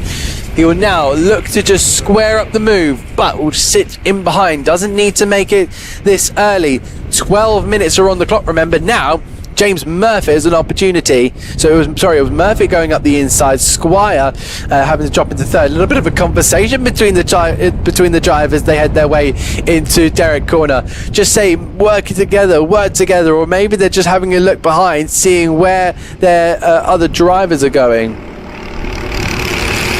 Through they head out of Dan Weldon.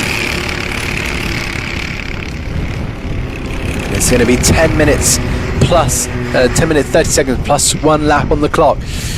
We come out of Kim Bolton Corner, and Nicholas York continues to push on. It's Zach Squire now in second, James Murphy in third. Fastest lap of the race going to Felix Tandy, 48.3 last time around. He's gone up to 17th, starting 18th on the grid. Here comes Nicholas York then. Zach Squire from James Murphy. Look at how close the pack is. That's a battle. That's 1, 2, 3, 4, 5, 6, 7, maybe even 8 cars. That's York, Squire, Murphy, Delaney, Cooper, Doherty, Ryan, and maybe even Freddie Williams. Of course, Freddie Williams was getting some support in my messages earlier, and now a move from Zach Squire. They'll go side by side down in toward the first corner. The 55 as York on the outside line. Now he's getting absolutely swamped. He's down to 4th. Good move from Murphy, but Delaney and Cooper being able to follow on through. It's brilliant from the top 4, but if they continue to do battle, they're going to have to now think about the likes of Kian Doherty, Callum Ryan, and Zach Squire, who's now dropped down to 7. So what's happened there to Zach Squire? Off towards the left-hander of Kestrel, riding over the curb and in towards Kim Bolton in this A final. Round they go on toward the start finishing line. I just wonder what the track conditions are going to be looking like, because they must not be fun. Carrying our way with 8 minutes and 30 seconds left on the clock. Then it's James Murphy at the top of the field, but Marcus Cooper is going to look to try and maybe make something happen. Keen Delaney in that 91 all blue cart, still being able to be within touch, but I think it's just that at the moment Marcus Cooper is searching for those opportunities. He's pushing hard in these early stages. Through they head. Murphy still in the lead of the race. Keen Delaney will be third.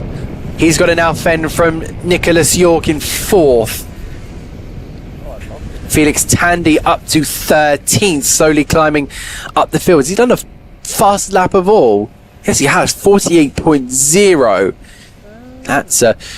That's a worrying pace. That's in a good sense, I'd say. We know how quick Felix Tandy can be. He won the pre-final from down in 18s, but he's looking to do it again. He's been given the time allocation to do it, but he's just got to slide his way through the field with the carts that he's got in front of him. Driver is off. Oscar Baker is okay. I think the cart is maybe just not gone to plan for him. Something has come off the cart there, off Oliver Jones. There's a small little silver circle that has come off the cart, I wonder. But we've got to continue with the action, so hopefully that won't affect Oliver Jones in with the allotted time remaining. James Murphy is having to now look to push on, put pressure on here. Delaney might be able to go for first here. That is going to be Marcus Cooper pushing for the lead. Down towards the first corner. Really pushing on forward then. But how much are these carts willing to do battle then? There's a group of 4 followed by a group of 5. That's the top 9. Then Felix Tandy looking to overtake Oliver Jones, which he has done. Down in towards Derek Corner. I'm just kind of alerting the Honda drivers whereabouts winner from last summer round is. Yeah, maybe it is just the tyre conditions are not playing ball here. Down the inside there, that's a big move there from James Murfitt, making the move there cleanly on Keane Delaney. And there's been some stunning overtakes. And then hovering that on the outside line, that's going to be number 56, and Marcus Cooper being pushed down to 4th then. 5 minutes left to go, plus 1 lap. They head their way through the right, through the left. At number 88 of James Murphy, really putting in an astounding run here. But Keane Delaney will want a big opportunity in that blue cart. He's got to maybe defend the inside line, because I wonder if James Murphy will be looking for that chance, and he won't want to take it twice. Battle in the background there between the likes of Cian Doherty, Freddie Williams and Zach Squire. They've been squabbling for what is essentially P7, 8 and 9 on the road.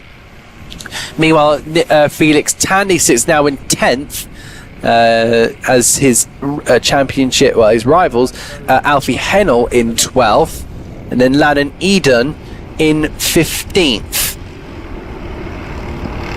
Down towards and exiting down Weldon. These are big opportunities now for James Murfitt and Keane Delaney. Marcus Cooper also looking in behind. And joining onto the back of this battle is now going to be Felix Tandy. In toward the right, in toward the Willows. These drivers are doing incredibly well, but look how much they're jostling. I think that was Marcus Cooper trying to look for a move on that outside lane. But Callum Ryan is getting a golden ticket to watching all of this unfold. What's the second group doing? Because that was 5 cars all in a row. They've all kind of split off now. But look at that front 4, just absolutely dancing with each other on the limits. As somebody is on their way to the front of the field. Felix Tandy making his way now up to P8 in the background. He's coming for you. Last time around, 47.6. Faster than anybody above him. Through the head in towards Dan Weldon Way, Dan Weldon corner. Look how close it is between the likes of Murphy, Delaney, Cooper and Ryan. Delaney might be going for a move, I feel, because he's now got Marcus Cooper. Cooper up the inside. Marcus Cooper with a really, really good move. But look at Callum Ryan. Callum Ryan decided to put himself in the gauntlet. Down toward the first corner, Keane Delaney on that outside line. Drops from 2nd down to 4th. And it's now James Murfitt at the front of the field. A lot of support coming in there for Callum. I believe that's going to be Callum Ryan in 3rd place now. And now we're seeing Nicholas York and Georgian Lilly get involved in the fight. Out of Dan Weldon corner. And there's Felix Tandy. Felix Tandy has added his name to the gauntlet that could decide the victory in this cadet group up the inside. He's got it. He's gone up to 5th, I believe, for Felix Tandy. Felix Tandy now being pushed onto the inside line. And up he goes into 5th place. These 4 now have to be very, very careful about their next moves, because there is a very, very young Felix Tandy now coming into the battle. He's gone for 4th. Brilliant stuff from Felix Tandy, and he's just picking them off like strawberries in a field. Keen Delaney is now feeling so much pressure. I think that's Felix Tandy just saying, oh, sorry mate, I'm just going to go through you, and he has. Really good stuff. Now it's going to be Murphy versus Marcus Cooper. Bringing all of the action now. Here comes Felix Tandy. Tandy to the outside. They're both going defensive. Around the outside goes Tandy. He's being blocked in by, I think, Marcus Cooper, but finds his way up to 2nd. 22 seconds plus a lap to go. And in towards the chicane, it's Felix Tandy. Unbelievable from the youngster. I genuinely don't know if it's just how light he is, if he's just that aerodynamical, or if he's just got the correct genes from his father. And now Murphy and Cooper are just thinking, what do I do? What do we do? Now they're going to have to start fighting with themselves. P2 is all that they can offer. They're all to the inside. And Felix Tandy romps down the road. Side by side, that's going to be Keen Delaney looking for 3rd. He's trying to get a podium place out of all of this. Last lap. Yellow flag. Oh, that's going to be... that might be the 55 of Nicholas York, I think. So we've lost someone momentarily. There's also another card there, the 66 of Oscar Bacon. I think also Zara Jane. But through Kim Bolton corner and on towards the start-finish straight, your cadet group K-Plate winner, it's Felix Tandy. Remember the name. Unbelievable. Superb. James Murfitt from Marcus Cooper. George Lilly will come home in a podium place in that group, up 12. Keen Delaney, of course, 5th. Kian Doherty with Freddie Williams and Zach Squire. Well, what an amazing race we've had. You can see here a lot of waters. Some of them aren't mine. I think they may be from the other day. But yes, we have had a absolutely phenomenal one. And we've got ComsCam. So that's going to be out on my social medias at some point. At some point. But yes, that was just some superb racing. Just to kind of show off, I've been really impressed. I've been really impressed with kind of how these young drivers are developing their craft every single race. We have now got not long left to go. We've got our junior Rotax, our FP4s, our senior X30s, our mini Inters, our KZs, Rotax 177s, and our junior Rotax. 7 races left to go. So back to the racetrack, I think, because it's a little bit more prettier than what's going on up in here in the comms box.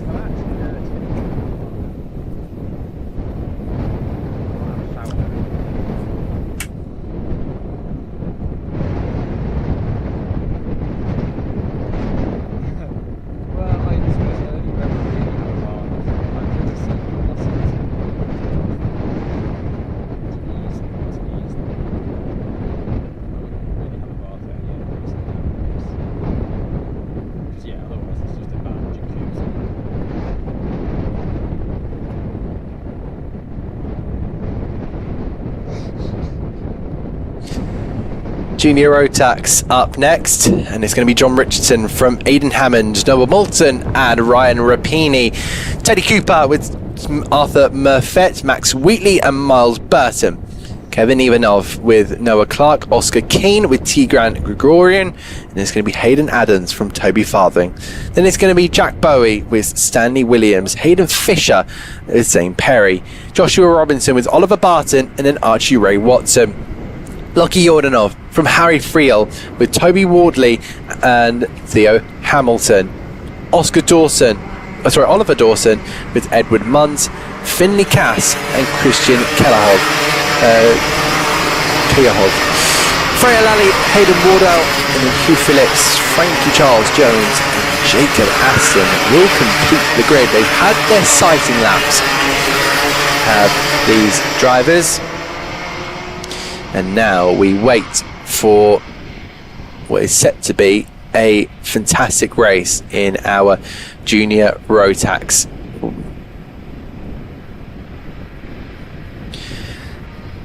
So here we go then, our Junior Rotax about to get underway here. The A final is now kicking alive. Down towards the first corner, little bit of touching in the mid-pack. It's all about momentum there. They head their way through the right, on toward the left, the Willow. Oh, I'm so nervous every single time there's going to be an incident. But just about managing to make their way through.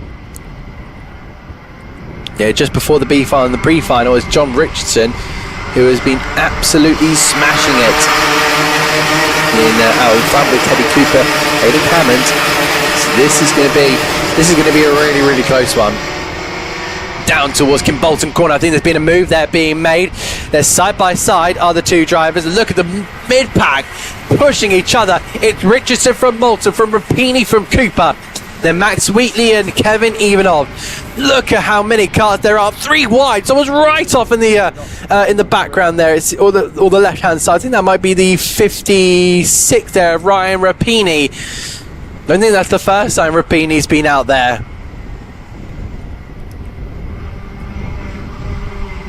Out they head in towards the next corner. And it's going to be John Richardson trying to look in behind. Through he goes in toward the left.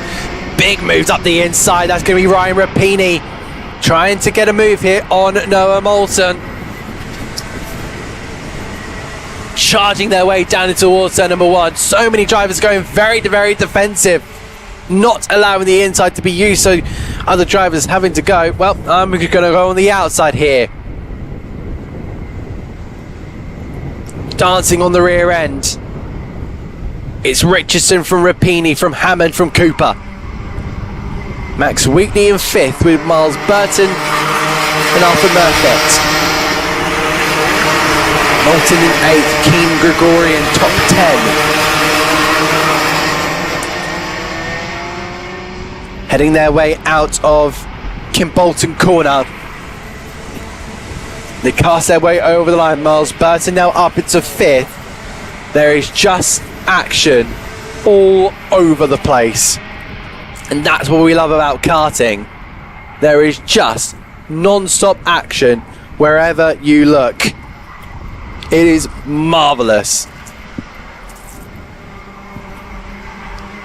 So Richardson having to really now think about what is Rapini doing. There is a 151 of Aidan Hammond. It's just sitting in behind. Aidan Hammond's had a really good opportunity. But down towards the next sequence.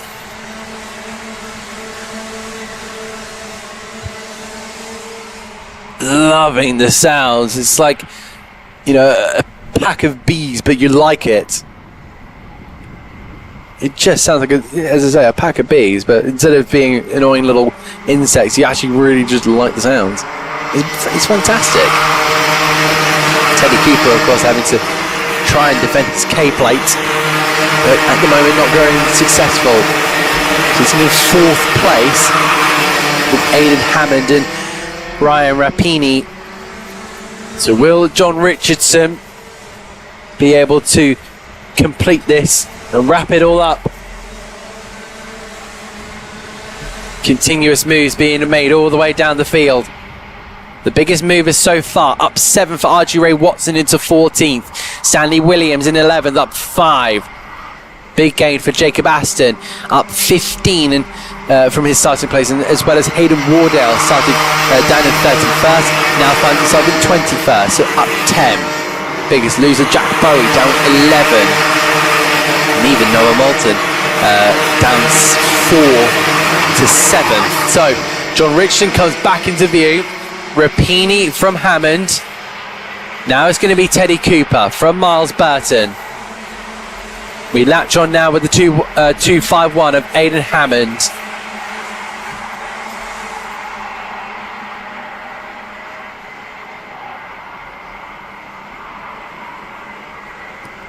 Through we head now, on toward the left and on towards now the right, Dan Weldon.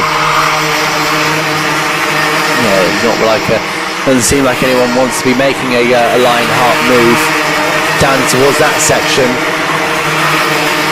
Through they head off to the start-finish straight, exiting Kimbolton. The main battle here just seems to be John Richardson, Ryan Rapini and Aidan Hammond. As they continue to really push on forward through the left-hander, exiting the Willows. Down Yamitsu straight through the chicane they head. Still a lot of opportunities. So Richardson continuing to push on.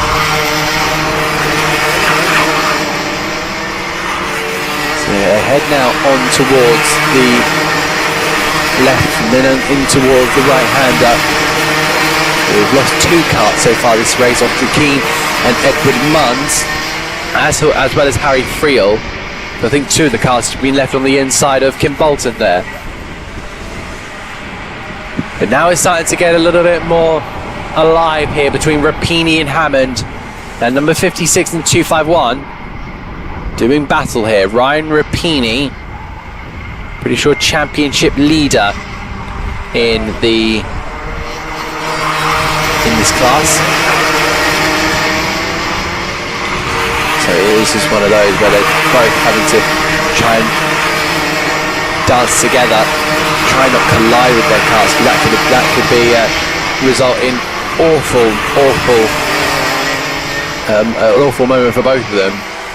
So this junior road tax final is starting to really build with a grid that started off with 81 entries. We're now starting to see these junior road taxes really start to build something special. Joshua Williams was a two-time Kimbolton Festival winner in 2023 and 2024. Then it passed over the gauntlet to Callum Sims. But of course, Callum Sims doing bigger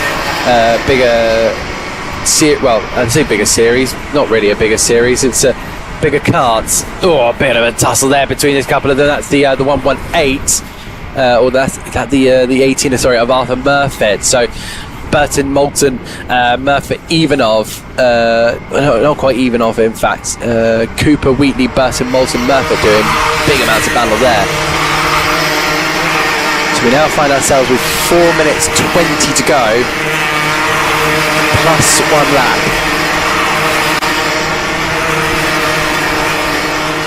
And John Richardson has been flying, just sitting in front of Aidan Hammond, commanding the pace.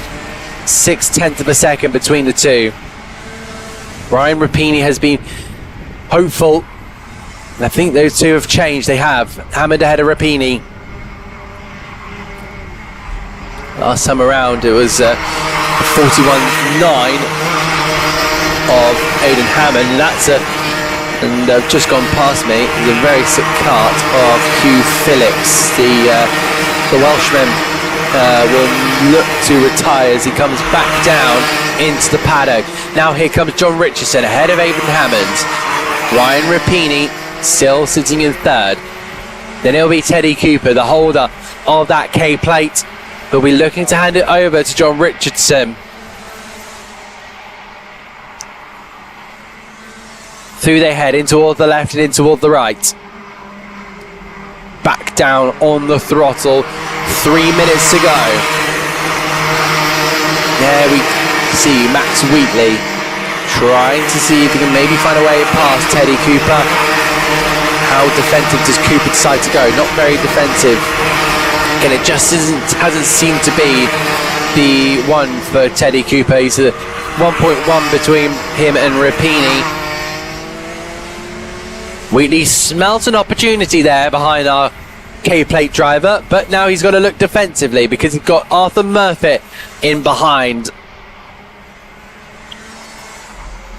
I believe this is our front two. It is. John Richardson has now looked to see now if Aidan Hammond could find a way through. Rapini into third. Teddy Cooper fourth. Max Wheatley still not able to get past Teddy Cooper. Still big side-by-sides down towards the midpoint of the the midpoint of the standings. We've got Tigran Gregorian just holding on to 10th here, but still looking up at the front here. 1 minute 40 to go.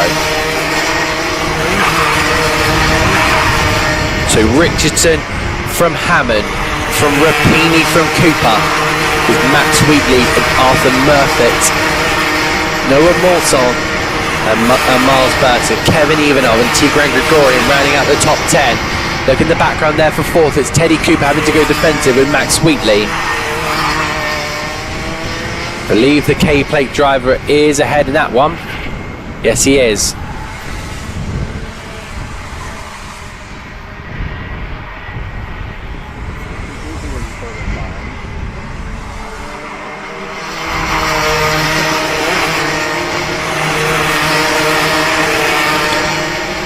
So here we go now in towards the final couple of moments in this race.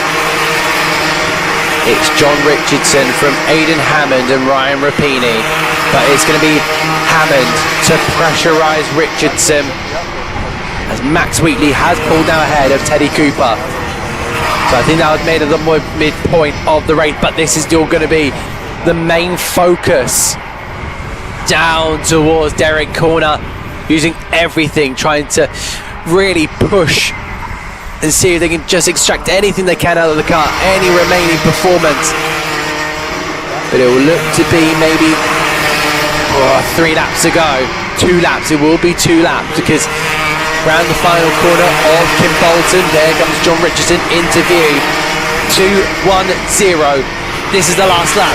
Now to the outside line. Here comes Aidan Hammond. He tries on that outside line. Now he's going to try and tuck back in ahead with John Richardson still in front. Will it be down in toward the chicane? Not quite. Aidan Hammond is going to have to try and pull off a master stroke if he wants to get past Richardson. The pace has been a bit slower for Richardson, so I wonder if the tyres have just had it by this point. Really leaning through on towards the right-hander. But it will be John Richardson to take victory and become your Junior Rotax K-Plate winner. The man from Azerbaijan has done it. Incredible, incredible, amazing.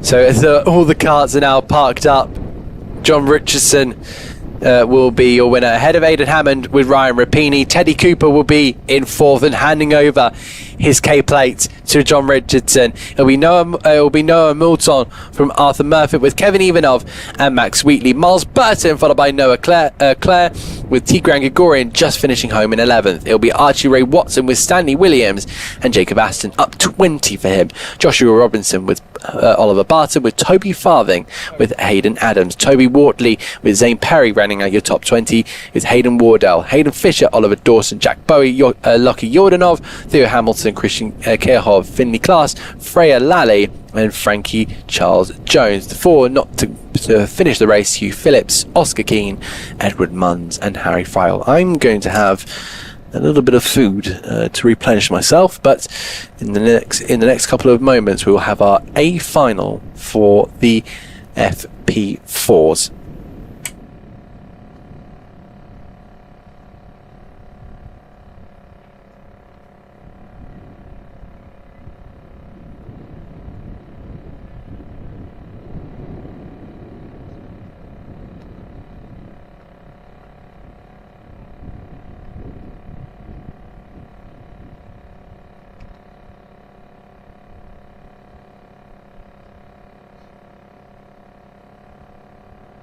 Just see the very top of Barnaby's high-vis shade tower.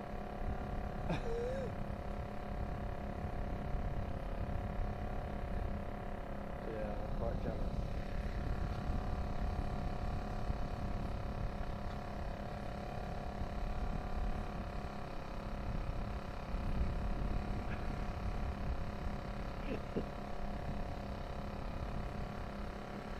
It is horrible eating with the camera on you though.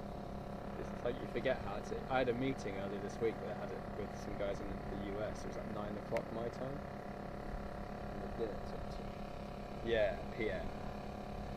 So I signed back on and ate my dinner while I was on this meeting. And I was just like, I'd forgotten how to put food in my mouth because it's a camera pointing at me. It was the weirdest thing. I only ate half of it. Yeah, well, it was a quesadilla too, which is kind of hard to eat. They weren't all work people, it was like companies doing some work for us and a representative from one of our customers was helping us out with something. So they don't just like chomp away on a quesadilla on the screen. I know. No, I did apologise. Sorry, it's 9 o'clock here, I need to eat the tea. I think they were just pleased that I was on the call.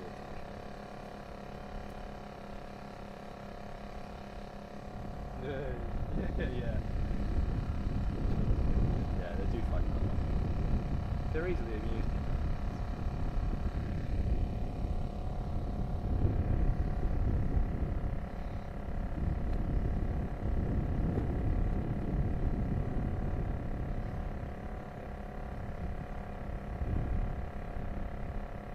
Oh, sorry, that's my bad. I'll get back off it. Yeah, I know. That's just like racetracks, mate. Yeah, it is like a tip. Yeah. It's like those clouds. Very nice. It's not, mate. No. There's that line of them in the distance, but I don't know if they're going to materialise in a meaningful way.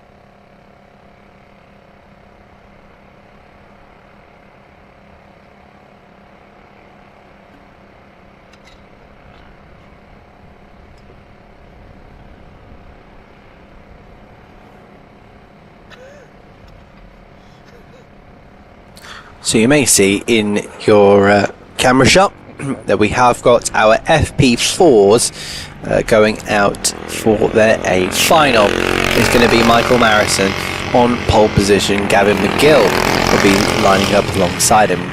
We Glenn Marison in P3. Angus Wardell with Alex Whiteley and Lee Kircher with Ben Hollis and Chris Kelly, Matt Costin, with Joshua Francis and Kieran Roby, Harry Quinn Shepherd, followed by Alan Jacks. Then we will find ourselves heading to the grid. Remember, it is a standing start. The two classes here do standing starts: FB4 and KZs. So this is 5 rounds to go.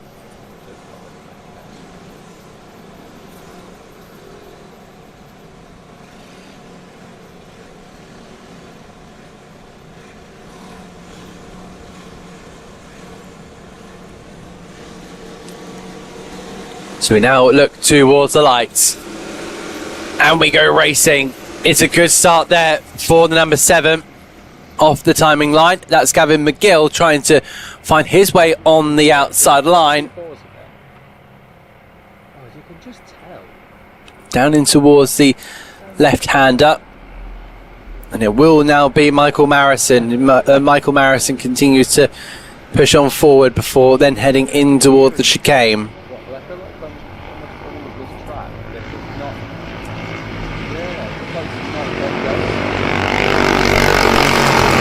Their way now out of down Weldon corner, followed by going into the left and then in towards Kimbolton corner.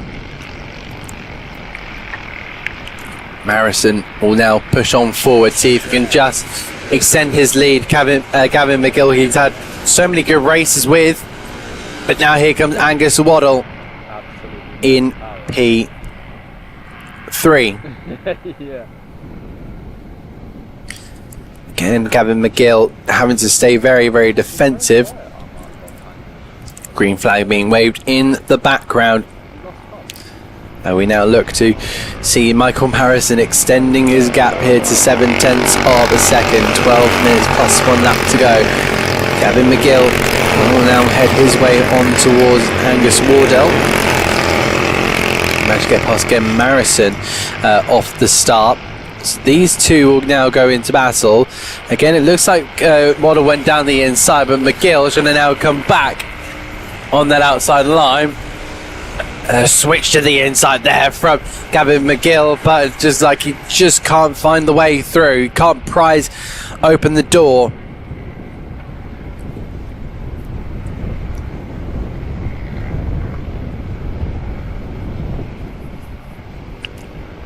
Glenn Marison will follow in behind, see if we can maybe make a move on Gavin McGill. He had to defend from McGill for parts of the third heat.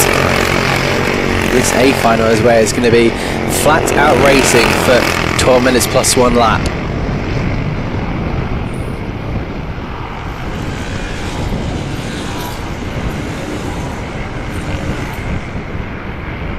Through their head on towards the first corner. There we go. There goes Glenn Marison past Gavin McGill. A lot of Mooks in there, a lot of M's. both of their initials being GM. But it now seems like Gavin McGill down to 4th. Alex Whiteley will now look to try and apply the pressure, followed by Chris Kelly there in P6. So Michael Marison now leading the way by what will be 1.1 seconds. I'm sure that would be slightly extended by the time we get over the line, only by a 1/10 of a second. So Angus Wardell up 2 places from his starter position. Will look to try and apply any form of pressure that he can. Wardell, Marison, McGill, Whiteley, Chris Kelly, Kircher, Hollis, Francis and Jakes will round out the top 10.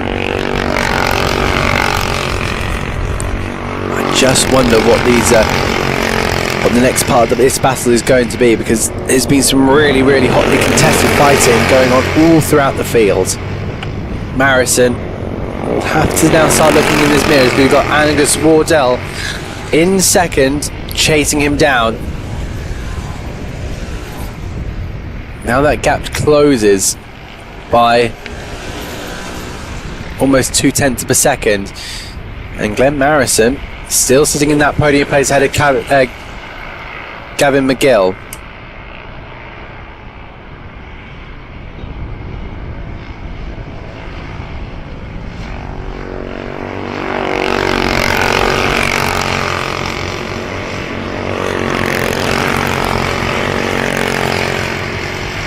So heading in towards Kestrel Corner before heading through Kim Bolton. On the exit we go. You see our front two just heading past my commentary position. Then Marison, followed by Kevin McGill, will be in third and fourth. Marison followed by McGill. Lots of support coming in for Gavin McGill. Well, dropping to fourth, unfortunately, for him.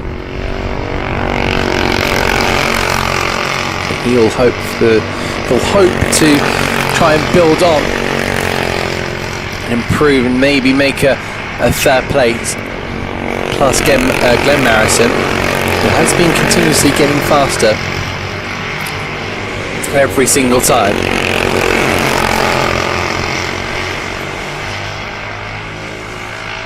McGill has previously had 3 podiums, a second, a third and a third. But at the moment it looks to be a fourth.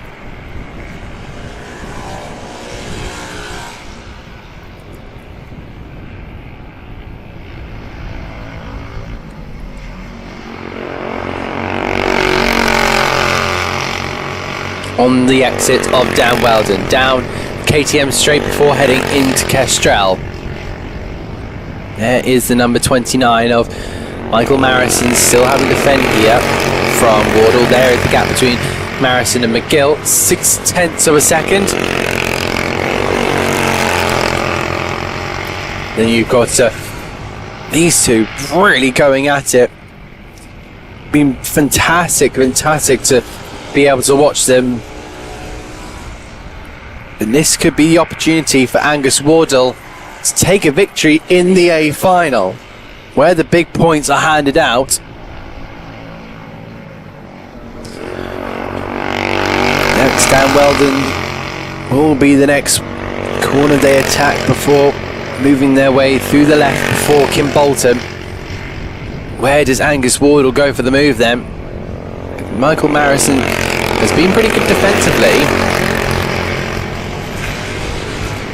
But would he be able to fend off from Angus Wardle? And at what point does Wardle go for the move? He has to do it at some point.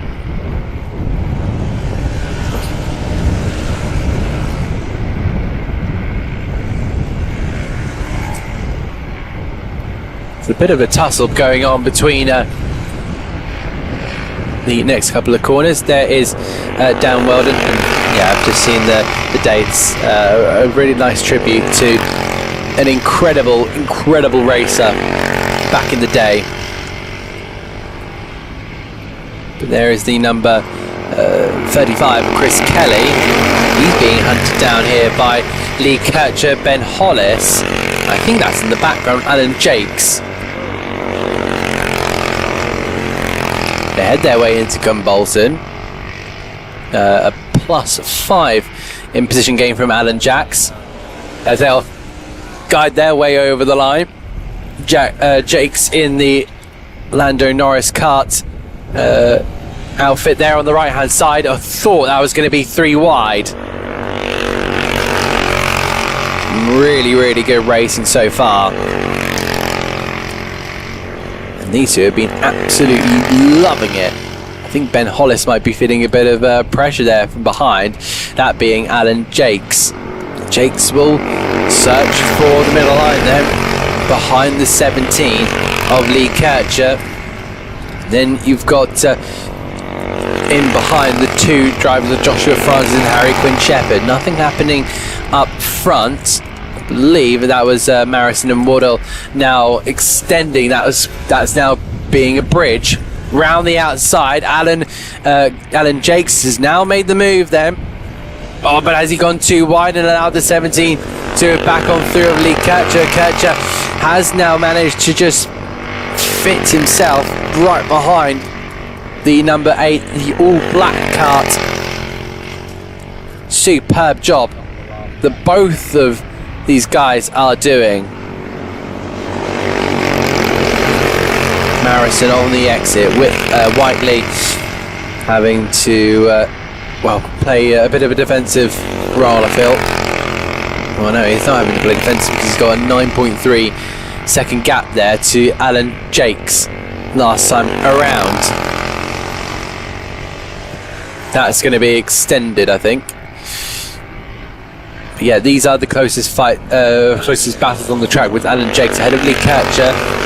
Joshua Francis still sitting in back with Ben Hollis. Chop chop Kircher, says the kart project. He's pushing. Kircher's still sick. That'll be a good result for him, but of course our friends will hope for the best.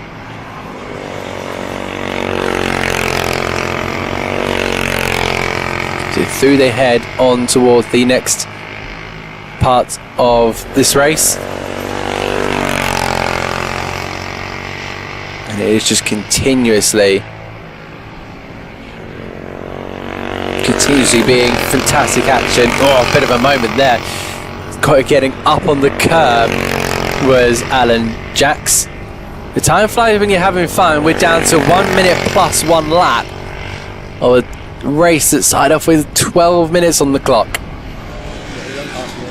Casting their way over the line now.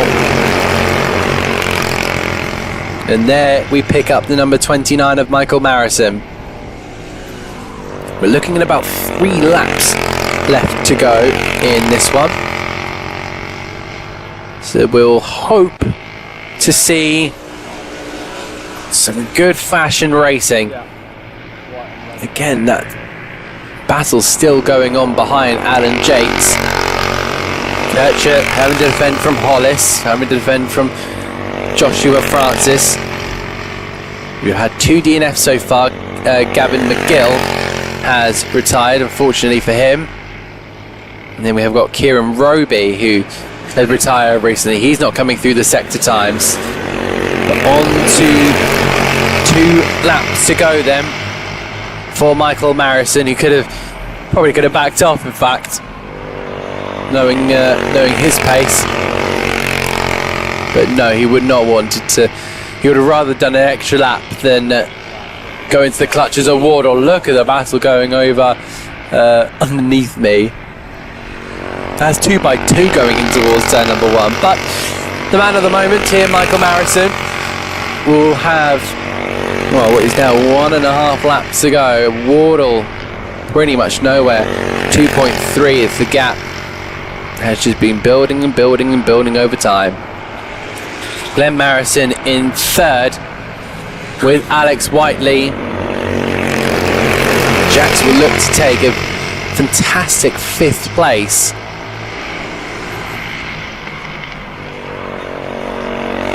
Through they head on towards the next sequence. Through the right hander and on towards the left for Michael Marison. I do say there are some mega battles. That's for 7th, 6th, 7th, 8th, 9th.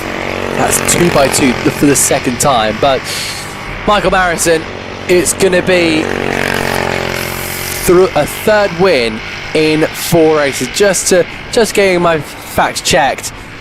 And what an amazing picture. I hope somebody got that. That would be an amazing front cover for FP4. Stick that on your website. But it's Michael Marison from Angus Wardle, from Glenn Marison, the top 3. So both Marisons getting on the podium once again. Alex Whiteley from Alan Jakes with Lee Kircher and Ben Hollis. It's going to be Joshua Francis from Harry Quinn Shepherd. And then it should be Matt Costin past Chris Kelly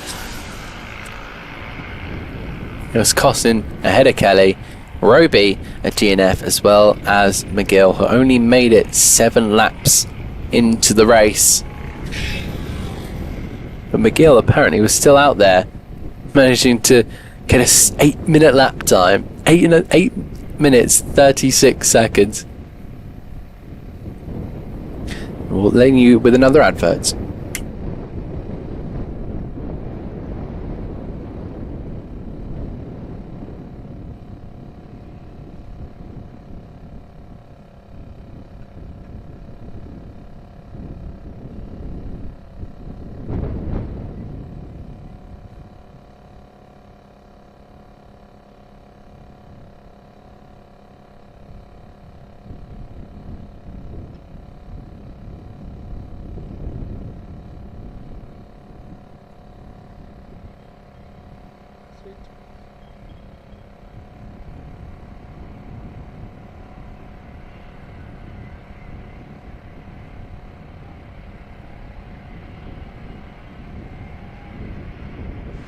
So next we move into the Senior X30s, who have their A final.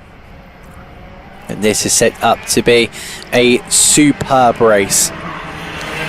Going into it, there was an immediate intermediate classification. It was Charlie Webb on 108 points, followed by Tristan Powell. And then Callum Sims was third, and joint 95 points was Monty Brathwaite. Charlie Webb will be on pole position with Callum Sims in second with Tristan Powell. Monty Brathwaite in fourth with Katie Ashman and Jack Dan. Josh Jones will be next with Roy Bailey, Heath and Braden Donahue with Max Wright and Sean Rudge. Then we got Piotr Juzovic with Elio Di Alessandro, Jack Owen Drawbridge with Valentino Alesi and Jack Stewart. Herman Wright and Ben Cowley will round off the grid. I'm not seeing Jack Owen come through the sectors. But for the Senior X30, the final time, we go racing here at Kimbolton. Down towards the first corner. It's going to be a pretty touchy one with the amount of karts that are going through this sequence of corners.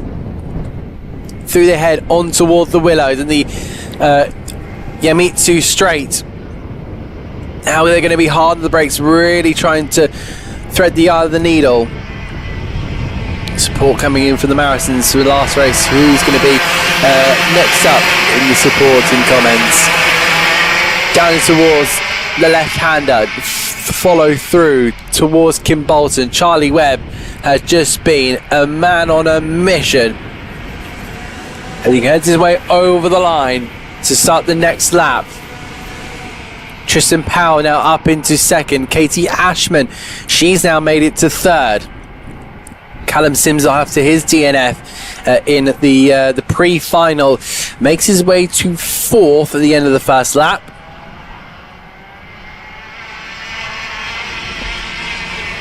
This should be a hotly contested battle between these brilliant drivers.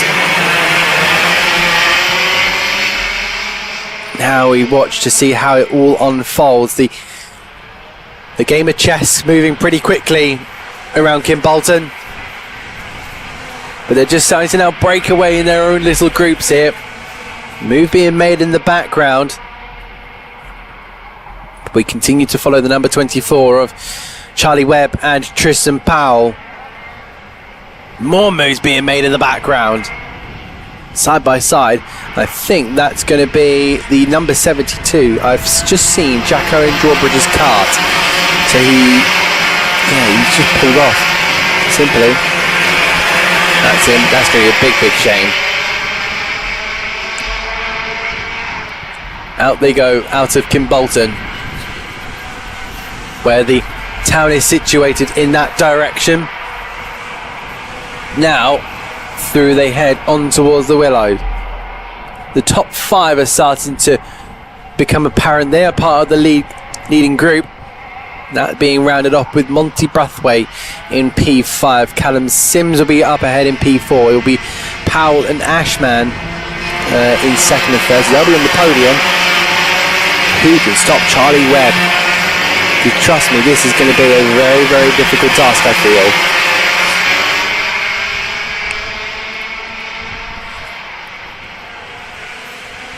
over the line they head. Who's going to be the next piece of action? There's definitely something going on in the battle for 7th and 8th between Josh Jones and Piotr Juryswik. Juryswik, of course, went into the weekend as the championship leader in the senior X30s. The Polish driver hoping to continue it.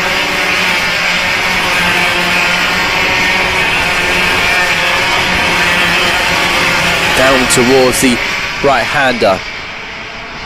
Following in behind. Charlie Webb is Powell from Cashman. But Charlie Webb's pace just continue to amaze. Battle signs to brew here between 4th and 5th. Monty Brathwaite chasing down Callum Sims. Both not having the weekend they would hope for. And they now look to do battle to really be able to improve what they've got on opportunities. Air temperature up to 29 degrees. We hit almost 4 p.m. here in the UK. Charging their way over the timing line. These senior X30s have been mighty to watch.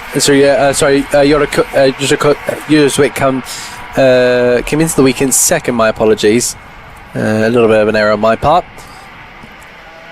1:30 now, past the 1:57. That was Heath ahead of Juryswik. Josh Jones will lead this weekend, extending his championship to Piotr Juryswik. So in towards the next corner. Down towards the first opening corner of Stowe. We now look here to the 84 leading the way. It's Josh Jones in 7th with Bailey Heath and Piotr Juryswik. Braden Donahue in 10th. Heading their way through the left-hander. Through the right now of Dan Weldon. Really being able to push on forward now in towards Kim Bolton. Is that Bailey Heath on the back of Josh Jones, really putting him under pressure. And then down in towards turn number 1. It is the 1:30 ahead of Josh Jones now. Now he's going to be looking behind at Piotr Juryswik, the Polish driver, and the Briton batting over the top 10.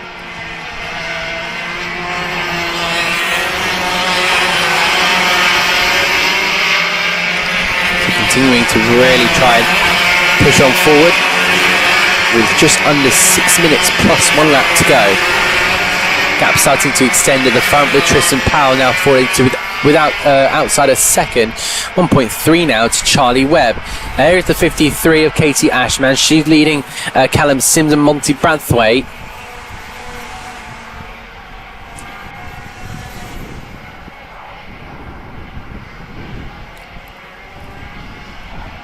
Down in towards the chicane, followed by Dan Weldon. Really trying to get the kart rotated, using the throttle, using the mechanical grip, before then punching your way down with the throttle. But yeah, this battle has been really brewing up really nicely. Ethan Jones from Juryswik. Braden Donahue is currently now sitting in P10. Just on the verge of the top 10.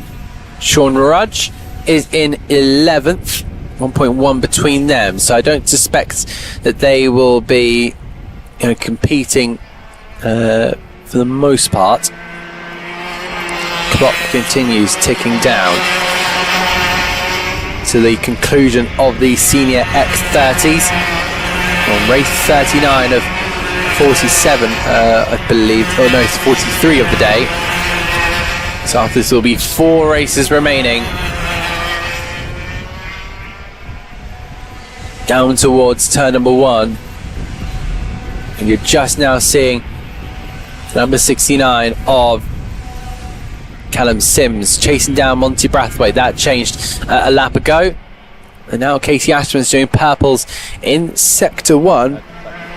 Charlie Webb only being 400ths of a second behind. Whilst Charlie Webb setting fastest laps of all this session, 40.3 last time around, extending that gap towards 2 seconds over Tristan Powell. It's Ashman from Brathwaite, from Sims. Sims still has the opportunity there, but he's got to try and take down Monty Brathwaite, and I'm not sure how easy of a task that is going to be. So Webb from Powell, from Ashman, from Brathwaite, from Sims, Dan Heath, and Jones Jodasvik. Jodasvik up 3 positions from his starting grid, the highest of anyone in the top 12. As Callum Sims drops 3 places. That's him starting second, but yeah, starting second. We now look here to number 88 there, still Tristan Powell. So it looks like the 2 podium sitters for now will continue to do battle with just under 3 minutes plus 1 lap. Meanwhile, Charlie Webb has had absolutely no worries. This is, to him, is a Sunday drive. Through they head on towards the left-hander, and then making their way through Kimbolton corner. And whilst it's starting to go a little bit stale for now, just seems like at the moment it's that number 88 of Tristan Powell trying to maybe make his way towards Charlie Webb, but last time around they basically matched each other. Tristan Powell's personal best was Charlie Webb's slower lap. Down towards the exit of Dan Weldon corner. I don't think that Katie Ashman might have the pace here. She's dropping back to the front bumper of Monty Brathwaite. Brathwaite will see if he can just maybe hunt down Casey Ashman as he looks to try and take both of them look to try and take a podium. I think Casey Ashman will want this a little bit more. 1 minute 30 left on the clock. Closest battle between Josh Jones and Piotr Jodasvik. 0.3 of a second. Actually, my apologies. Behind that is Jodasvik and Donahue in 9th and 10th. That was 0.06 of a second last time around. So I expect there to be potentially an overtake as they make their way over the line. There's Brathwaite, there's Sims, there's Heath, there's Jones. There goes Jack Dan, Josh Jones, Jodasvik, Donahue now. Donahue has gone on through. So Braden Donahue up to P9, Jodasvik down to 10th.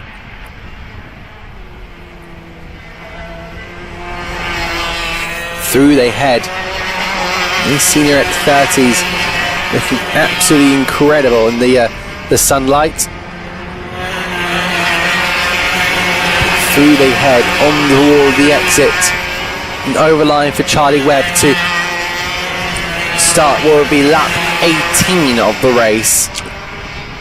So you're doing almost 20 laps around this fabulous circuit.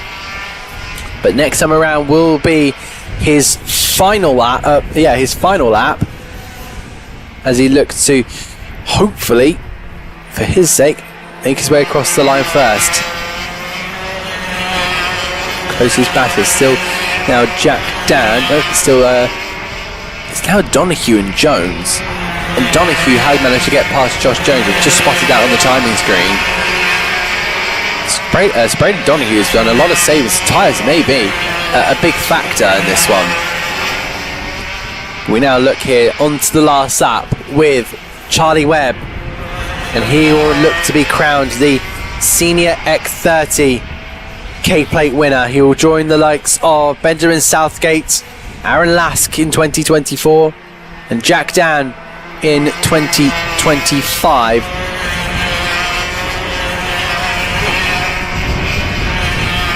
Through he heads on towards Kimbolton corner. Charlie Webb has just been another class above the field. What a victory for Charlie Webb. I'm sure the photos are going to be amazing. Tristan Powell will come home second. Katie Ashman holds down a podium ahead of Monty Brathwaite. Callum Sims will be fifth, followed by Bailey Heath and Jack Dan, with Braden Donahue and Josh Jones. Piotr Jodoswick with Max Wright and Sean Rudge. Valentino Alesi with Ben Cowley, Jack Stewart, Herman Wright, and just crossing the line just a moment ago, Elio D'Alessandro. Jack Owen Drawbridge never made it to the line. He never made it to the start. And of course, two did not starters, Adam White and Bailey Brooker. Oh, what an amazing senior X30 race, but it was very much Charlie Webb's world, and we were just living in it. So I'm going to take a quick breath. Before then, we'll move on to our Mini Inter A final.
So the mini inters are about to get underway. It's a pretty short grid with Jensen Sale, Jude Story, Finley Beals and Santiago Simeone.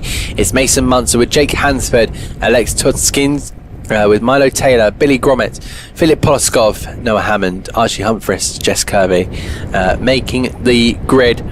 Round they go to start the final race in the mini inters. We go racing here at Kimbolton, down towards the first corner. Our young drivers now look to spread their wings and fly, and heading in towards the first corner. It looks all safe and sound for now. They're starting to go in single formation. Jude Story already getting the head down to try and heave his way up toward the back of Jensen Sale. He has a big opportunity here to ruin Jensen Sale's party. Yeah, a brilliant finish there for the senior X30. Someone's already out then, it seems like, on the timing screen. That might be Billy Grommet. Yeah, Billy Grommet's car has just been parked up, and he must be so disappointed. Jensen Sale will move over the line. Jude Story will be in second. Finley Beal from Mason Munter. Santiago Simeone drops a position, but Jude Story looking to see if he can just push on forward. Yeah, we just crowned Charlie Webb as our champion in the our Kimbolton Festival champion for the X30 Juniors, X30 Seniors, my apologies. Jensen Sale at the moment will be looking to take victory. He just got to finish ahead of Jude Story,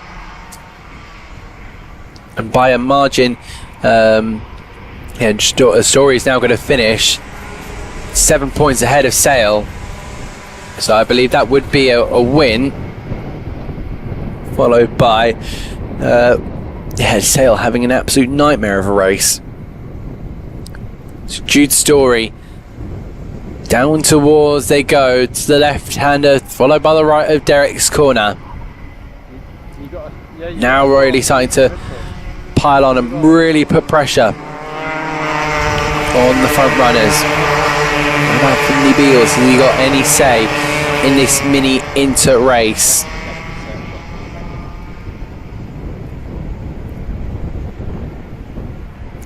Yeah. Over the line they go then.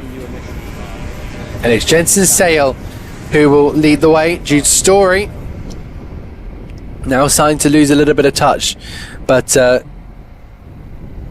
hopefully Finley Beals will look to try and maybe get a second on this one.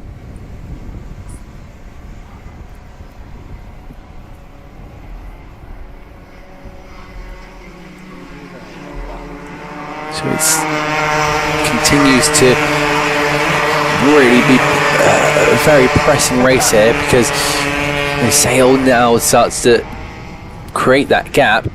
Jude Story just doesn't have that same pace that Sale has.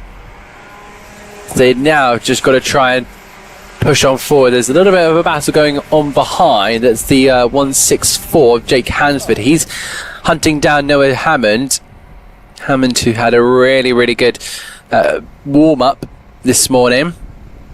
She found a lot of pace, but wasn't able to latch on to the same pace that he had. I think they may have adjusted something and it just hasn't worked. Air temperature almost hitting 30 degrees. So I hope everyone has stayed cool in this one. Down through the right-hander. Where do you go next with your battles? Because I think Finley Beals might be under pressure here from Mason Munzer. Munzer currently at the moment in 4th. They carry their way out here. There is the 127 of Munzer, followed by Finley Beals. Beals is definitely just got a little bit of an upper hand, finishing, having some really good finishes in the last couple of races. You know, going back to yesterday in Heat 1, finished 3rd, followed by another 3rd. Would you believe it or not? In phase 3, he was a 3rd, and then another 3rd. It was just been from 4th downward where it's all just been changing. So the top 3 has stayed exactly the same from the moment we've pretty much started that first heat yesterday all the way down to now. It has just continued to be brilliant.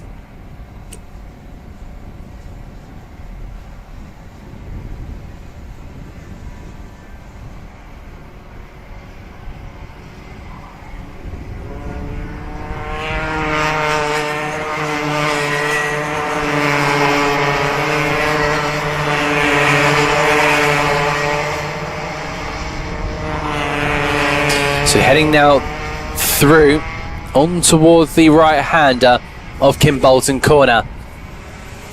Still Sale from Story, from Beals from Munzer. Again, continuously pushing forward between Beals and Munzer. They will both be in the same camp as far as the liveries look to my eye.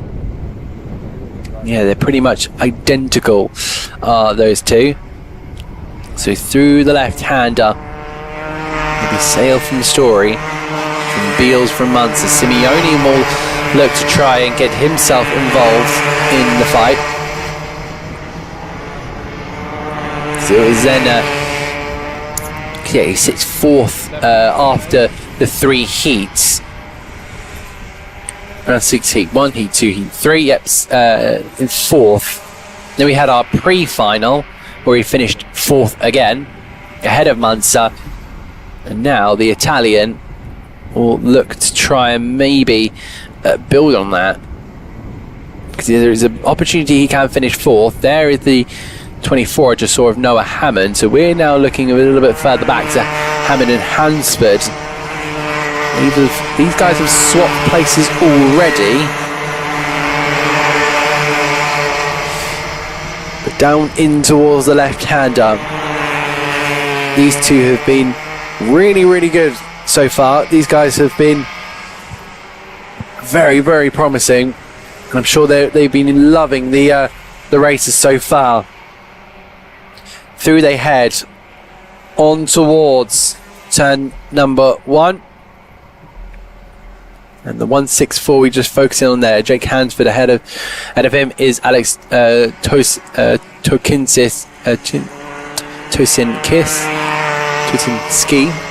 That was an absolute That was a horrible one for my vocal cords. So apologies on butchering the name.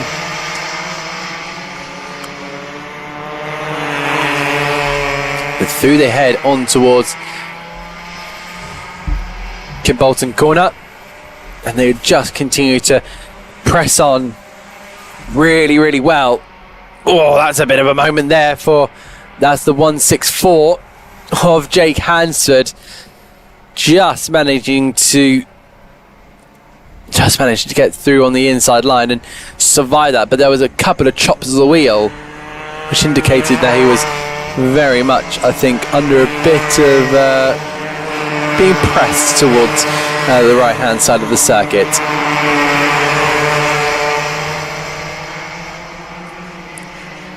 Through they go once again.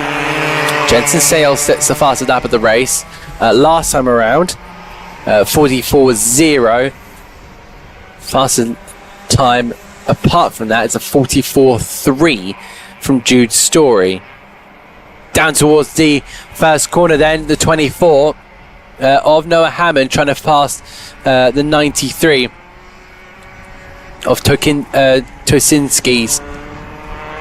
Down toward the left-hander. I think there was an opportunity there for Jake Hansford, but just couldn't quite take it. Looking out my commentary box window, yeah, Jensen Sale has a fantastic lead over Jude Story. There goes Jude Story into vision. But in towards Kim Bolton we go, really pushing on forward. There is now a battle of two, a battle of three. That battle of two now being, I believe, Noah Hammond trying to look up the inside, which he has made the move on Alex. And then you've got Jess Kirby, who didn't make the flag in the pre-final. You've got Jake Hansford as well, and I think Milo Taylor is involved in that one. Philip Poloskov in P11 just outside. He's having a bit of a struggling time here. He's still he's 7 seconds behind Milo Taylor, and then Billy Gromit's actually not retiring. It's Archie Humphries, the last of these karts. 2 minutes left to go of this race then, and that's going to be Jake Hansford looking. He just hasn't had the same pace as his teammates have gone. So this has been a real treat.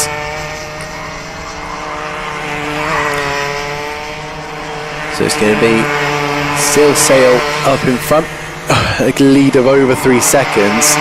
But for now, it is Noah Hammond continuously just pressing on forward. And you've got Alex Toskinski now heading for that 6th place, which he originally lost a few laps ago. There at the 84 of Jess Kirby on the defensive. She will look to go a little bit wide there ahead of Jake Hansford. Hansford will see the opportunity with 1 minute and 13 seconds left on the clock, so not a lot of time left on the board. So if you want to do something, you've got to do it soon.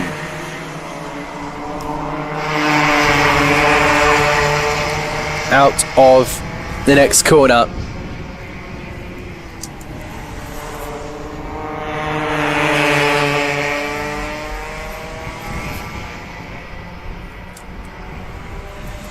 And there we catch up with Jensen Sale, who's been unbelievable, I'd say. He's just been a really good driver. He seems to know this kart really well. He seems to know the circuit, and the combination is just spectacular. We're on 3 laps remaining left of this race.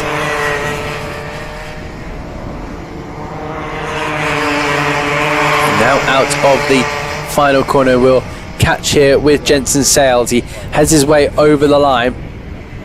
Closest battle on the track does seem to be the battle between Jess Kirby and Jake Hansford. That being for 8th place, but there's still a couple of them in close proximity. Finley Beals to Mason Munster, and then Santiago Simeone in behind. That's for 3rd, 4th and 5th. Munster has gone up to, let's say up to 4th from his starting position. It's Noah Hammond up 6. Clock has ticked to 0, so we're not quite on the last lap just yet. But over the line they'll go to start the last lap of the race here at Kimbolton.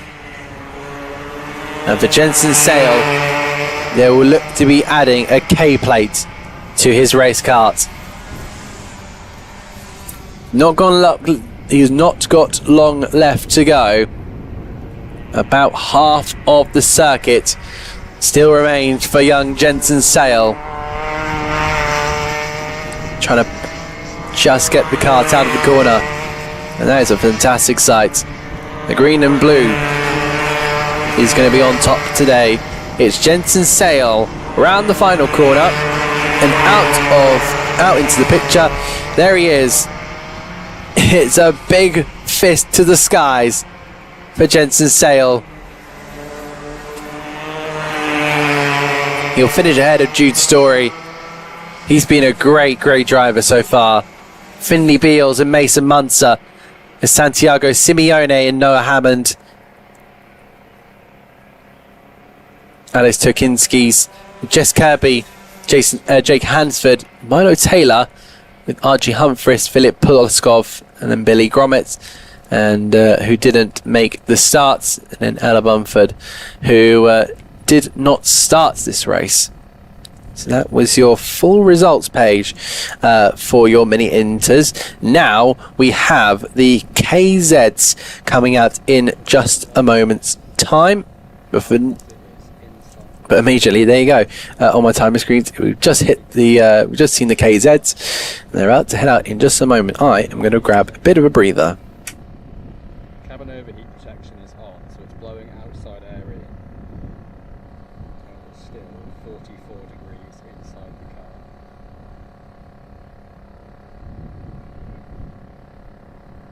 It's alright, I'll turn the aircon on when we start back down. So it'll be icy cool when we get in.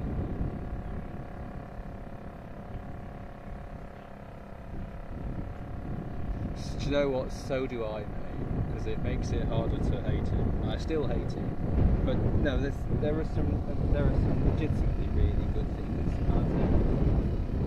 But as a package, it's really annoying. But loads. Yeah, but there's loads of other cars that are electric or hybrid that do that. You don't have to buy from a manufacturers. My mum's Kia will do that.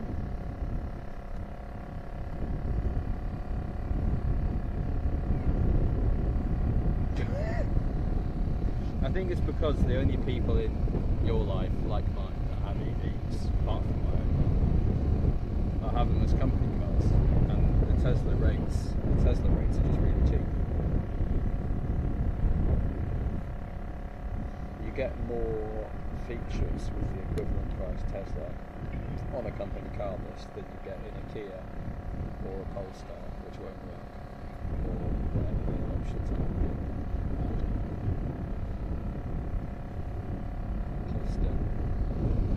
Polsters, yeah. I'd like a Polster, but it wouldn't work, which puts me off.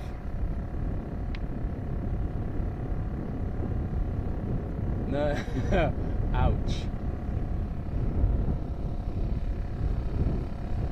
No, they have horrible software issues.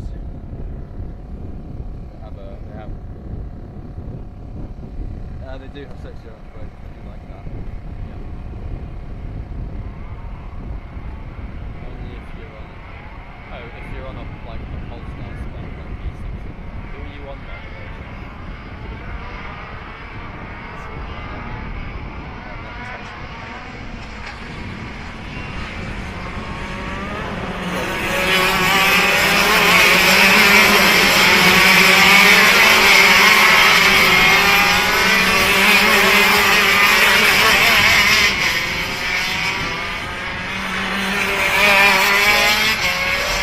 So we have 2 warm-up laps for our KZs.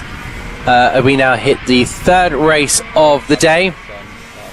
It's going to be Sam Ward on pole position, Morgan Porter in second, Leo Robinson up in third with Jensen Pugh and Neil McLennan. Hannah Lang will be up next, followed by Isaac Smith and Oliver Harris. Jonathan Railton will be up next, followed by Gary Finlay with Jack Price, Joshua Deli Carter and George Robinson rounding off the grid. So this is going to be the last time we have a standing start. They now have to try and warm up their karts for this final time going into the pre-final. It was Sam Ward who then beat Morgan Porter. Of course, Porter getting that win in the first heat gave him a bit of a head start. Neil McLennan, the Scotsman, will hope for a big finish then. These KZs are going to be absolutely brilliant. We wait for the lights. Ward on the right. It's Porter on the left.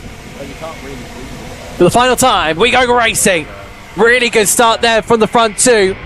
And even from the second row was a blinding start. Round the outside, I think that's going to be Jensen Pugh. Fortunately, Isaac Smith did not make the grid here, but look at them going side by side. These KZs being absolutely thunderbolts down the straight before then heading their way in towards down Weldon corner. Look at the way it just turns and accelerates out of the corner. Again looking very defensive. I think that's one of the Birrell ART carts in the battle for third and fourth. Heading over the line now, the 52 followed by the 12. Morgan Porter is really going to hope to see if he can maybe nab another 2 points, but I'm not sure if it will be enough then. But out they go towards Dan Weldon corner. Sam Ward in the slipstream. Down the gears they go. Just seems to be able to turn it in then.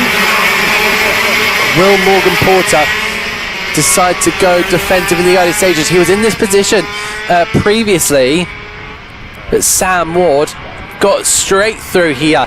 Now they join back onto the straight, and again Sam Ward had that inside opportunity. Up the inside he goes. Sam Ward will take the place of the contact between the two, cutting off the front of the cart, and still Morgan Porter remains in front. Sam Ward will have to try another way. I think Morgan Porter was a little bit more aggressive in his defensive work. Sam Ward will now know what to do this time. He's got to try and maybe go a little bit more aggressive, or does he try something smart? Does he hold back for now, save the tyres? But he'll duck into the situation where it's going to be so powerful. He's going to look to the inside once again. Down the gears they go. This time it's a bit more obvious of where Sam Ward was. And he moves his way up into P1. And the two teammates will now look to romp off down into the distance and get this one too. The Scotsman Neil McLean just following in behind them. Through the left, through the right. Kim Bolton corner awaits. And out towards the start-finish straight. Leo Robinson's KZ really working hard, because he's now got a double toe here from Porter and McLennan. George Robinson's looking pretty quick down in P7. What a view that is. The charge down towards Dan Weldon must be immense. I've got a tiny view of the commentary box here, so I might have to look out there briefly. Through they head in towards Kim Bolton. Out of Kim Bolton they go and reach a really top speed. I could not tell you what the top speed of these are. Probably about 70 miles an hour, maybe even 80 if we can get there. And now I think the gap is starting to close here between Porter and McLennan.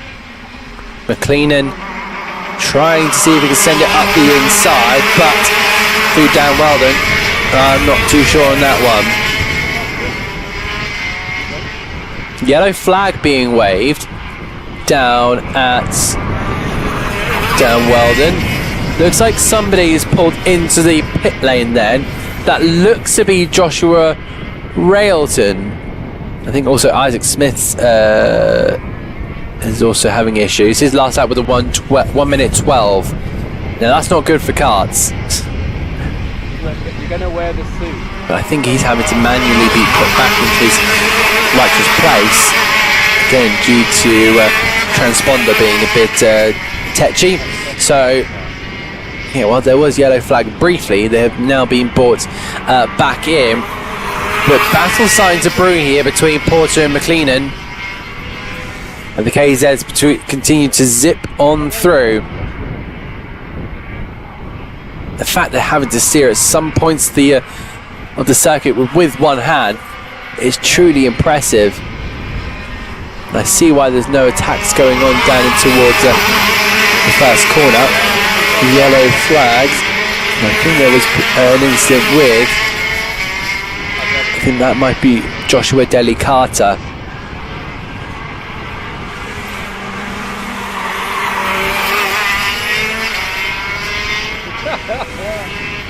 I get so much shit for this. So there is Sam Ward at the front of your picture, really pushing on. He knows how to manage these karts at an impressive rate. Neil McLennan has gone and done an all-time best for this session. 13.99 the first sector. Sam Ward, but I think 200s off. That is really impressive so far. And again, I just see a battle starting to brew there between third down to fourth and then fifth and sixth. So Jensen Pugh might be having to be a little bit careful of what's happening with George Robinson behind. They continue to push on. That does seem to be Joshua Deli Carter. He's been having a couple of issues. He is at 11th now.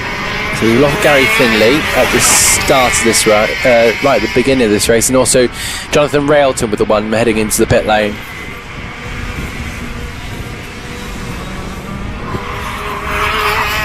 So we now watch again Sam Ward, who just starting to pull out a gap to Morgan Porter, and Neil McLennan up into third, up 2 places from his starting position. So his race so far has been all but positive, unless something decides to break on that KZ, which I hope doesn't happen for his sake. Latching on to what looks to be the battle for third and second. So McLennan, will he try and overtake down into that first corner? He looks closer than ever. He's building at the opportunity, and he knows that Porter is not going to be catching Ward. So it is just about at what point do you make that overtake with 5 minutes left to go. Yellow flag once again. I think that's for one of our marshals. No, it's actually for one of our photographers. So down in towards the first corner. Battle starting to brew between 5th and 6th. That's Pugh and George Robinson. Down towards Dan Weldon corner.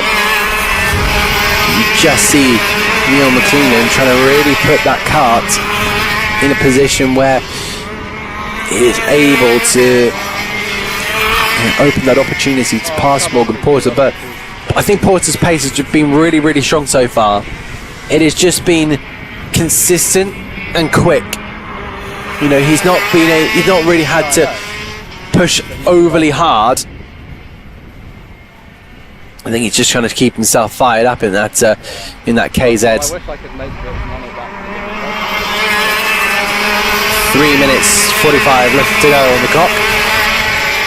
And they head their way now down in towards Kestrel corner. Down laser straight before hitting Kimbolton. Now they've got to get the throttle down. Sam Ward does the fastest lap of the race so far. It's a 35.44. setting an all-time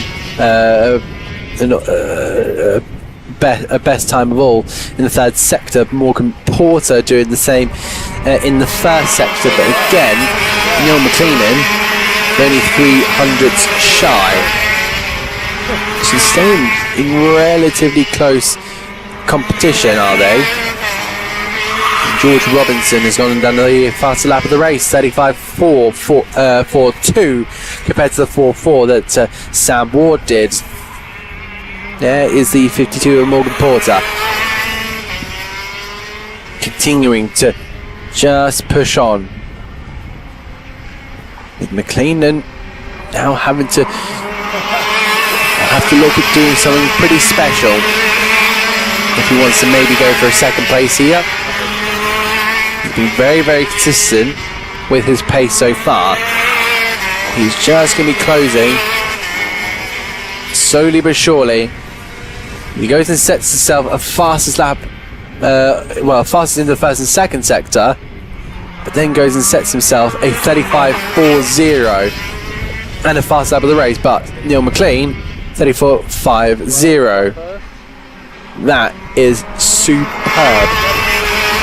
Really, really good stuff from both of them so far, but we're starting to hit now 2 minutes left on the clock.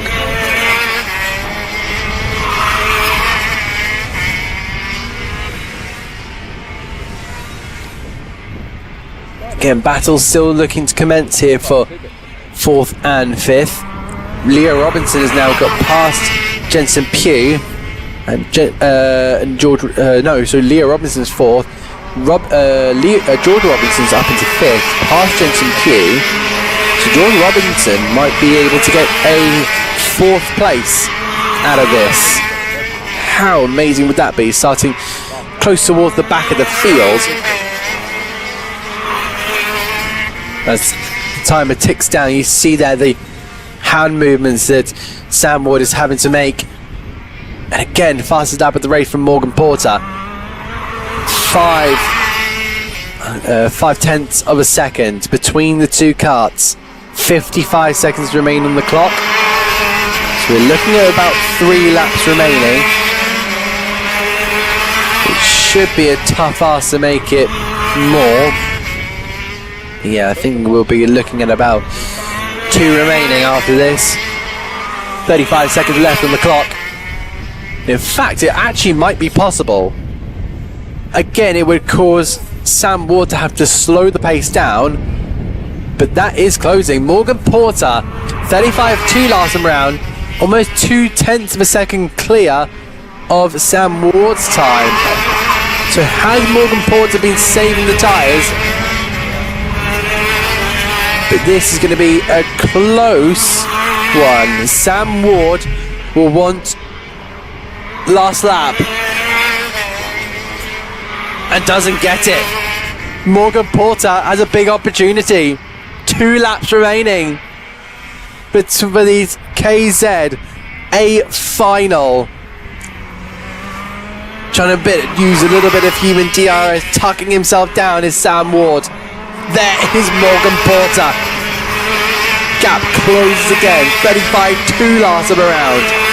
Sam Ward just had to back off another 3/10, and that would have been it. Last lap, final lap of this race here in the KZs. Will Sam Ward be able to hang on?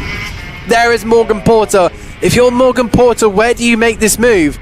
So I think your big opportunity is already gone.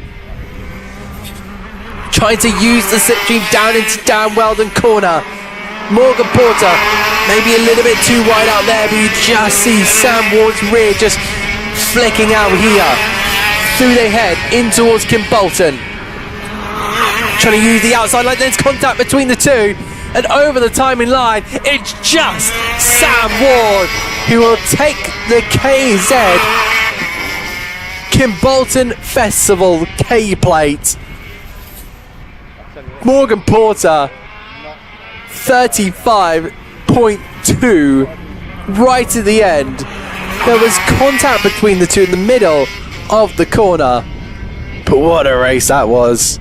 These KZs are fantastic. So it's Sam Ward who wins ahead of Morgan Porter and Neil McLennan. He'll take another podium into his back pocket. Leo Robinson, followed by Jensen Pugh and Hannah Lang. Isaac Smith and Oliver Harris with Jack Price. Joshua Delly-Carter had a spin earlier on with George Robinson, Jonathan Railton and Gary Findlay not making it to the line.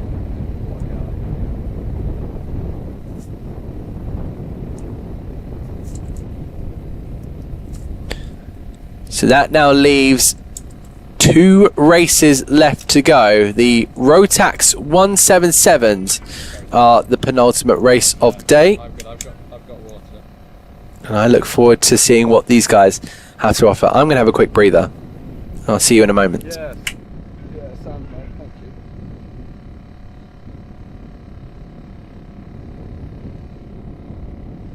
I dosed myself up on electrolytes.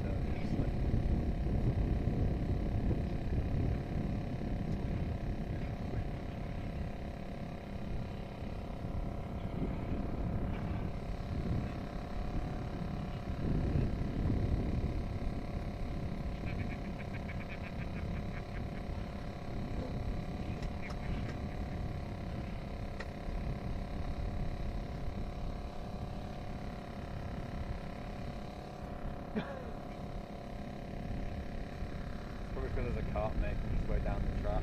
Someone crashed.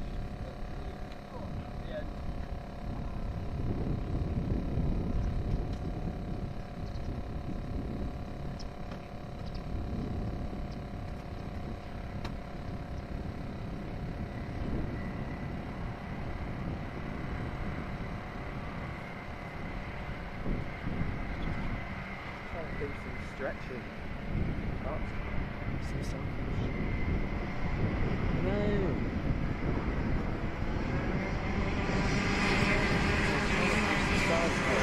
Penultimate race of the day. It is the Rotax 177s.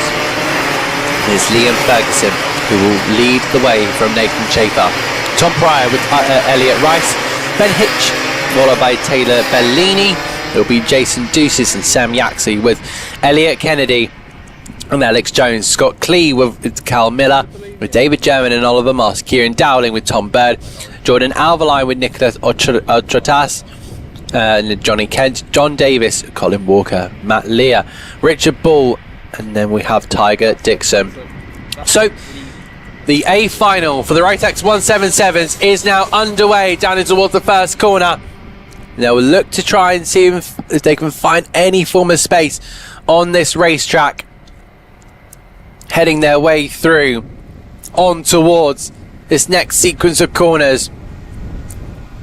Liam Ferguson will look to now lead the way in towards the next sequence of corners. Nathan Chafer continuing to put pressure to the rear of Ferguson. Out they go from Dan Weldon. And then on towards the next sequence of corners. They get hard on the brakes, following their way through. And now where the next opportunity to make an overtake. Look at that on the inside line. That's going to be 5th to 4th for Taylor Bellini. Really, really strong move from the youngster. The top 3 now starts to pull away. And this is what they need to start doing. They need to start working as a team then. They want these opportunities to go for race wins. And this is what you have to do. Through the head in towards Kimbolton corner. This is now going to end lap 2. 3-second time penalty. Nicholas Ochtaris. The number 62, Nicholas Ochtaras. Apologies for the butchering of the name, but it does seem like for now it's going to be quite a calm first couple of laps, but I suspect that it's going to start picking up in the next couple of moments. Tom Pryor setting a purple first lap. first sector. Ferguson responds by doing the same. Jason Juices then takes that. The top 3, then the top 6 now starting to become a bit of a pack. So that's going to be Ferguson from Schaefer from Pryor.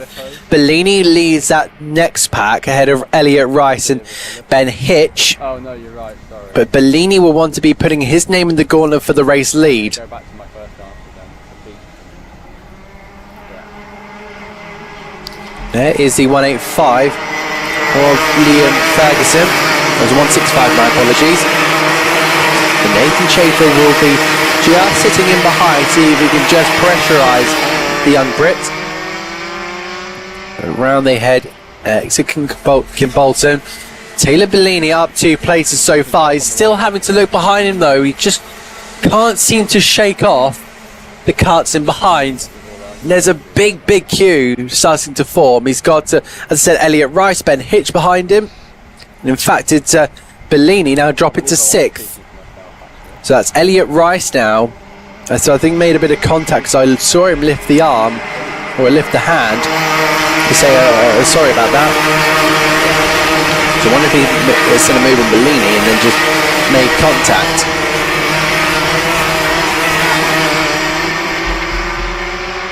So onto the exit we go. It's Ferguson from Schaefer. And Schaefer at the moment will, win the class. He will win the K plate for the Rotax 177s. So Schaefer just needs to now sit where he is for now. Where is Tom Pryor? He's 3rd. Tom Pryor is going to have to really overcome the deficit. The consistency of Nathan Schaefer has been amazing. 3-second time penalty to cut 62. We already saw that was Taras. But on towards the 7.5 minute mark left to go, plus 1 lap. Again, it's still continuing to build. There's nobody wanting to make these silly moves early on. So I imagine it is just a case of building what you have. There is the next 2 in line. It's Elliot Rice followed by Ben Hitch. Taylor Bellini now drops to 7th. In fact, now drops to 10th. So something is going on with Taylor Bellini. I thought I saw him as a hopeful for championship contention, but it just seemed like things just haven't gone Taylor Bellini's way. Two second places in yesterday's race, then a disqualification in the 3rd heat. Then went into the pre-final with a 6th. Then it's just starting to fall apart bit by bit, and I think he's being given a penalty. No, he's in. Taylor Bellini is in. So something is wrong there. So after being hit by, I believe, Elliot Rice, yes, something has gone wrong with that kart. That's the slipper. Out of Downweldon corner. 6 minutes left to go, plus 1 lap. It's a really good lead so far from Liam Ferguson as Nathan Schaefer looked to continue to put pressure, but Tom Pryor still hasn't quite been able to make a move at all. They're just line of sight with very, very similar gaps at the moment, but I think that may be a saving opportunity. Some of the rears on these cars starting to slide a bit and just might be down to the heat we're seeing today. Your Birkenstock sliders are old news.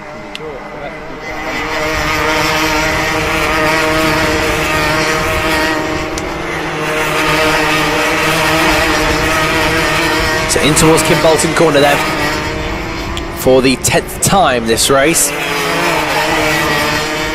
And Schaefer will continue to push on, but starting to lose a little bit of time now. Elliot Rice, I think, has thrown himself into the battle here. He might be able to take a podium away from Tom Pryor. That will make Nathan Schaefer's life a little bit easier if he wants to take this K plate. Through Dan Weldon, off toward the exit. Liam Ferguson doing a sterling job to maintain his pace, continue to be quick. He's checking over the shoulder to see where Nathan Schaefer is. Very minimal times. Just shows he's not worried about. He's just not worried about what's going on. I think they're more fun.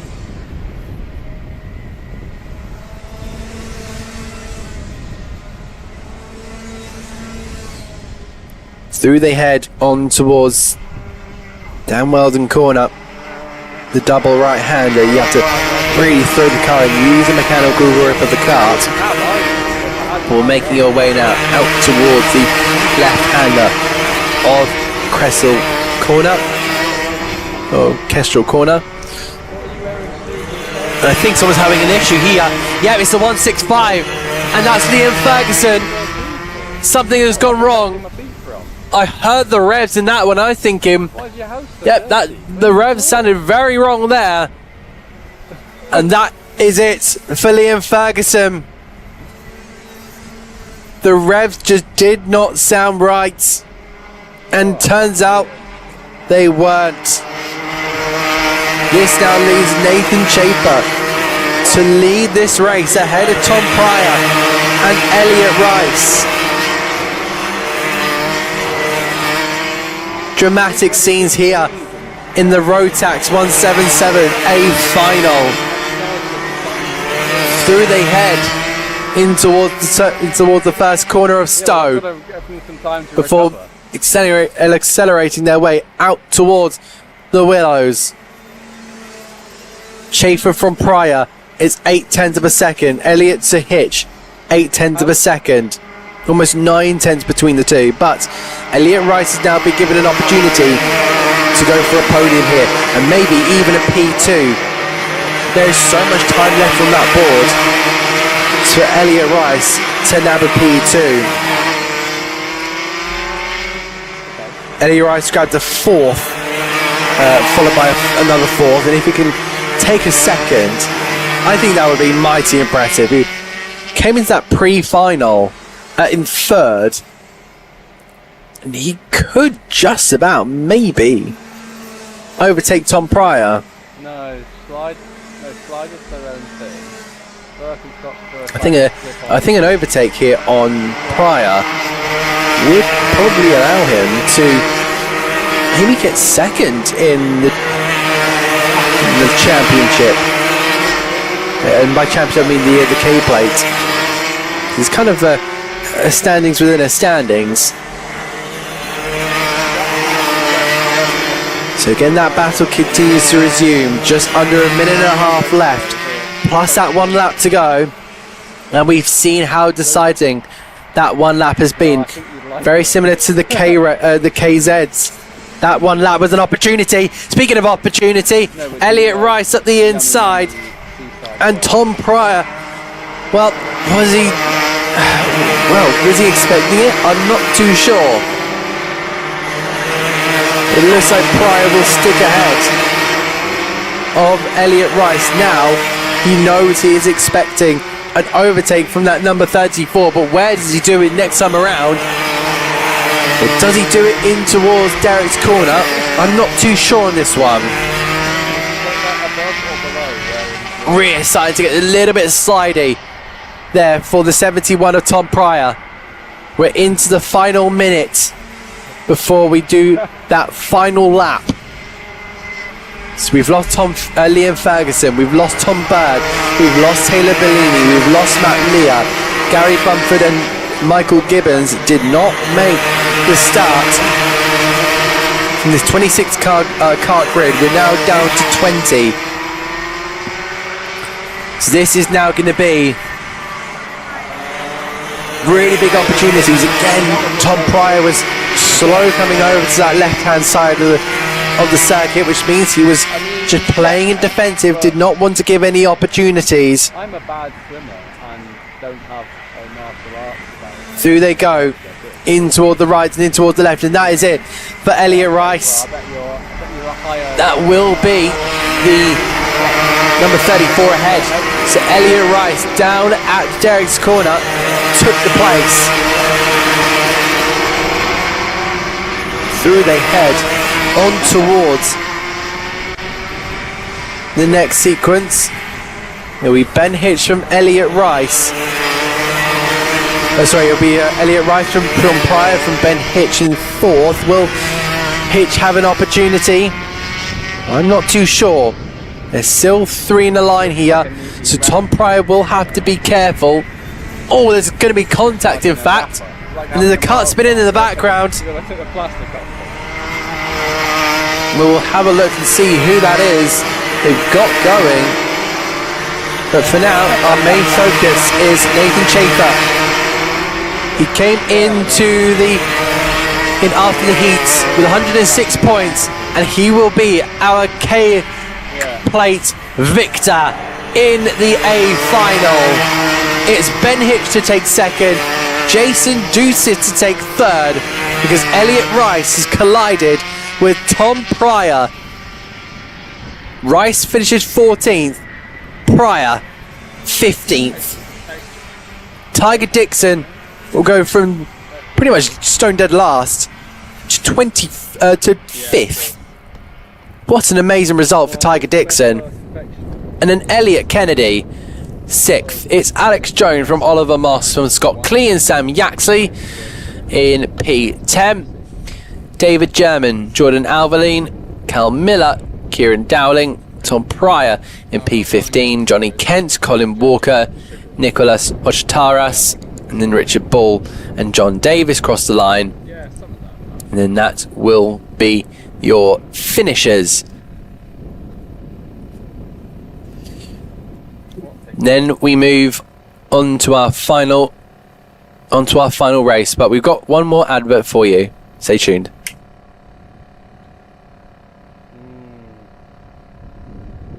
Oh my god, I've just seen the photo. I've just seen the photo that we're talking about. Those are definitely slippers, Jack. They're just Birkenstock branded slippers. They're like there's no universe. You can wear slippers outside, mate. I have outdoor slippers. There's no shame in wearing slippers, but I think you're misunderstanding what. So it's here now, final race, and it is the senior Rotax. Charlie Webb will be on pole position. It's Ellie Singh Badhan with Owen Neve, George Cole and Charlie Grommet. It then comes Ethan Martin with Jake Fisher and Declan Luff with Samuel Aston and Ross Tyler. Drew Priestner with Bailey Heath and Austin Johnson. Ollie Hayes will be up next with Charles Sutton and Pada Tamas Vad. And with Arjun Mehta, Charlie F. Gray, Michael Morgan and Ruben Mamelok. It'll be Bryn Evans, followed by Emma Stoner with Oscar Zerviek, Bailey Waters, Amias Zabruskas, and then it'll be Harry Hadley, Oliver Bamford Sr., Callum Sims, Tobias Alvarez and Ned Morris. Who will come out on top in this one? It will be 108 points Charlie Webb to Callum Sims' 102 in the Rotax Senior. For the final time today here at Kimbolton, we go racing in the Senior Rotax down towards turn number 1. That's about 4 wide and there's 2 carts up and over. 188 that seems like. I'm not entirely sure who that was. That looked to be potentially, I think maybe even Ned Morris. No, that was Owen Neve. That could have been all sorts of dramatic, and I think it was. But luckily, both of our drivers have managed to get away.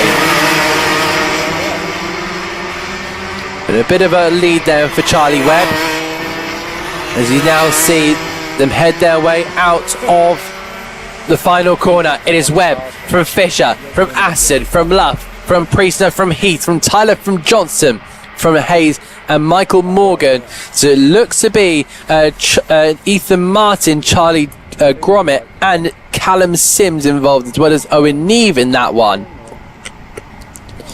Well, what a start that was to the day. But now heading their way on toward the next sequence of corners. They're in towards Kim Bolton. Really trying to open up the gap is Charlie Webb. I'm just having a look at the action behind. And oh dear, that's going to leave a mark there on. That's going to leave a bit of a mark in the morning for Ellie Singh Badhan.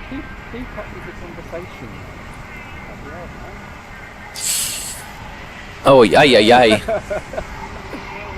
Anyway, 10 minutes still left in the race. Charlie Webb has been given a golden ticket here to pretty much run this race. Off the exit of the corner, and Webb has been absolutely running this race well. Second and third continue to do battle. It's Samuel Aston and Jake Fisher. There will be a recipe. Declan Luff and Bailey Heath, with Drew Priestner and then Austin Johnson. Oh, we've got another cart that's gone off. Here's my recipe. That looks to be some loose bodywork as well. It's the number 152. That might be Harry Hadley, you know. It might be someone a little bit further up. I'll try and get a number for you in just a moment. I think that might be Para Tamas Band. They did 22 seconds in the first compared to everyone else doing 15s. So yes, Tamas Band now with loose bodywork on the front of their cart. No, I was the third. But yeah, really chaotic race this one. Charlie Webb has absolutely no idea what's happening. Samuel Aston will look to be second then. Jake Fisher closing in as well, 0.4 per second. Over the course of this race, we'll see plenty more manoeuvres being made. I've just seen another one going in toward the next next right hand up. I believe that was going to be a returning overtake. So second, third, fourth, fifth looks to be a fight. Someone's off onto the grass. And that looks to be, I think that's suspension broken on what looks to be the 91 of Drew Priestner. So Drew Priestner's having more issues in this race. And that is yet another driver who is running into issues out the cart they pop. Will this be a full course yellow? There's yellow flag down at the first couple of marshal posts, and the grandstand is packed. Yellow flag, do not overtake. But for Charlie Webb that won't matter, because there is no one behind him pressurising him. Maybe more effective towards the mid-pack. Meanwhile, Arjun Mehta up 10 places. He's up to now 7th in the standings.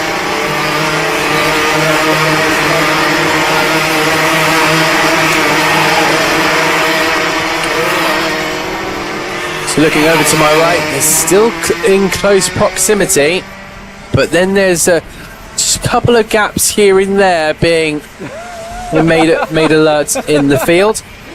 Ellie Singh Badhan still going through the field in 17th after being wiped out the first corner by Owen Neve.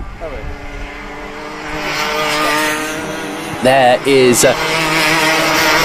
the 3 carts of Samuel Aston, Jake Fisher and Declan Luff. These guys have been incredibly good. Really good so far. Yeah, so we've lost Callum Sims from this race. Ellie Singh Badhan, who's 3rd in the standings, now sitting of course, involved in an incident. Now down in 16th, Owen Neve, who's 4th in the standings, got caught up in an incident. Now in 17th. So now we've got Tobias Alvarez. And where is Tobias Alvarez in all of this? Well, I'm not too sure. He's 14th. So he's not having the best of finishes either. Bit of a slide there out of the Kestrel corner. Then Jake Fisher and Declan Luff. These two having a big old tussle. Again, Samuel Aston holding down P2 for now. With Fisher and Luff in behind. Bailey Heath is second back from this battle, so I don't expect too much from these guys.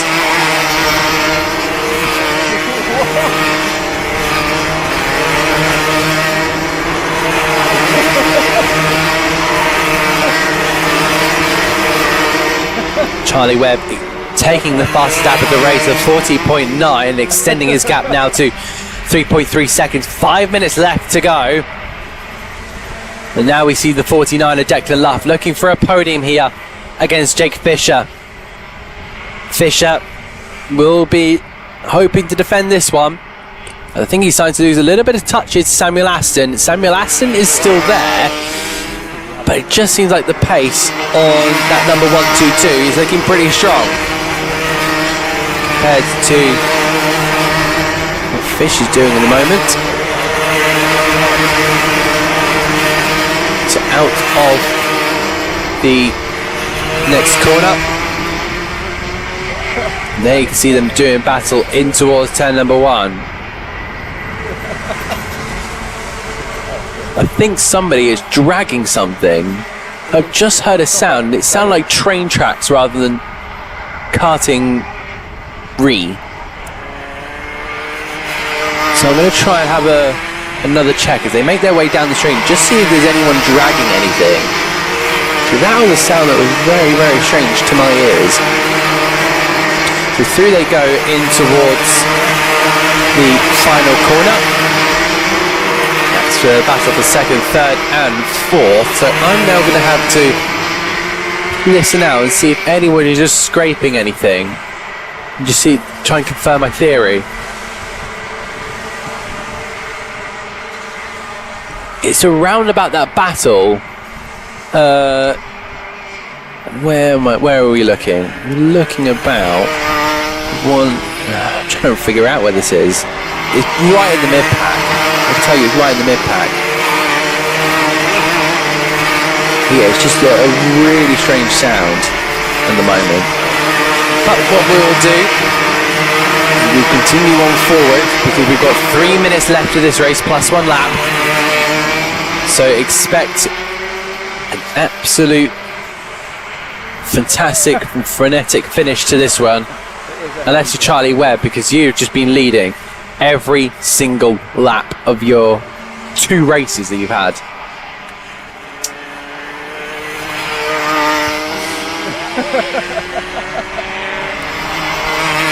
Declan Luff has managed to get past Jake Fisher. So good move there from Luff. Out of the last corner then. 2 minutes 20 left to go. They'll cast their way on towards turn 1, and once again we now just pick up. Yeah, it's around about the kart 13 that scraping comes in. I think it might be Ellie Singh Badhan. So I think maybe something is just dragging on that kart. Again, I'll have another listen. But we're with the 49 here of Luff, who is lapping quicker or slower. He's lapping quicker than Samuel Aston last time around. His set times looking a bit more promising, but looking very similar now. They're looking very equal.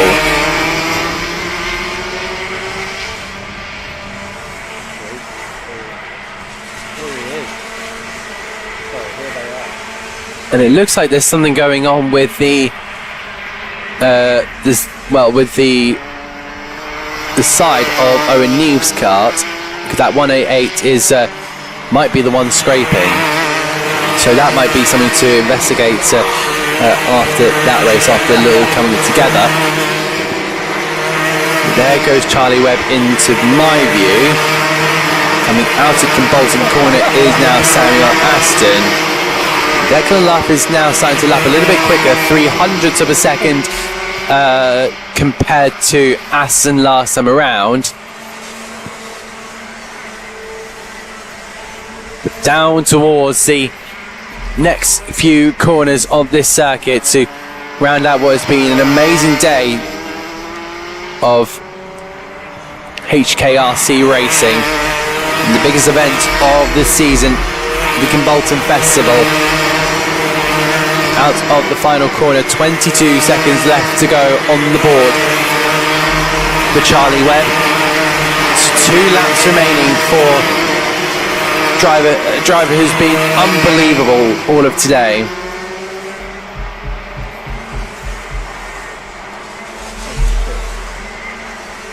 But down towards the next sequence they go. Tobias Alvarez has passed Michael Morgan in the battle for 11th. So Alvarez, who started right down near the back of the field, has most definitely had a wild one.